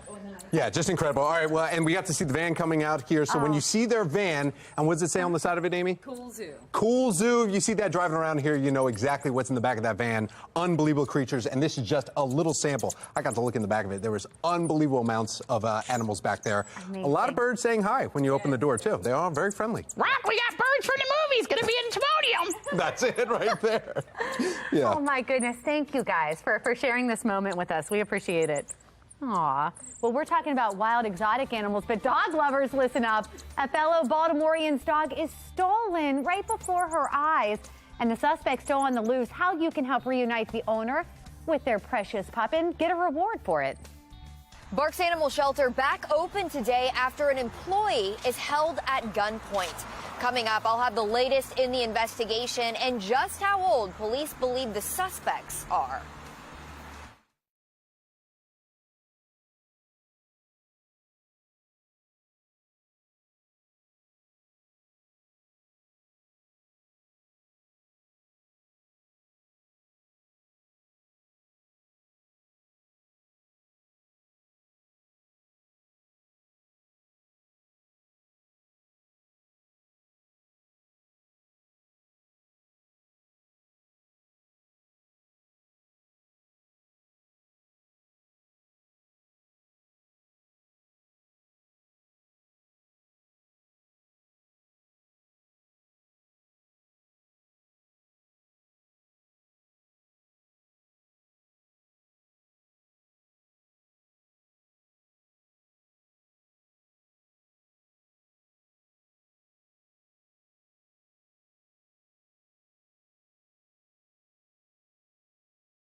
Live from WBFF in Baltimore, this is Fox 45 Good Day Baltimore. You know, I mean, how do we do the rest of this show? That was emotional support animal at its best. How's the dry cleaning coming? Not good. I saw it happening. I just touched a sloth. I took pictures with this. That little, the what is it? Marmot? The marmoset. Yes. That just pooped on Justin, ran all through got caught in my hair. They're cute. They're cute, and they're babies. Oh, okay. I'm not really sure how we finish the show. What else is to be done? Jasmine, I mean, did you get to hold one of them? Did you go see some of the animals? Yes, the little marmoset crawled up my arm. It was a little ticklish, but they are so cute. All of the animals, but even the snake. Jasmine and I were having a conversation while that was going on because I was trying to stay far away from the snake. So Jasmine says, so I used to want a snake. I'm like, Jasmine, you like winter, you want a snake. I don't know that we can be friends. Yeah, I wanted a snake because I saw one at Disney World, and I thought, oh, cool, maybe I should get one of those. Never happened, though. And so you have a dog instead. This was the closest thing to it. Yeah, I have a dog, and I don't think she would like a snake. Man, we'll keep the zoo in here. Yes, we'll keep the zoo inside, but for anyone planning on going outside, things look great. However, we do have our next chance for showers, and those are quickly approaching the Baltimore area. We're keeping watch on a cold front, and you can see the rain associated with that. Here, though, it's still dry over Towson, 77 with mostly cloudy skies and winds out of the southwest around 8 miles per hour. We're seeing temperatures in the low to mid 70s across much of the state, and we are looking at another warm day as our high temperatures reach the 80s. It's going to be a little bit warmer than average for this time of year, but that fall cool down is coming because of that cold front. I'll let you know how low our temperatures get and time out the rain coming up in my full forecast. Back to you. Somebody's lying. Whether or not it's the attorney general or the state's attorney, it's unclear, but somebody's not telling the truth. A war of words over the Adnan Syed case between City State's Attorney Marilyn Mosby and Attorney General Brian Frosh. Olivia Dance is joining us now with more on their conflicting messages. Olivia. State's Attorney Marilyn Mosby now has less than 30 days to decide whether to retry Adnan Syed, but that's being overshadowed by the tug of war between Mosby and Attorney General Brian Frosh. Right after Syed's murder conviction was overturned, Mosby accused the Attorney General's office of failing to disclose critical evidence during his original trial. None of that information was provided to defense counsel by either the original prosecutor or the Attorney General's office, where the original case file still sits. But Attorney General Frosh insists the file in this case was made available on several occasions to the defense. And during interviews in the past, Frosh has insisted the evidence against Syed was overwhelming. The original podcast suggested that maybe there was some doubt. And the truth is, it's an overwhelming case. But most recently, Mosby fired back again in a statement that in part says, quote, I think Attorney General Brian Frosh needs to speak to his office's willful decision to sit on exculpatory evidence for the last 7 years. His inability to uphold this fundamental obligation denied Mr. Syed his right to a fair trial and now forces a family to relive an unimaginable nightmare. The statement continues on, urging Frosh to dig deeper, but you can visit our website at foxbaltimore.com to read that full statement. For now, reporting in Baltimore County, I'm Olivia Dance, Fox 45 News. Thank you, Olivia. We are following this story. The timeline of Syed's case and our complete coverage of the events are available at foxbaltimore.com. The city has seen juveniles commit a number of violent crimes this year, including carjackings and murders. One of the most high-profile cases, a 15-year-old squeegee kid accused of shooting and killing Timothy Reynolds. Well, the latest incident happening Tuesday evening, closing the Barks Animal Shelter temporarily. Shannon Lilly joining us this morning from North Baltimore with the search for the young suspect. Shannon. Yeah, we're learning that Barks and Cherry Hill will reopen today for regular operations, but they are going to reopen with increased security following that attempted armed robbery that happened earlier this week. This as the search for the very young suspects continues this morning. In fact, according to this police report, police believe the suspects are just 11 to 14 years old. One of them is accused of pointing a handgun at the victim. Seriously? A gun? Honestly, I feel like it's a problem that goes pretty deep. Yeah, this couple arrived Wednesday afternoon to drop off a pair of guinea pigs, but they were greeted by a closed gate. Barks was closed after that attempted armed robbery of an employee. Police say it happened Tuesday evening at about 6:15, and according to the report, the employee was leaving work, driving toward the shelter's gates. That's when the suspects came up to her car, one on the passenger side, the other on the driver's side. They asked her for money, and then police say she saw one of the suspects holding a gun, pointing it right at her, and that is when she sped away. Now, this is just the latest in a growing trend that we've been seeing around the city and region of juveniles committing crimes. Many of these crimes are violent ones. Experts we spoke to agree that when it comes to curbing this trend, it's all about consequences and holding these young people accountable. Reporting in North Baltimore, I'm Shannon Lilly, Fox 45 News. All right, Shannon, thank you. Grab your rod, your hook, maybe some bait, because we are heading to the Susquehanna River for National Hunting and Fishing Day. Amy Aronson is showing us how the pros do it coming up. It's the official end to summer, and we're officially starting to feel it. Meteorologist Justin Chambers is tracking colder temperatures in our region, plus then when we could see a warm up. 9:36, you're watching Fox 45. Good day, Baltimore.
(9:39) and today is National Hunting and Fishing Day. It's a great day to get out on the water and catch some fresh fish.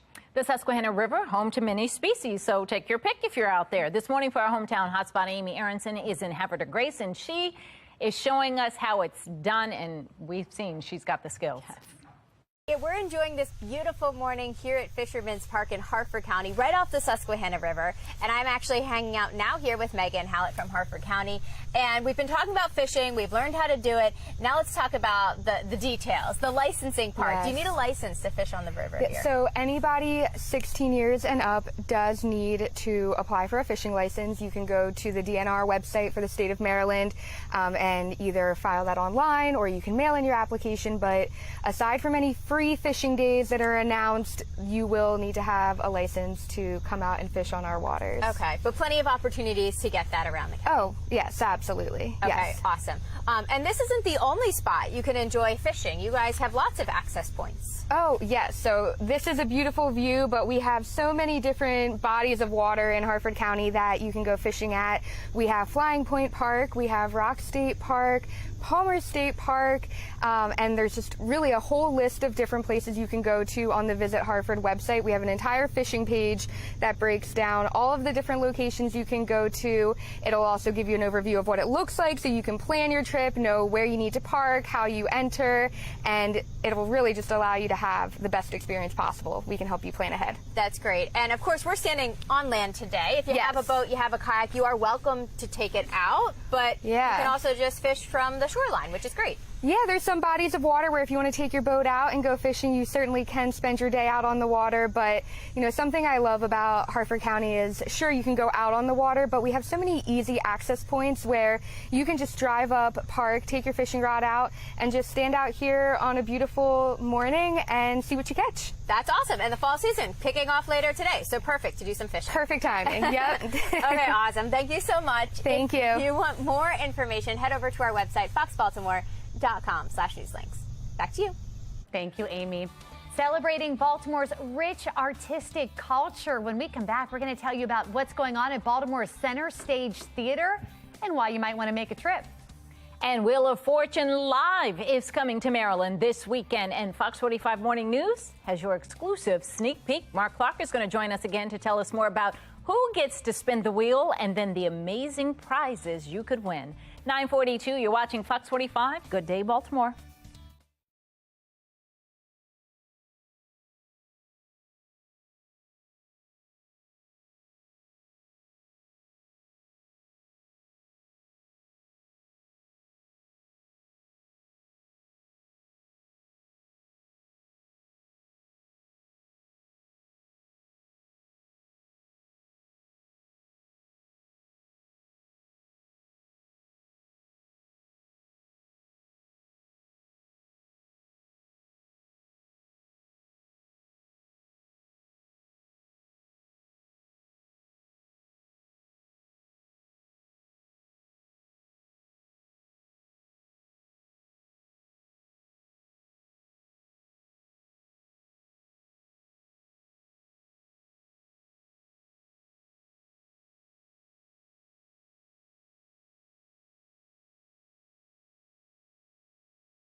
Raw.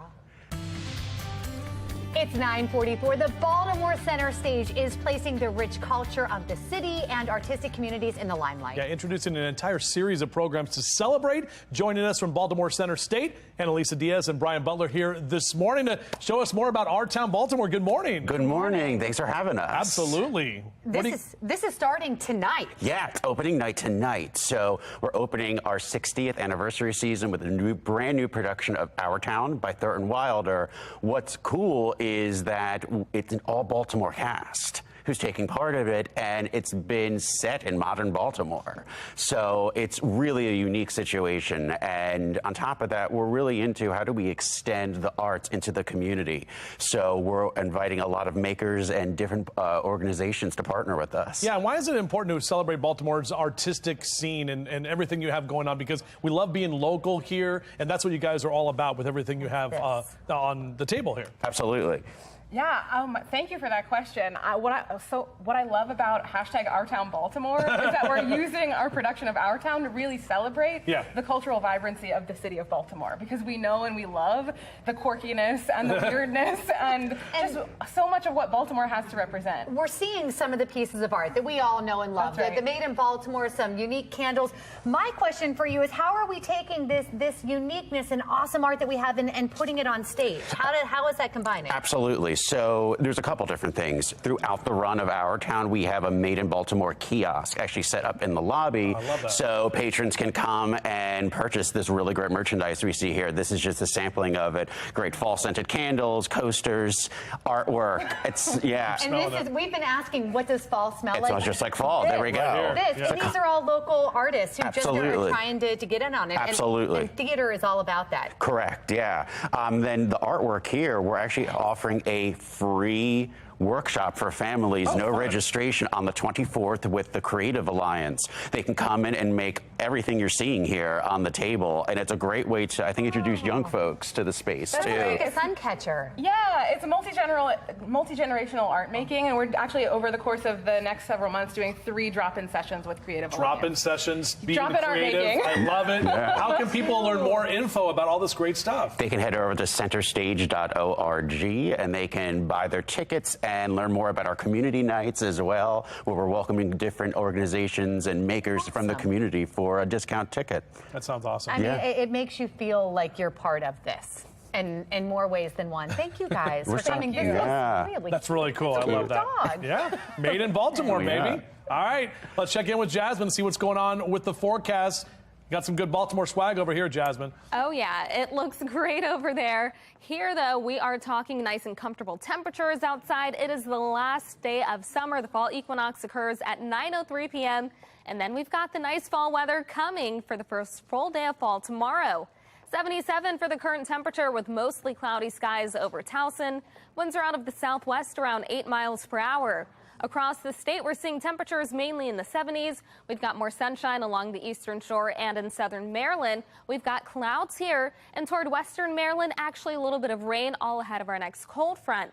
Today, our high temperatures stay like summer. We'll be in the low 80s and above average for this time of year. We do have the chance for showers, and then after that, as we head into the weekend, temperatures will only be in the 70s, feeling like fall right in time for the start of the season. We're keeping watch on this cold front. You can see areas of green, that rain associated with the system. It's pushing through our state, and as it continues to move to the east, we are looking at the chance for more rain. We're starting to see those scattered showers get closer and closer to the Baltimore area, passing over Frederick and continuing to move toward Westminster. That's what's headed our way over the next few hours, with those showers continuing off and on. So around lunchtime, we're looking at scattered showers with the potential for areas of heavy rain. Then that gradually begins to dissipate, and by 4 p.m., we're dry here, but there still could be a couple of lingering showers along the eastern shore. Most of the state stays dry by the evening and overnight heading into Friday. It looks like a gorgeous day tomorrow, but it will be a little cooler. We're also keeping watch on Gaston and Fiona. Fiona is expected to move toward Bermuda as a Category 4 hurricane overnight into the morning before making a journey north toward Nova Scotia as a Category 2 hurricane. So we're keeping watch on that area, along with one in the south around South America. That's what we're watching over the next few days. 82 for the high, 70 on Friday, 74 on Sunday, then 80s on Sunday. After that, temperatures stay in the 70s. Back to you. All right, Jasmine, thank you. Well, there may be a few tears over this spilled beer. I don't know, from the comments that I've been seeing everybody say a multi-truck crash causes cans and cases of beer to scatter across a Florida highway. According to the Florida Highway Patrol, 2 tractor trailers collided while one was attempting to change lanes. A pickup truck stopped behind the collision, then was hit by a semi-truck carrying Coors Light beer. So, I mean, kind of beer. Crews were busy cleaning up the roadway amid spilled beer, while all southbound lanes were closed to drivers. Poor Coors has been getting a lot of headaches over this.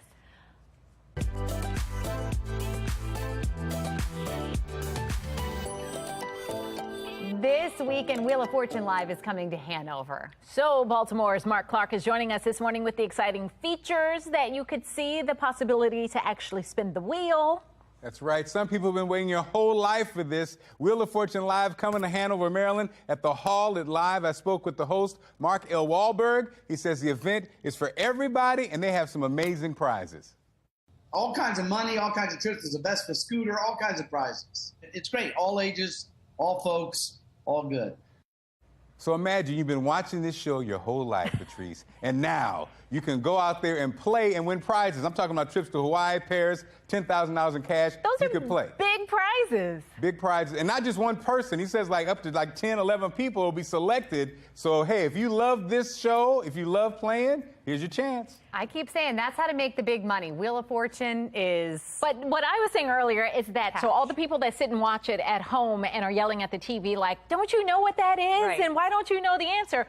Once you're in the hot seat, it probably feels so different because you're under the pressure. Yep. And Patrice, you said earlier, that buy a vowel thing, I never really understood. But I think, Megan, you said that they're still trying to figure it out. But sometimes it just seems so obvious, but maybe that's because we're sitting at home and not under the hot lights and the pressure. Because it's like, because clearly they're not going to buy a vowel if they know it. if you're going to do this weekend, do not buy a vowel if you know the puzzle. Because we're going to talk about you if you do. I think it's, is it of? Is it of? Right. I want to solve it. Just to be certain. All right. Thanks, Mark. All right, guys. We'll stay with Fox 45 Morning News after the break. Meteorologist Jasmine Lomax will have that exclusive 10-day forecast.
Oh my. We definitely smell like a zoo. You do a little bit. Thanks, Jasmine. Thanks. Well, she's keeping us honest. Thank you, though. Well, you know, it's okay, though. The animals were so adorable. They were. You can't complain about but it. now they're gone and we just stink. Yeah, they linger. Oh. Well, you know, it's mostly cloudy. Last day of summer. We've got showers on the way. Not too excited about the rain, but excited about the cold front that's coming. That's going to lead to cooler temperatures tomorrow. 70, sunny, breezy. Great way to start fall. 74 as we head into Saturday. Then on Sunday, we've got the Ravens game in Foxborough, but that will be on our station. 82 for the temperature here, 70s there. After that, our temperatures gradually fall to the mid-70s. Love it. Look at those 70s next week. I mean, that's going to be a great first week of fall by far. That feels I summer-like. unpacked fall decorations. They're at the door to the storage. They haven't come out. So, but this weekend I will. I'll Bring put them all out. out. Bring them I'm out. gonna go get mums. What T.I. said. Be crying the whole time. No, once I'm at fall, I'm all about fall. Okay. I'm good. I'm kind of. You already have your Christmas decorations out, I just don't want to you? get to Christmas. Yeah. I have the tree just ready to go. We're 90-something days away from 94. Debbie. Yeah, 94. I knew Megan would know, yeah. And you're going to have your pumpkin spice tomorrow. I am. My pumpkin spice tomorrow. This is the most people we've ever had on this couch. I don't know what's going to hold all of us, but we appreciate y'all being Sugar here and caffeine. this morning. I love it. It's going to be a lot of Justin tomorrow How morning. you feeling, Mark? I'm good. I just feels like I was saying, months ago I was in my basement dreaming of being on television, and now look at this. Dreams are a reality. Anything's possible. Even with us? Even with you guys. And underneath that is like make $5 million. So, hey, it's happening. Bye. We'll see you tomorrow. Have a good day. Get that money. Get that paper.